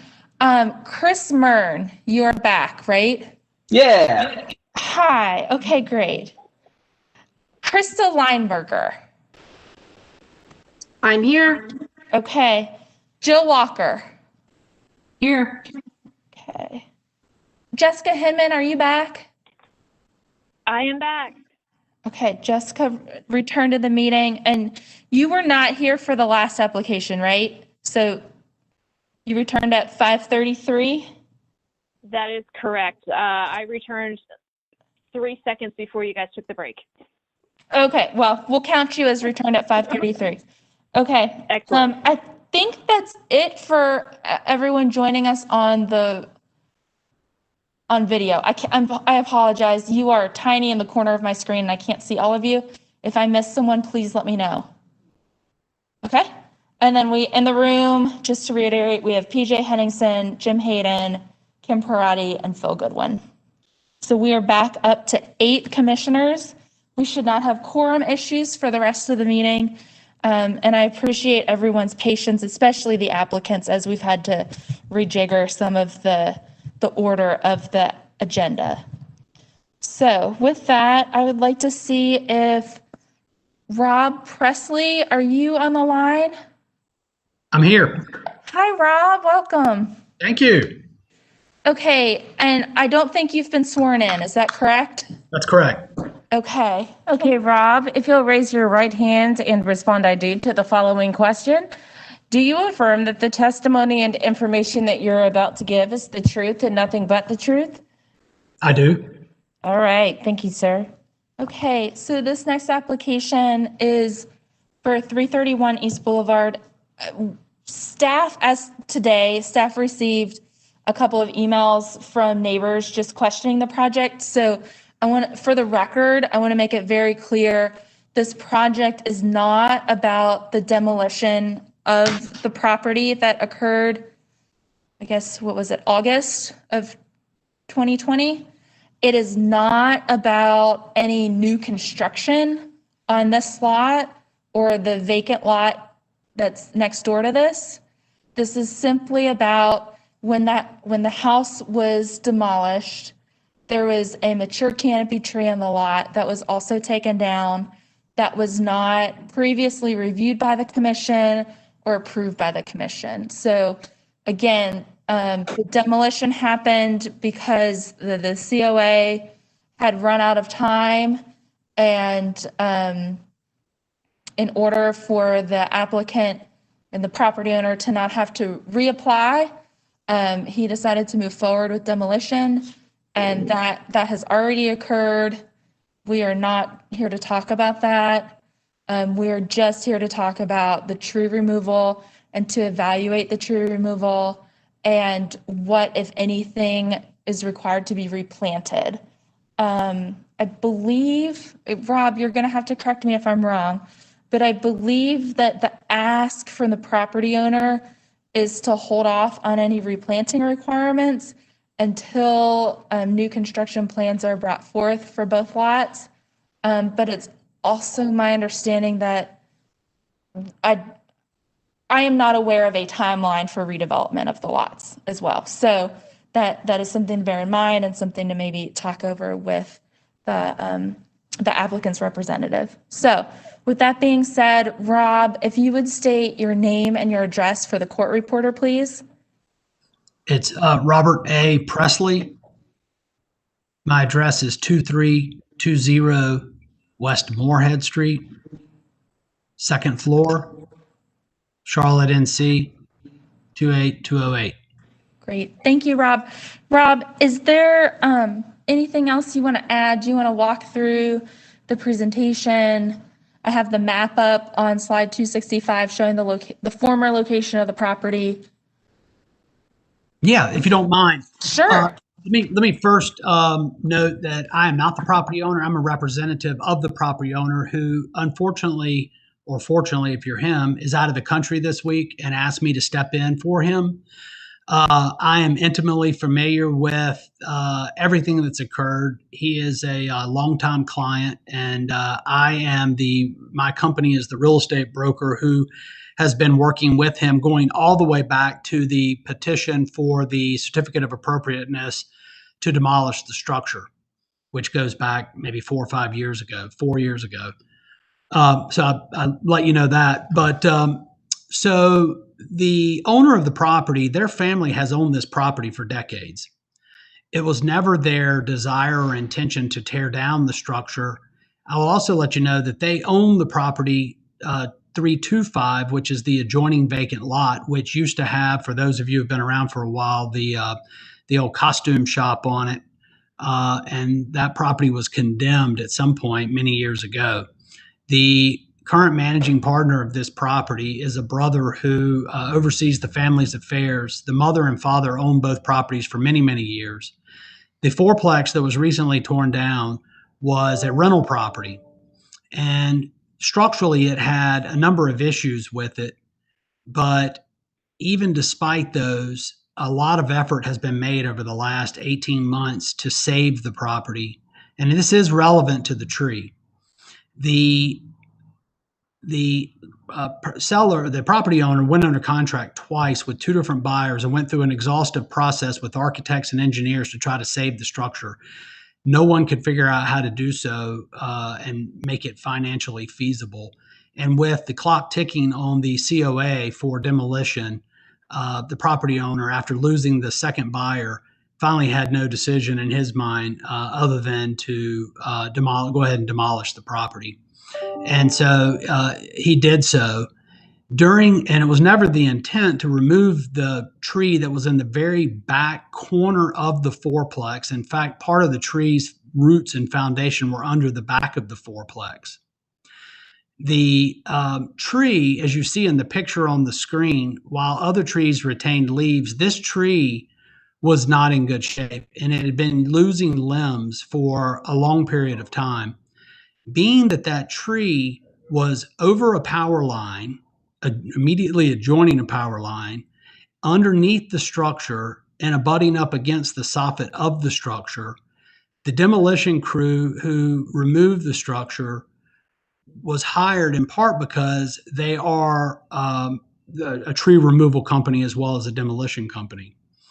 And he hired them because he wanted care to be taken to take down the structure without doing any damage to the tree. And the thought and hope is that the tree could be saved and fertilized and pruned and maybe get some more life out of it. However, once the demolition got started, it was determined the whole bottom of the tree was hollow, and there was a family of raccoons living in the bottom of the tree. It was also determined that some of the main branches at the top of the tree were dead and 2 were cracked. And so the demolition crew called out the owner, shared with him what was going on. And the belief is that once the structure, which had already started demolition, once the structure was removed and it was taken out, that the tree itself, which was already in bad shape, would be further destabilized and become a hazard to the power lines, to cars. It abuts up against an alley, and because of its height, if it fell, depending on the direction it fell, it could do property damage to adjoining properties. And so they made an on-site decision the day of while they were in the middle of demolition to go ahead and take out the tree. And as they took the tree out, it was deemed that it was actually in more rough shape than they had even anticipated when the demolition started. The property owner is not a he is a property owner in part by default through inheritance of his mother passing away a couple of years ago, and has really not spent since childhood a lot of time in Charlotte, although he lives here now. And he was just completely unaware of potential or the requirement, if you will, to have a COA to remove a dead tree, and was doing what he thought was in the best interest of his property and adjoining properties as well when he instructed the demolition crew to go ahead and take the tree out while they had the appropriate equipment in.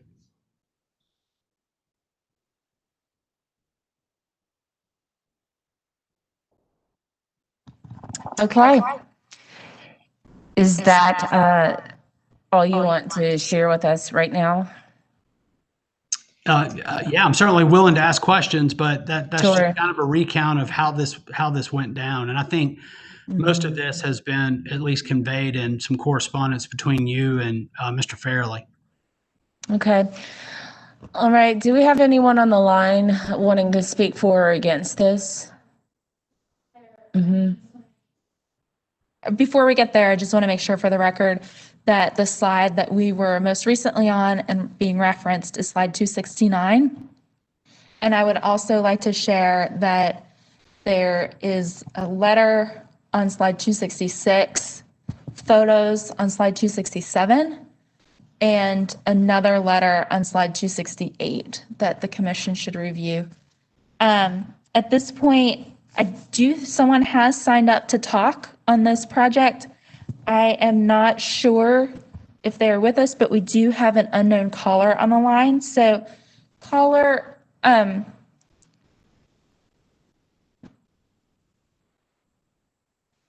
if you would identify yourself. It might be Carrie, is it you again? It's okay if it is, just tell us.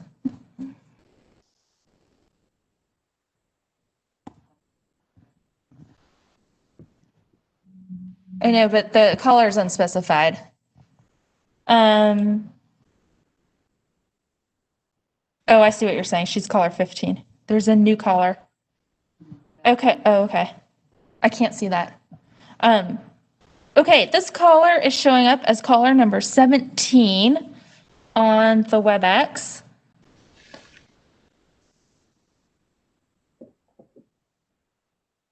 Is it Joe? Joe Spencer, are you with us?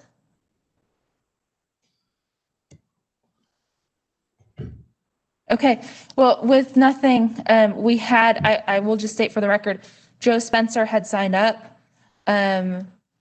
We sent him an invite. He's been on all the emails. We don't know if he was speaking for or against. If he does show up before this ends, we will certainly go back to him. So Kim, back to you. Okay, perfect. Commissioners, questions of the applicant?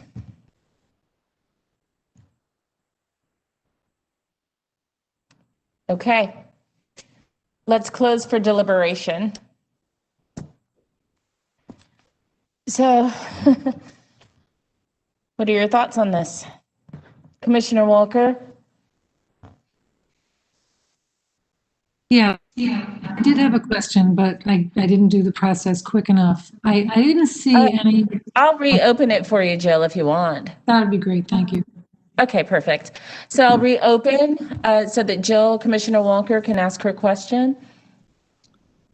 Yeah, hi, thank you. Mr. Presley, do you have whether or not y'all had some kind of an arborist to report on the status of the tree? Am I on mute or am I open? You're open. We can hear you. Okay, good. No, there was no arborist report because it was not the intention to take down the tree.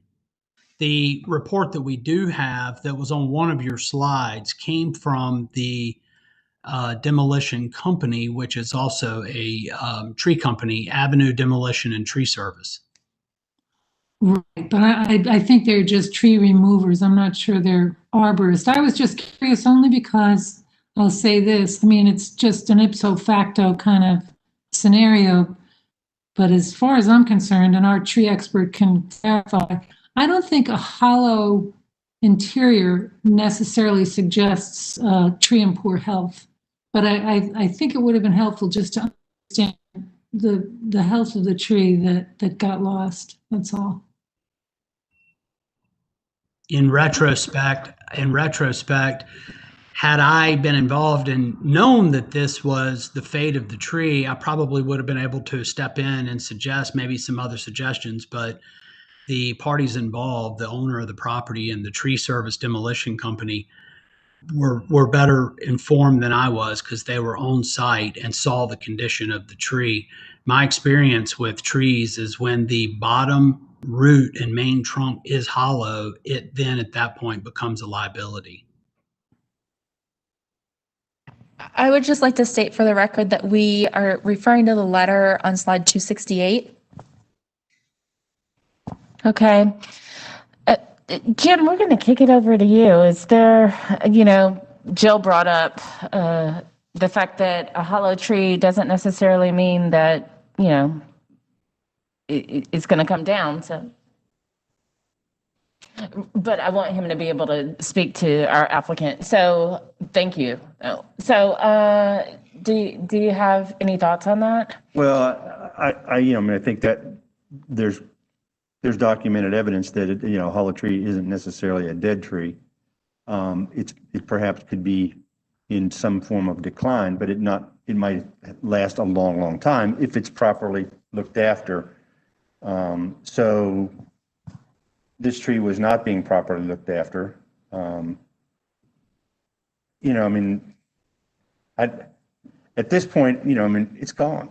And you look at the tree that's in the yard, hollow and lots of beat up limbs and all that kind of stuff, and it wasn't in great condition. It might have still been alive and it might have still had some foliage on it, but it was obvious from the photographs that it wasn't robust. So the fact that it's gone, in all cases like this, I have a great deal of heartburn with somebody saying they didn't know. The property's in the historic district. Everybody knows those rules. With that said, I'm not sure why we're here today, because I have no intention of approving a replacement tree without knowing what's going to happen there, where it's going to go. We won't know what kind of tree would be appropriate to put where. So I'm not sure what we're doing here. Okay. You are here because it's an after the fact request and there was no replacement plan given to staff, so staff couldn't sign off on the project. So it comes to the commission for your review and your direction to the applicant. Okay, so we can tell them we're going to expect Yes. replacements in there. Yes, Okay. and likely continue the project until you get that. Yeah. Okay. Any other comments or questions for Robert before we close for deliberation? All right. I would like to just quickly note that the photos in question are on slide 267. Okay. And we still don't have Mr. Spencer. So, Joe Spencer, have you joined us? Nope. Okay. All right. So let's close for deliberation.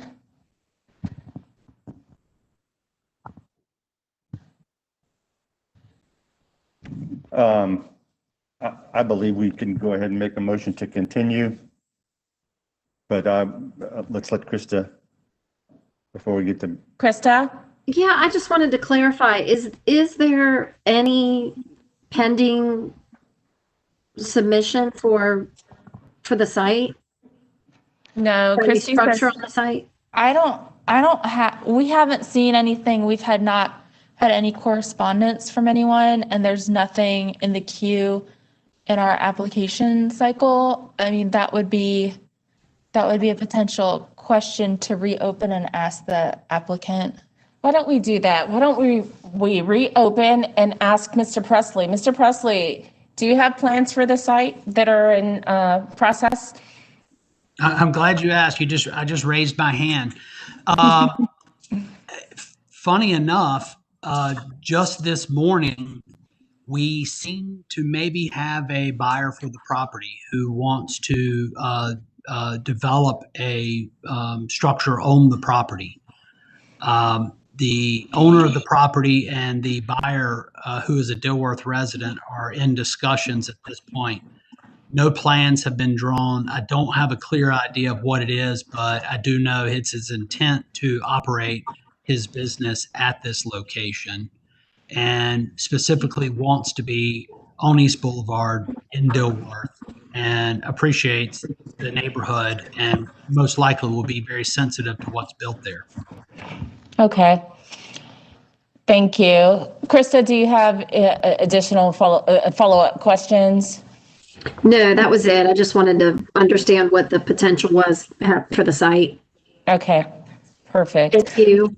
All right, we'll reclose. Jim?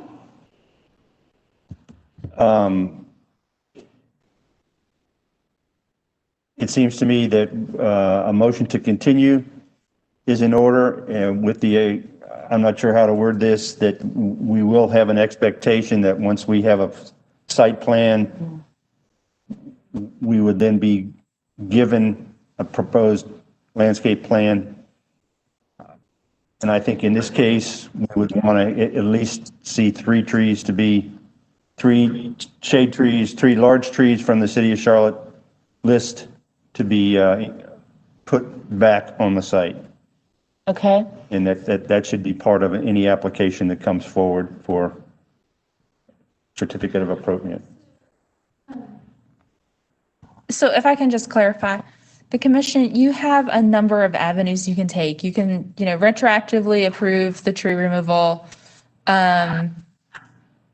You can hold on requiring replanting, but tie it to any new construction that happens, or you can tie the replanting to the tree removal tonight and continue it and asking for a site plan for replanting. It's up to you. But with no plans laid out yet, and there being an expiration on how long we can continue it, it seems it might be best to tie it to new construction, perhaps. Jim, what do you think? I mean, yeah, and what you can do is you can say, okay, well, we're going to continue this. We want a replanting plan. They have that. There's only 2 times a year you can replant, and the COA is good for a year. Okay. Right. So if in the intermediate, the time in between, someone comes back with new construction plans and they ask us to, override our previous approval and approve a new site plan, we can do that at that time as well. Okay. All right. Is that clear as mud? Yes. It's clear. Chris Marin? Yeah, my question was more about legality. If we're putting a hold or continuation on this, is that going to put a lien on the on the owner of the land, since this is going to be a transaction that somebody's buying? So I would lean towards what we just discussed of getting something in writing of what new construction is going to hold, just because of that, to try to make it easier for this to be sold if the current owner doesn't want to do anything with this project or this land. Yeah. Thanks, Chris. Jessica? My question was actually similar to Chris's. Thank you for asking that. It was about how enforcement works, how we have some guarantee that these trees will transfer to these other applications, and about whether the title's clean on the property with this zoning violation. Yeah. Action by the commission, either approval, denial, would resolve the zoning violation. A continuance would resolve it when the project was approved. So, given that this is going to be changing hands, we do struggle with that. On other cases, we've struggled with that. We've had a painting brick case that we struggled with that because it's hard to hold a new property owner to a standard that was required of an old property owner. However, I think in this specific case, since it is a violation, it isn't after the fact. If you approve it with the requirement that any proposed new construction come back and include 3 large canopy trees that will be attached to this parcel number. And we will be able to reference that with future applications. Because you will notice, and I'm going to even have to ask Thomas about this, but you'll notice in my staff memos, I reference, maybe not this memo, but other projects. I reference past projects that have been approved, and I give case numbers. I try and do that as much as possible, especially for recent projects. And this is a pretty high profile project, but Thomas, what do you think? What's the best course of action?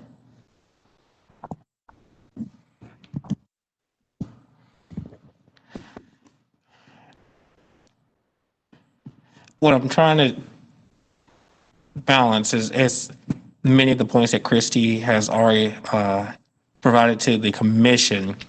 I do think that given the time constraints and given the issues at hand, if you were to approve it with this applicant right now and it changes hands,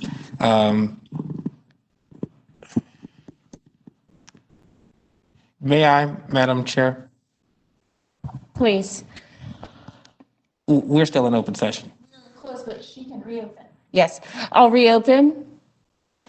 What? Mr. Presley? Yes, sir. Let me ask you a question. And this is just to help this process through for the board. This is a procedural question. I'm not asking for facts as if I'm making a decision, but procedurally, if you're negotiating with a potential buyer of the property, are you or your client willing to add a stipulation to your sale agreement that this information that the board may look at and adopt would then carry over to the buyer as part of the transaction? And the reason I'm asking this before you answer is that as the board is exploring some of these issues in regards to property sales and transfers and notice of violations, one of the things that they're wrestling with is A, the time constraints that you have illustrated, but also the aspect of what they don't want to do is not necessarily bind the next property owner who maybe want to comply, or let the next property owner off the hook on something where everybody's kind of aware of the situation and it sounds as if you are and your client is willing to kind of rectify this as much as possible. So my question in this instance would be, and this would be conditioned on the board also supporting that, if you are willing to or your client is willing to agree to the inclusion of a provision. It doesn't have to be anything extensive, just a provision that the board's decision rendered on this day would also be binding upon me as the new property owner. I think that may address maybe some of their issues and may be able to give the board a path forward to evaluating and make a decision tonight. So I wanted to ask that for your perspective. Again, you do not have to agree to this. Let me just emphasize that immediately. But if you were willing to discuss this, that may be something where you can provide your feedback to the commission at this time as to your thoughts or your position in this instance. That was a whole lot of information. Let me, if you don't mind, repeat back what I think I heard you say. Sure. Sorry. So the question is, would the current property owner be willing to stipulate as part of any sale agreement with this buyer or any other buyer that they would be required to replant some specified tree or trees as part of their site plan for development of the site? Yes, sir. I would, since I don't have the authority to bind the current owner, but I would like to say that yes, he did not do anything malicious, and he wants to make restitution for what apparently he's done out of naiveness. And if it requires planting 3 new trees, as long as they fit on the site within reason, I mean, It's a tight site that already has a lot of trees on the site. But it would seem to me that this board is going to have to approve any new project that goes on site, and by virtue of their approval, they have the authority to bind anybody to add trees in the future. Is that fair enough? Fair statement? Yes, sir. Again, I didn't want to speak on your behalf, so that's why I wanted to ask that question. So I appreciate you giving me this information in that regard. Thank you. Let me just turn back to the commission.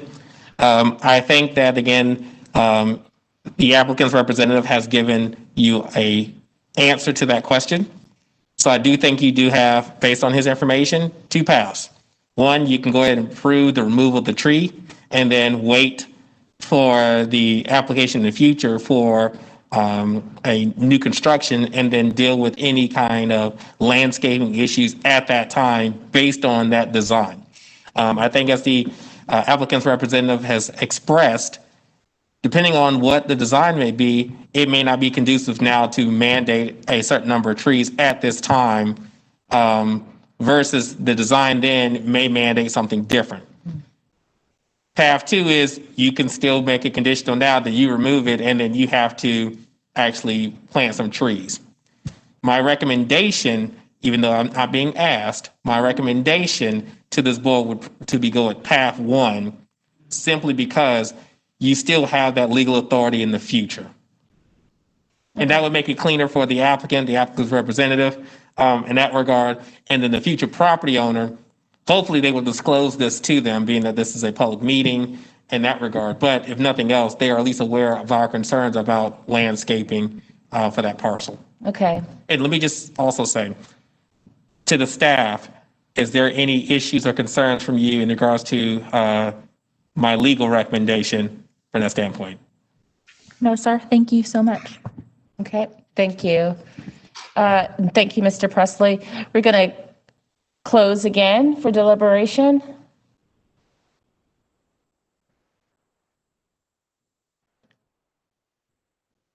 Okay. It looks like we have a new caller on the line. Would you please identify yourself? Kevin? Marlo? Hello?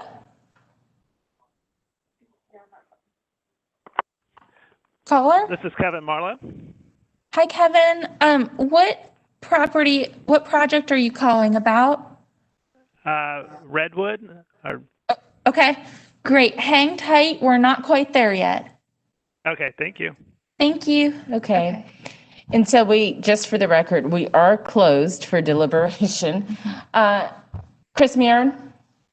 Yeah, I guess just to start this, I definitely understand where Thomas is coming from on this and the landowner, but to me, it doesn't sit well. And I'm guessing Jim's the same way, where, there's a tree that's lying down on the ground and nobody's being really held accountable for it. And though this application is trying to cite, again, case number 15 that we're going to look at, there is a vast discrepancy in information that we're being given, and even just the overall, I guess you could say, word choice and how this has been presented to us. So I understand the path of least resistance for the property owner, and I want to do what's best, knowing that this is going to exchange hands. Still, I think something needs to be tied to the site, because to me, it's not enough just to say, well, we'll catch it when it comes through with rezoning, or when the new property owner comes through with it. Yeah. Thanks for that, Chris Meehan.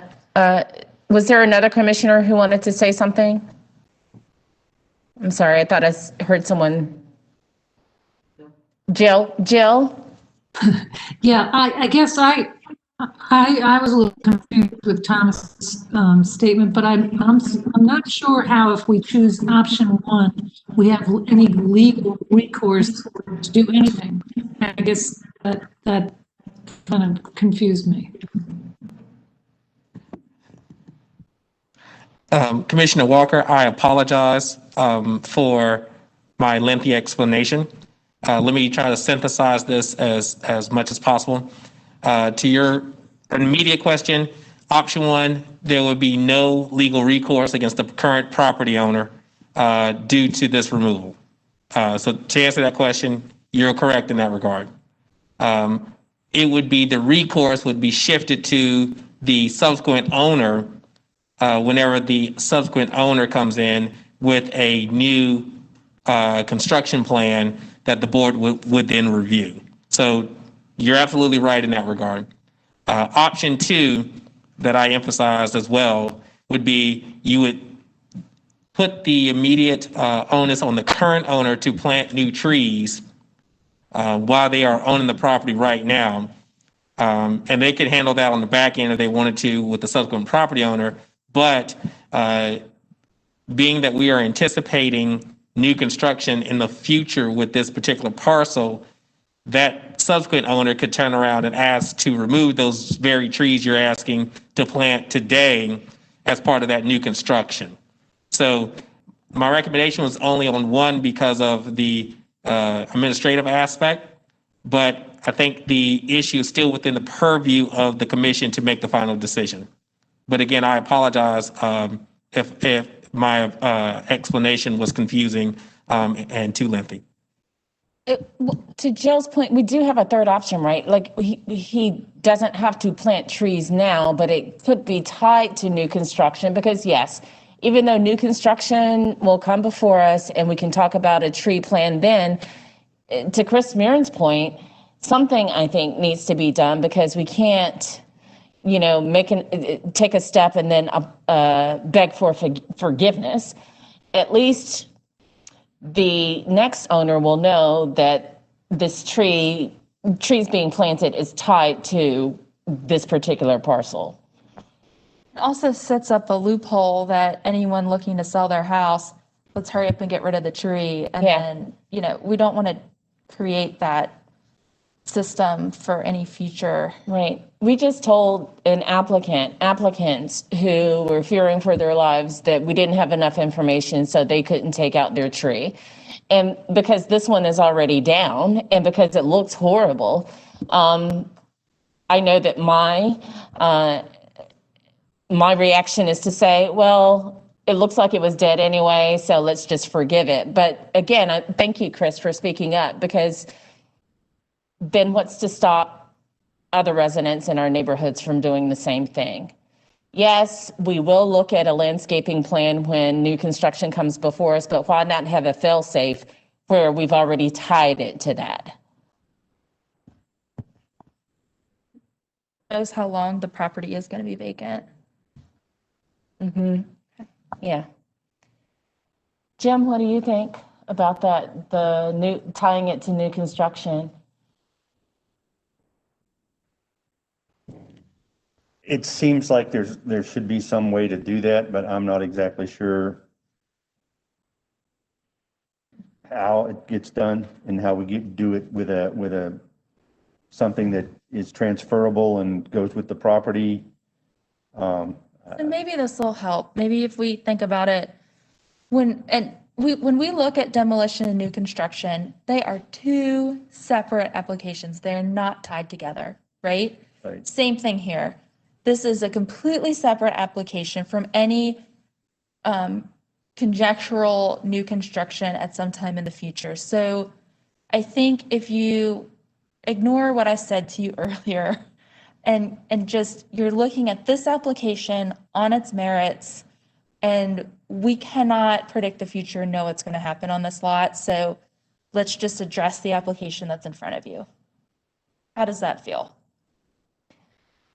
The reason I'm a little confused by that is because if we address this, I know my instinct is to say, deny, removing the tree, which has already been removed, and replant trees. To Thomas's point, if someone goes and develops the land and they wind up coming back to us asking to cut the trees so that they can do whatever with the lot, then it just seems all for naught. Because you can remove trees that are under a certain size without approval. There's a loophole. But what's the point in doing it in the first place? Krista Lineberger? I was, before we got into that conversation there, I was going to ask Christy if there was any precedent at all for tying tying an application like this, or request to, a future application, if there's any precedent for this at all. Struggle, like, because what happens if the property doesn't get redeveloped for 10 years? Right. Thomas?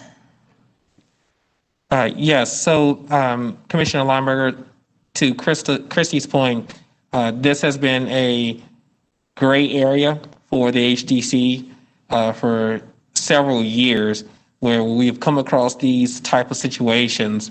It has been during the transference of a conveyance of a property from one property owner to another. There is not a foolproof answer. Unfortunately, this is one of those situations where staff cannot recommend, this is the only solution possible.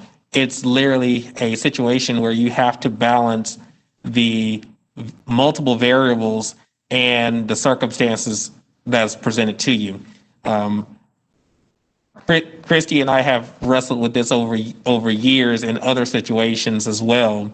And we have not been able to find, to your ultimate question, a solution to tie a project like this to the property to put a subsequent owner on notice. The only possible way that we've done it in the past is we would approve or deny this, but require replanting, issue the COA. If the replanting doesn't occur or the COA is not renewed within that 1-year time frame, then we would issue a new notice of violation to whoever the current property owner is for non-compliance with the COA. Jessica Heinlein.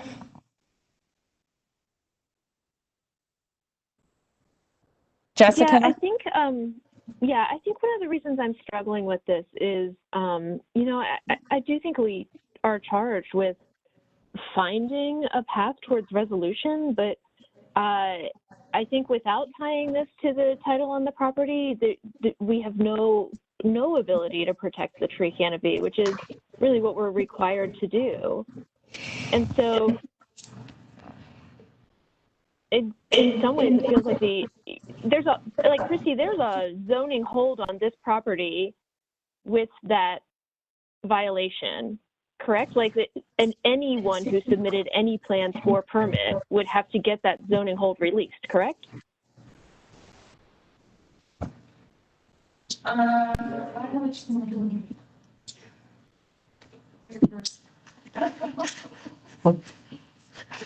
So, I mean, I guess what I'm going back to is that several of us have been around long enough to remember the painted brick one, right? And the new property owners had to resolve that zoning violation because it did carry with the title transfer, correct?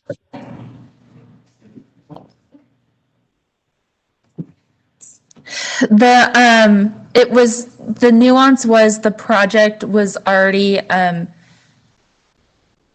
the transfer happened after the first hearing of the project. So because the project had not been resolved, it was still in our process. And that was the nuance with that case. Thank you. I had not remembered that. That's okay. You're welcome. Yeah, so that goes back to, again, the situation at hand. So one of the issues that has been, I guess, evaluated or looked at by this commission has been the aspect of time. If this transaction were to take place in the very near future, then that may be more of a factor that leans towards the new construction element.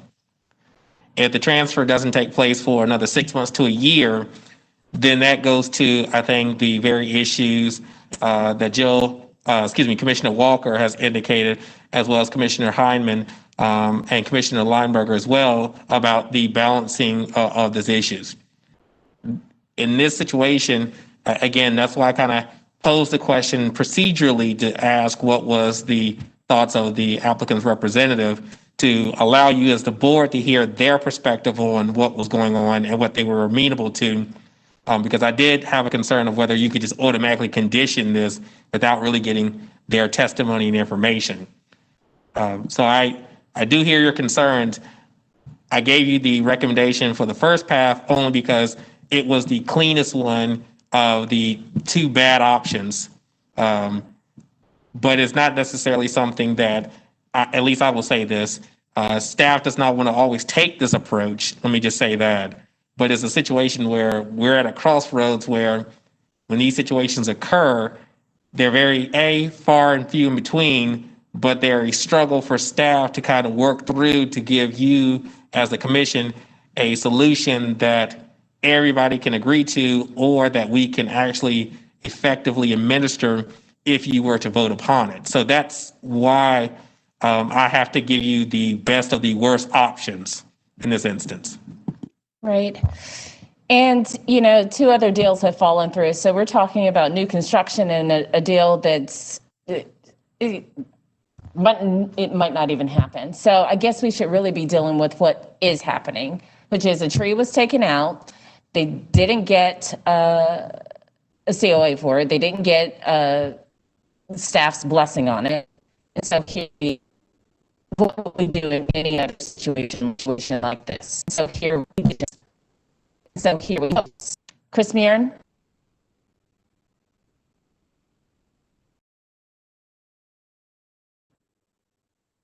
I'm starting to lean towards having them put stuff.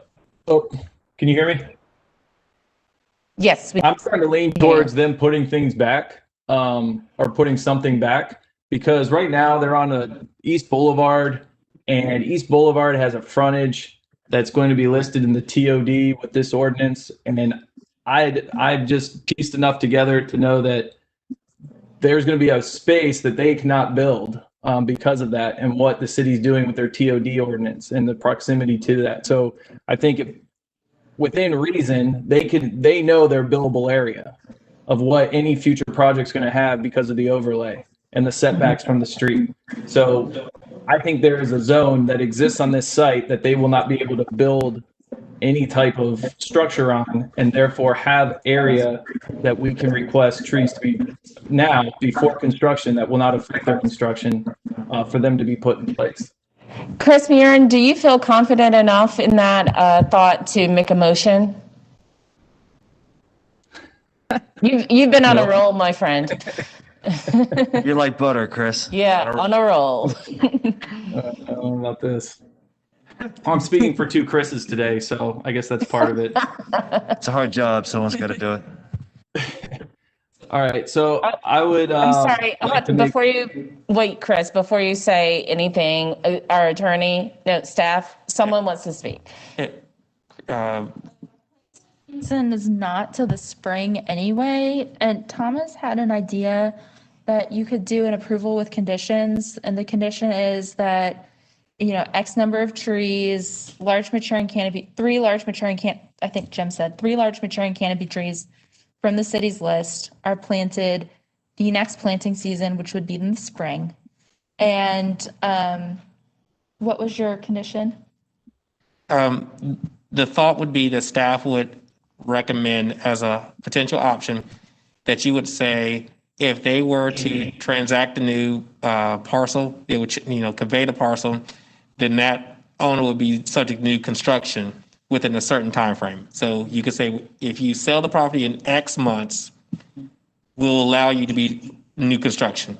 But if you do not sell it within X months, we are requiring you to plant X amount of trees or Y amount of trees thereafter, and whatever's on the property would then be subject to staff either approving removal, new construction, or whatever. Okay. So that would be a hybrid, understanding the nuances of the situation, but that may be the only thing, especially given the fact that Chris has indicated that planting may not take place until the early spring. That gives you 3 months, so to speak. Okay. Did you hear that, Chris? Chris Meehan. Robots are fighting back. Sorry about that. Yeah, I heard that. So this would be, this isn't a motion. This is the rough draft. The approval with condition of planting 3 mature trees with 9 months would be 2 planting seasons, Jim? Yeah. Yes. So if we get it within 9 months, and then if a sale takes place within that time frame, that the 3 mature trees go into that new deal? I would amend the last part to say that this provision would not, this provision would not be effective if a sale occurs within 9 months. So again, the thinking would be, if they can't sell the property within 9 months based on the standard, they would have to plant the trees. But if they sell it in February, then the application would be subject to the new construction provisions. So all they have to do is wait 9 months and nothing matters. No, I think. Actually, the exact opposite. It would be, well, that's good. They need to sell it as quickly as possible to avoid planting the trees. Whereas if 9 months and 1 day, they need to have trees on the property going forward, irrespective of the sale. Thanks, Thomas. And so, no problem. Again, I am not indicating that you have to do 9 months. You can do as short as you want or as long as you want. And the appropriate number of trees for the property was within the call of the commission. All right, sounds good. I think 2 planting seasons is a good bit of time to determine whether or not you can sell this lot. Especially where the world is right now. Yeah.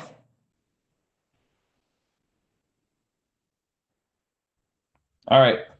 I'd like to make a motion.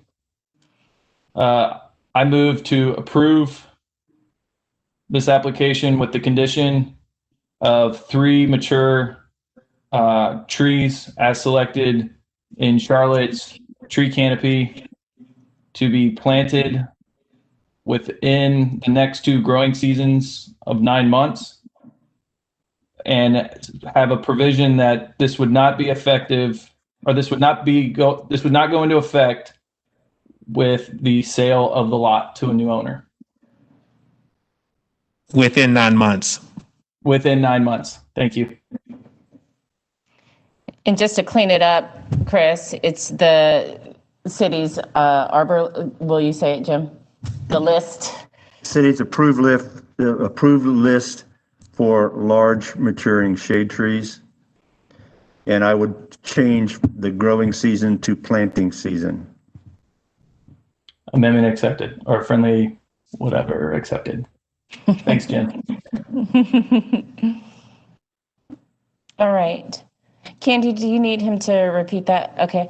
Do we have a second for it? Second. Seconded by Jim Hayden, Commissioner Hayden. Any further discussion of the motion? Okay, let's vote. Commissioner Henningsen. Yes. Commissioner Goodwin. Yes. Commissioner Walker. Yes. Yes. Commissioner Lineberger. Yes. Commissioner Heineman. Yes. Commissioner Murin. Yes. Commissioner Walker, did I call you? Yeah. Commissioner Parati, yes. Did I miss anyone? Jim. Yes. Commissioner Hayden. All right, so that motion passes 8-0. Thank you, Mr. Presley.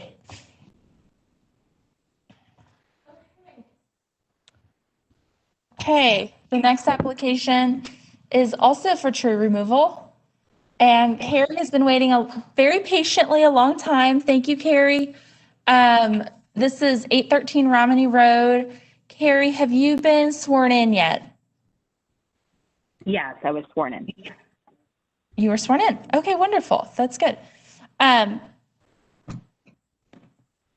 Carrie, I'm going to turn it right over to you in the interest of time. We are quickly running out of time. Sure. Yep. I don't think that there's a whole lot to say. My name is Carrie Clavin. Just hold on just a second, Carrie. Just hold on 1 second. It's almost 6:30. I really think we need to call 17 now. Oh, I don't see us getting through that. Okay, sure. Okay, so we will, thank you, Chairwoman Parati. We do usually do that.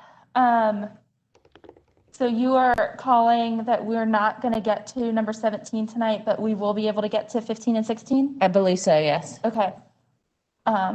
Okay, well, the same applicant is for 16, so we'll also talk to them. Okay, at that time as well. Thank Sure. you.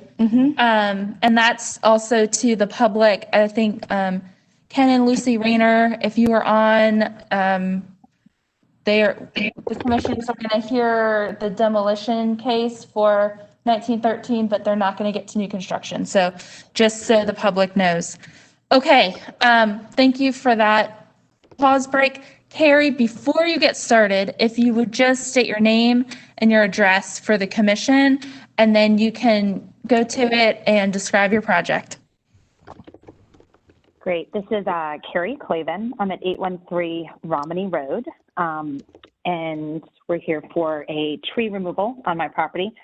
I just want to say thank you for obviously everything you guys are doing. I really being able to like maintain the integrity of this neighborhood is why we all live here. So I'm super appreciative and I respect what you guys are doing. With that, you know, presenting the removal of this tree kind of breaks my heart a little bit because we've been trying to save it and keep it really healthy. But we did that level 4 assessment with Heartwood, and they had, you know, made some conclusions that it was of moderate risk, basically because there were several roots that were compromised, and then some trimming that was done not by us, they feel has compromised the integrity of the tree. And with, you know, those details and the proximity to both mine and my neighbor's house, they deemed it to be obviously a moderate risk. And like a side note, I asked the arborist when he was here, like what he thought, because quite honestly, we, you know, as gentleman had said earlier, you know, we hold our breath every time it, you know, rains or you know, gets real windy, and we kind of keep our we put our kids in different rooms to sleep in.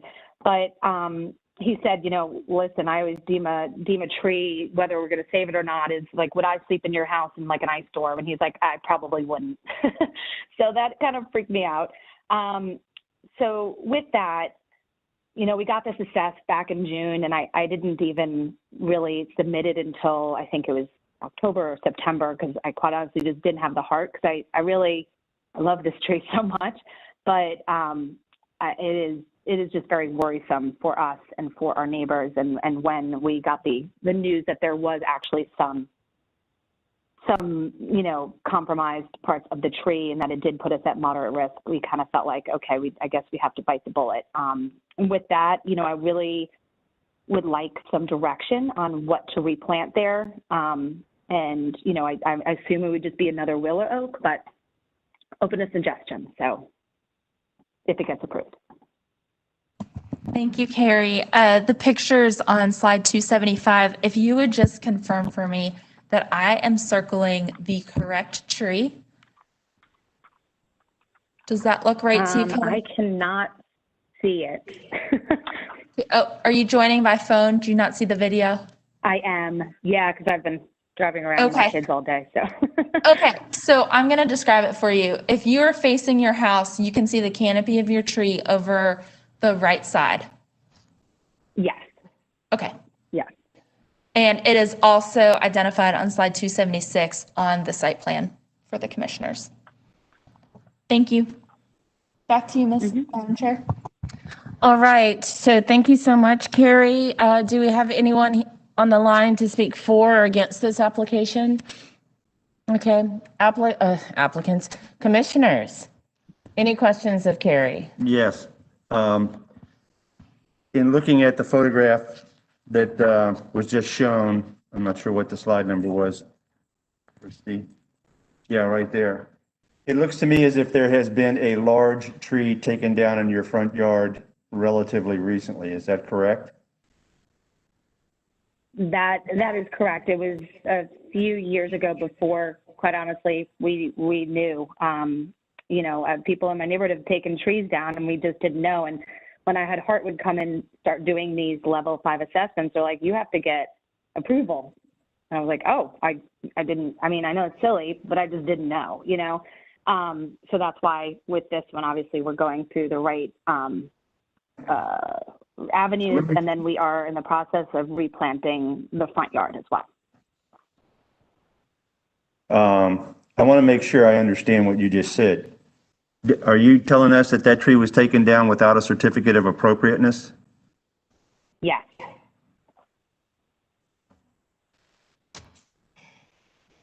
Ask her when. When? Maybe 2 years ago. She's being very honest. Thank you. Yeah, I mean, yeah, and even when I put this application in, I had spoken to, I think it was Candace at the time. I really wanted to, like, how do you get people to know? Because I'll tell you, and I would let her know, like, my real estate agent didn't tell me this, you know, and I feel for your uphill battle of getting this out there. I mean, I came up from up north. I've never dealt with a historic district, and that's like my naivety, and I'm really trying to, like, obviously rectify that. And I will be planting, and I've, you know, obviously donated to the canopy, because I do, you know, that one ended up being hollow about 60% of the tree, so. Okay. Thank you for your honesty in that. We'll take that into consideration when we continue on.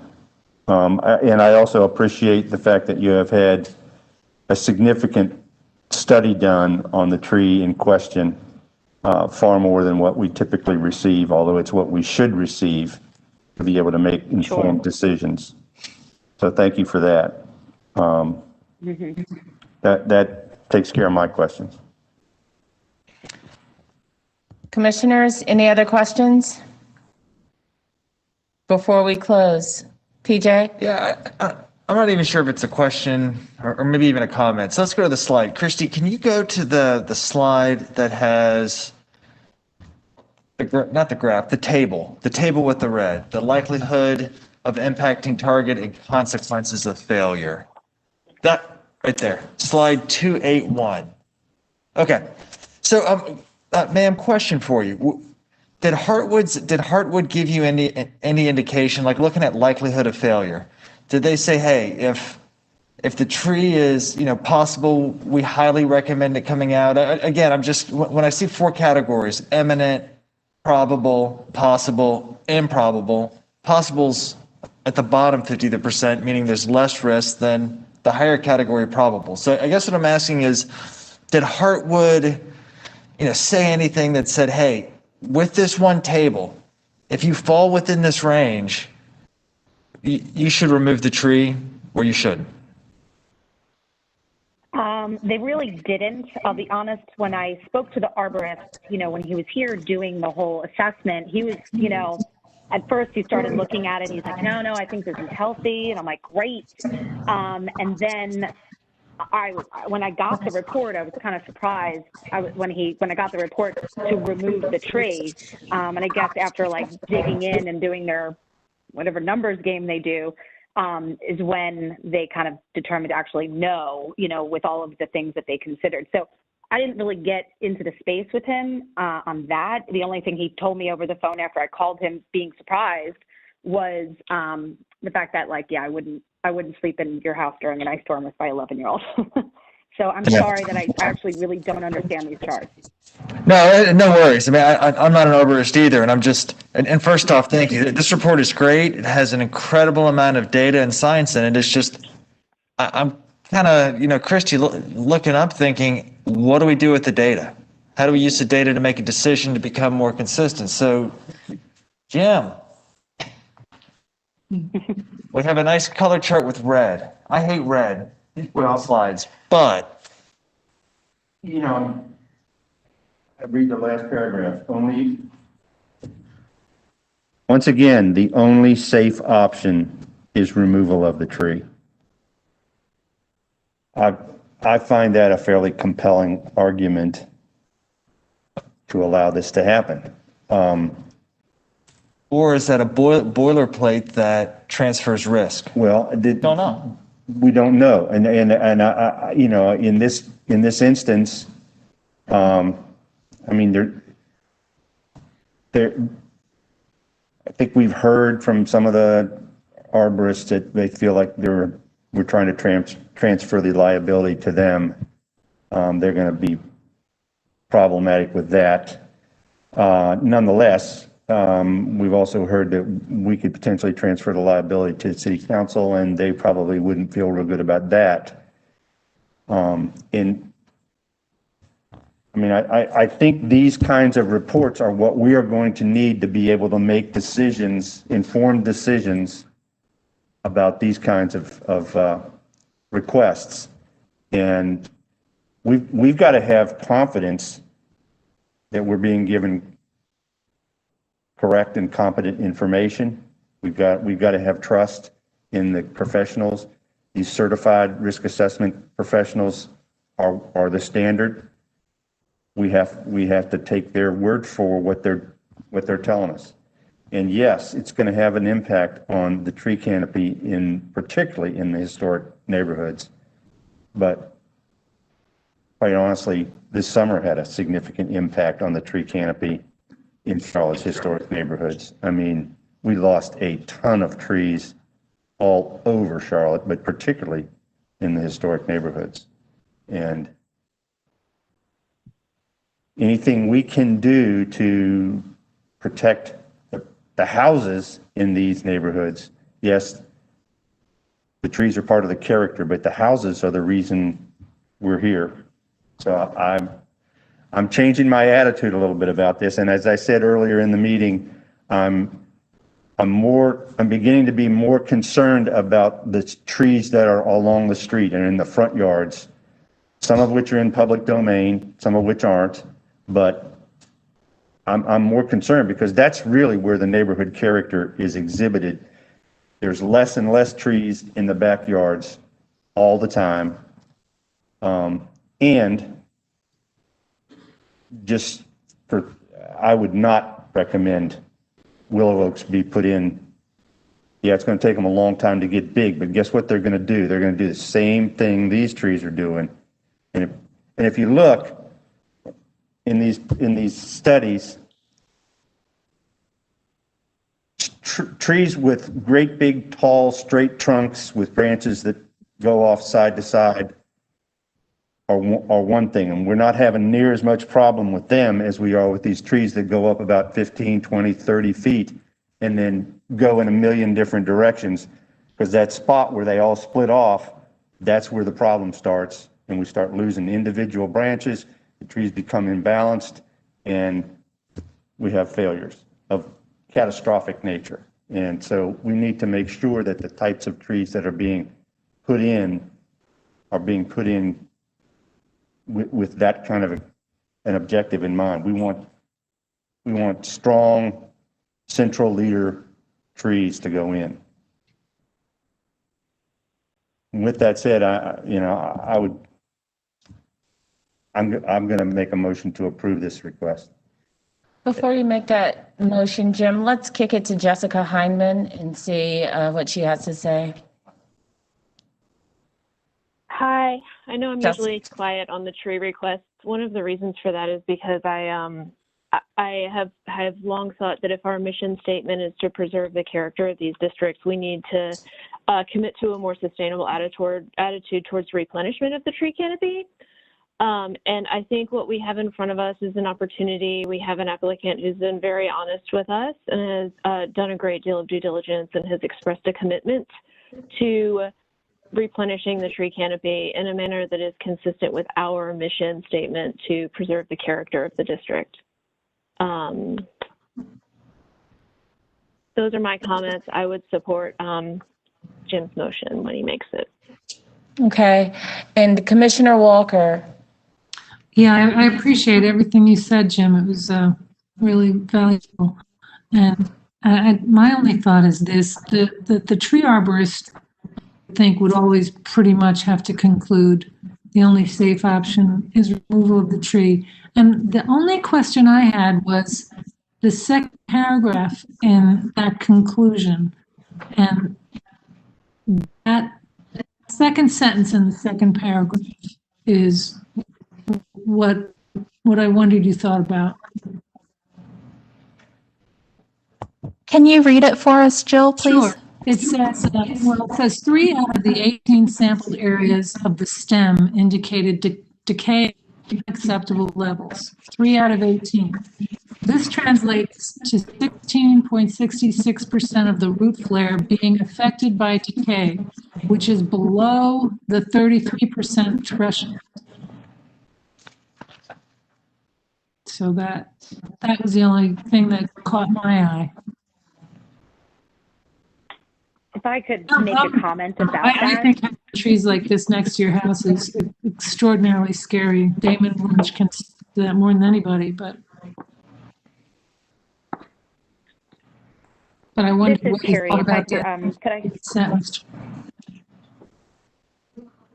We're not closed. I don't recall closing. Carrie? Carrie? Yes, hi. Yes, Sorry. hi. Sorry about that. Yeah, the only thing I wanted to add to that, if I could. Please. So when I asked him about the, only being, a little under 17% and the 33, that was his original, I think it's moderately okay. But what he pointed out was the trimming of several large limbs, again, that we did not do, is also really pushed it over the threshold because of the root some of the roots were unacceptable, and now all of the energy is going to rebuilding those very large limbs that were chopped off and now have decay. So they took that into consideration. And I don't know if that's totally clear on here, but it's those two things combined is the way he explained it to me. Thanks for that, Carrie. All right, Jessica. Sorry, I just forgot to take my hand down. Okay, Krista, your hand was up earlier. Yes, I was really going to hone in on the same information that Jill pulled out there and Carrie responded to. And then I also just had a general question for Jim. I guess I think one thing that was fascinating to me was the last paragraph where it said the only safe option is removable. And then it goes on to say what the other mitigation options would be to reduce the risk to make the tree safe. So I guess I'm just struggling with that detail. What makes it, where is the line of making the tree unsafe or safe? And is there an older tree in the older neighborhoods that are really safe? Are any of them really safe? If that makes any sense. It's just a more general question, I guess. Mm-hmm. And it's a good one, a very good one. What I'm also looking at in this last paragraph is if mitigation options are chosen instead of removal, it is highly recommended that a level 2 risk assessment be done on this willow oak. What's the difference between a level 2 assessment and the one we just are looking at?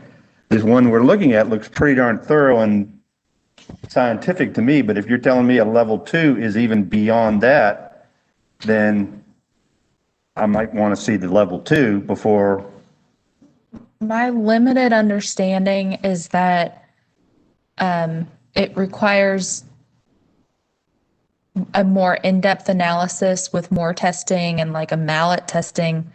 That's all I know from working with the city arborist, but there are different levels of tree risk assessments, and when they do them, they start with the level 1 and then continue onward. Can I make a suggestion? We asked the applicant for, the applicant has provided a tree health risk assessment report. I'm sorry, paraphrasing. She's provided that. The arborist has said the only safe option is removal of the tree. She's done what we've asked.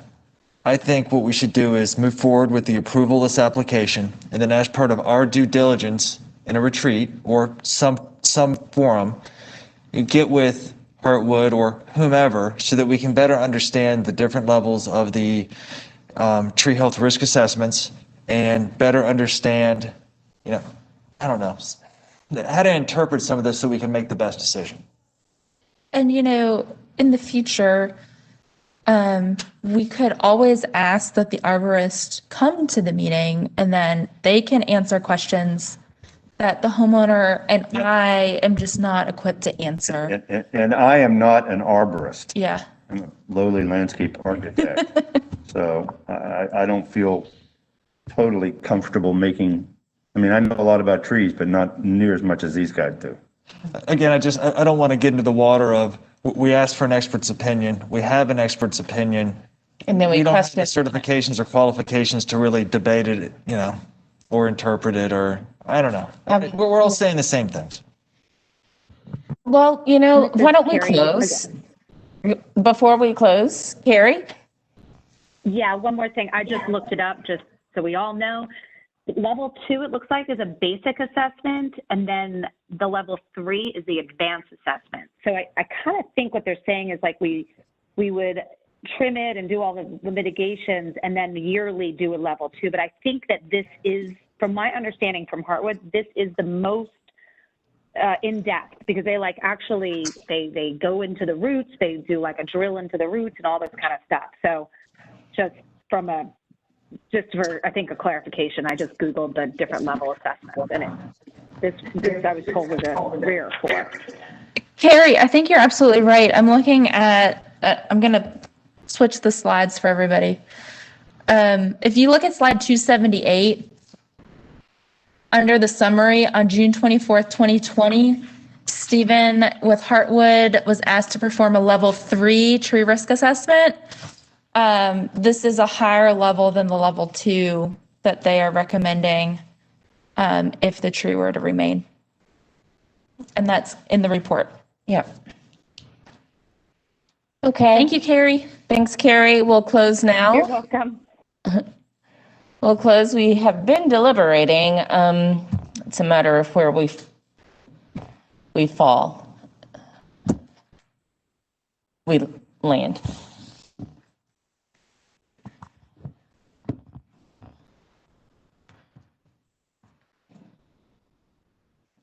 So, Jim, you started to make a motion earlier. I move that we approve this request for tree removal based on their compliance with our guidelines for risk assessment studies being performed and a recommendation to remove by the arborist. And a requirement for replanting? And a requirement for replanting of 2 mature shade trees from the city of Charlotte's approved large maturing canopy trees with the recommendation that they not be willow oaks. Jessica, you still want a second?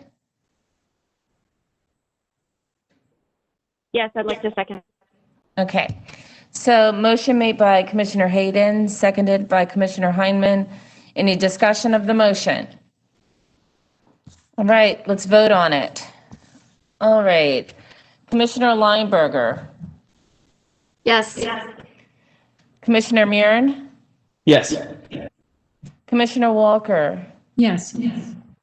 Commissioner Heineman. Yes. Commissioner Goodwin. Yes. Commissioner Hayden. Yes. Commissioner Henningsen. Yes. Commissioner Parati, yes. Motion passes 8-0. Thank you so much, Carrie, for your time and your patience and your thoroughness. Yeah, no, thank you so much. I really appreciate it. And then really quick, where would I go to find out what kind of tree? Would that be a Heartwood question, or if we're not going to do the willow oaks? Because I just thought I was going to replace the willow oaks. Carrie, we can work with you at the staff level. We'll give you an access to the list. Great. And then you can pick whatever you want. Okay. Thank you, guys. Really appreciate you all. Thanks, Carrie. Okay, we are on our last agenda item for the evening, and we have about 9 minutes, but I would ask that the commission do push through and hear this case tonight Does anyone need to leave? I want to make sure we're not losing quorum. Okay. Okay. Jennifer and Scott, are you with us? Yes, we are here. Hi, welcome. Have you been sworn in yet? We have not. Okay, that's the first step. All right. Then please raise your right hand and respond I do to the following question. Do you affirm that the testimony and information you are about to give is the truth and nothing but the truth? I do. Thank you. Okay, this next application is agenda item number 16. It is 1913 Cleveland Avenue, and it is a request for demolition. There may be some questions. You have seen this project before. It's been years ago, and the COA and the application has expired. So the property owners are back requesting demolition. They have provided digital photos of all sides of the building, digital photos of architectural details, which there are very few of on this property, survey, and we also have the Zotwall survey. And as noted in my memo, that this structure is a one-story concrete block building built in 1993. At this point, I am going to turn it over to the applicants. Jennifer and Scott, is there anything else you'd like to add about the demolition? Oh, and before you do, please state your names and your addresses for the court reporter. Hey, I'm Jennifer Ray, and my address is 2120 Cumberland Avenue. Scott Ray, same address. Did you hear him? Okay, is there anything else y'all would like to add about the demolition? Yeah, can I give just a quick overview? Sure, absolutely, go for it. Okay. Well, first, I just want to introduce ourselves since we are probably going to be with you a little bit this meeting and the next meeting for our new construction. I'm Jennifer Ray, and my husband is Scott Ray. We own Redwood Development Group, which is a residential and commercial building company. We've lived and worked in the Dilworth area for the last 10 years. And today we're coming to you with the application for demolition for the property we own at 1913 Cleveland Avenue. We have owned this building since mid-2017. And as you said before, this property actually did come before the HDC Commission back in 2016 for demo when a previous owner had the property. It actually was approved for demo at that time.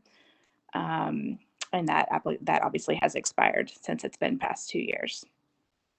So as Christy stated, the building is a 4,000 square foot concrete block office warehouse building built in 1993. It is a non-contributing structure to the historic district. As you can see from the pictures, there's no real architectural significance of the building. Pretty basic building, pretty out of context with the surrounding buildings. We've included photos of the front, rear, and sides of the building, as well as surveys of the property and some pictures of the neighboring properties around there. Just to note that across the street is not historic district. This is kind of the edge of the Dilworth Historic District. We are seeking approval for demo and would request that you waive, if you do approve, that you do waive the 90-day waiting period for our new construction review. Since we won't be heard until January, we would kind of already be at about the 3.5 month point from when we submitted that application. So we would hope that we could go ahead and move right into that next month. I think that's all we have. If there's any questions. Okay, thank you. Anyone on the line to speak for or against this application? We have 2 callers on the line. Okay. I'm not sure if they're for this application. Caller number 17, would you please identify yourself? Okay, there's also a caller number 18 on the line. Lucy and Ken, are you caller 18?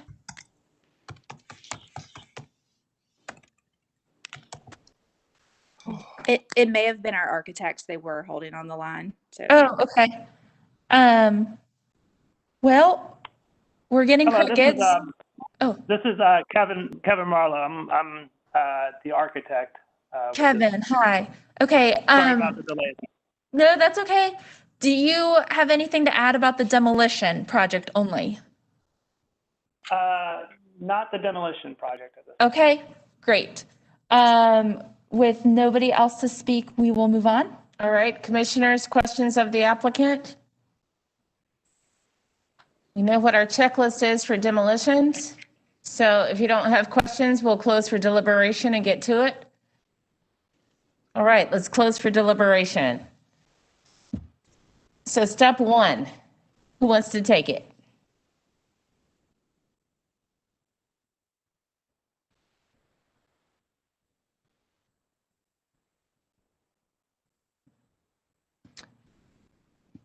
Okay, Jim's writing. Jim, does it? Jim mentioned his last one. His last one. Okay, I'm just gonna point to it, Krista Lineberger.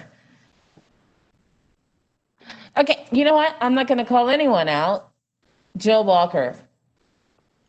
I wasn't calling you all out. I'm just round robin, doing a round robin. But thank you, Jill, for speaking up. Yes. I think that the application is complete. I do believe that they have shown proof of documenting the building from all different angles. Whether or not this building has special significance, I think I would determine that it does not. I personally would be moving towards a position of not enforcing the 90-day stay. That's So step one, so why don't we speak to step one, Jill? So you've gone through B, the checklist, right? So I don't know that she has it in front of her. Oh, sorry, Jill, you don't. Okay. That's why maybe we need to walk Jill through it, but she has it memorized extremely well. Right. So Jill, the number one, clear digital photos, you answered that. They have them, yes? Yep. Mm-hmm. And I'm sorry. Yes. Okay, perfect. So number two, clear digital photos of significant architectural details, site features, including but not limited to windows, front doors, brackets, columns, trims, etc. We would agree that they have those, right? Yes. Yes, ma'am. Okay. A stamped and sealed property survey. Zatwell survey, sorry, excuse me, I'm skipping ahead. Stamped and sealed property survey with setbacks and building dimensions clearly labeled. Yes, And then the Zatwell survey. that as well. Okay, so you've just gone through all four of the points that say that you can move to determine that this application is complete with all required documentation provided by the applicant, correct? All right, Jill, you can say so moved. perfect. Who wants to second Jill's motion? Second. Seconded by PJ. Any discussion of the motion? Okay, why don't we vote on that one? Commissioner Hayden, Yes. Commissioner Henningsen, Yes. Commissioner Goodwin, Yes. Commissioner Hindman, Yes. Commissioner Lineberger, Yes. Commissioner Mears, Yes. Commissioner Walker, Yeah. and Commissioner Parati, yes. So that motion passes 8-0. Now, because you don't have these sheets there with you, I'll walk you through the second one. Motion plus vote on special significance. You can either A, move to determine that the building has special significance and value toward maintaining the character of the Dilworth Local Historic District because it is listed as a contributing property in the National Register of Historic Places. That doesn't apply here, correct? Year of construction, typically 50 years or older. It's not. Architectural style. I can't make a motion, so someone join in and say yes or no, please. I think Jill already covered it. We just need to help her with the language. From my understanding, Jill already said the building doesn't have special significance. So Jill, I'm going to say this and you can say so moved. You move to determine that the building does not have special significance and value towards maintaining the character of the Dilworth Local Historic District because it does not meet any of the HDC's criteria for special significance. Do you agree with that? Moved. Thank you. All right, do we have a second for Jill's motion? Second. Seconded by PJ. Any discussion of the motion? All right, Commissioner Hayden, Yes. Commissioner Goodwin, Yes. Commissioner Henningsen, Yes. Commissioner Lineberger, Yes. Commissioner Hindman, Yes. Commissioner Murin, Yes. Commissioner Walker, Yes. Commissioner Parati, yes. That motion passes 8-0. And then we get to step 3. I'll let you take it, Christy. Thanks. And I completely apologize to the commissioners joining us via video. I should have emailed this to y'all, and I'm so sorry. Jill, did you say that you moved to approve the demolition and you want to waive the 90-day waiting period? Yes. Okay, so Jill moves to approve the demolition since this building does not have special significance or value towards maintaining the character of the district. The demolition may take place the sooner of the approval of new construction plans or the expiration of 365 days. The 90-day waiting period to submit new construction plans is waived. Jill, do you move that? So moved. All right, who's going to second that one? Second. PJ. All right, any discussion of the motion? All right. Commissioner Goodwin, Yes. Commissioner Hayden, Yes. Commissioner Henningsen, Yes. Commissioner Lineberger, Yes. Commissioner Hindman, Yes. Commissioner Murin, Yes. Commissioner Walker, Yes. Yes. and Commissioner Parati, yes. It moves 8-0. It passes 8-0. Thank you, Commissioner Walker and Commissioner Henningsen. Okay, so, and thank you so much to our applicants. We will see you back for the second part of your application in January. So we need to approve the minutes. I looked at them. I did not see any errors. Did anyone else look at them? It's always good to have checks and balances. And I can't make a motion, so. I didn't see any problems. Anyone else look at them? Okay, as To approve the minutes? move to approve the minutes, is there a second? Seconded by Commissioner Goodwin. Any discussion of the motion? Commissioner Goodwin, I'm sorry. Was there a discussion of the motion? Okay, Commissioner Goodwin, Yes. Commissioner Hayden, Yes. Commissioner Henningsen, Yes. Commissioner Hindman, Yes. Commissioner Lineberger, Yes. Commissioner Murin, Yes. Commissioner Walker, Yes. Yes. Commissioner Parati, yes, 8-0. And Christy will be following up with you with assignments from here on, just so that we can keep it moving. All right, so we have reached the end of the agenda. If there is no further business to discuss, is there any further business to discuss? I'm going to take Jim standing up as a no. And I'll say that this meeting is adjourned at 7:06 p.m. Well done. Thank you. You are the man.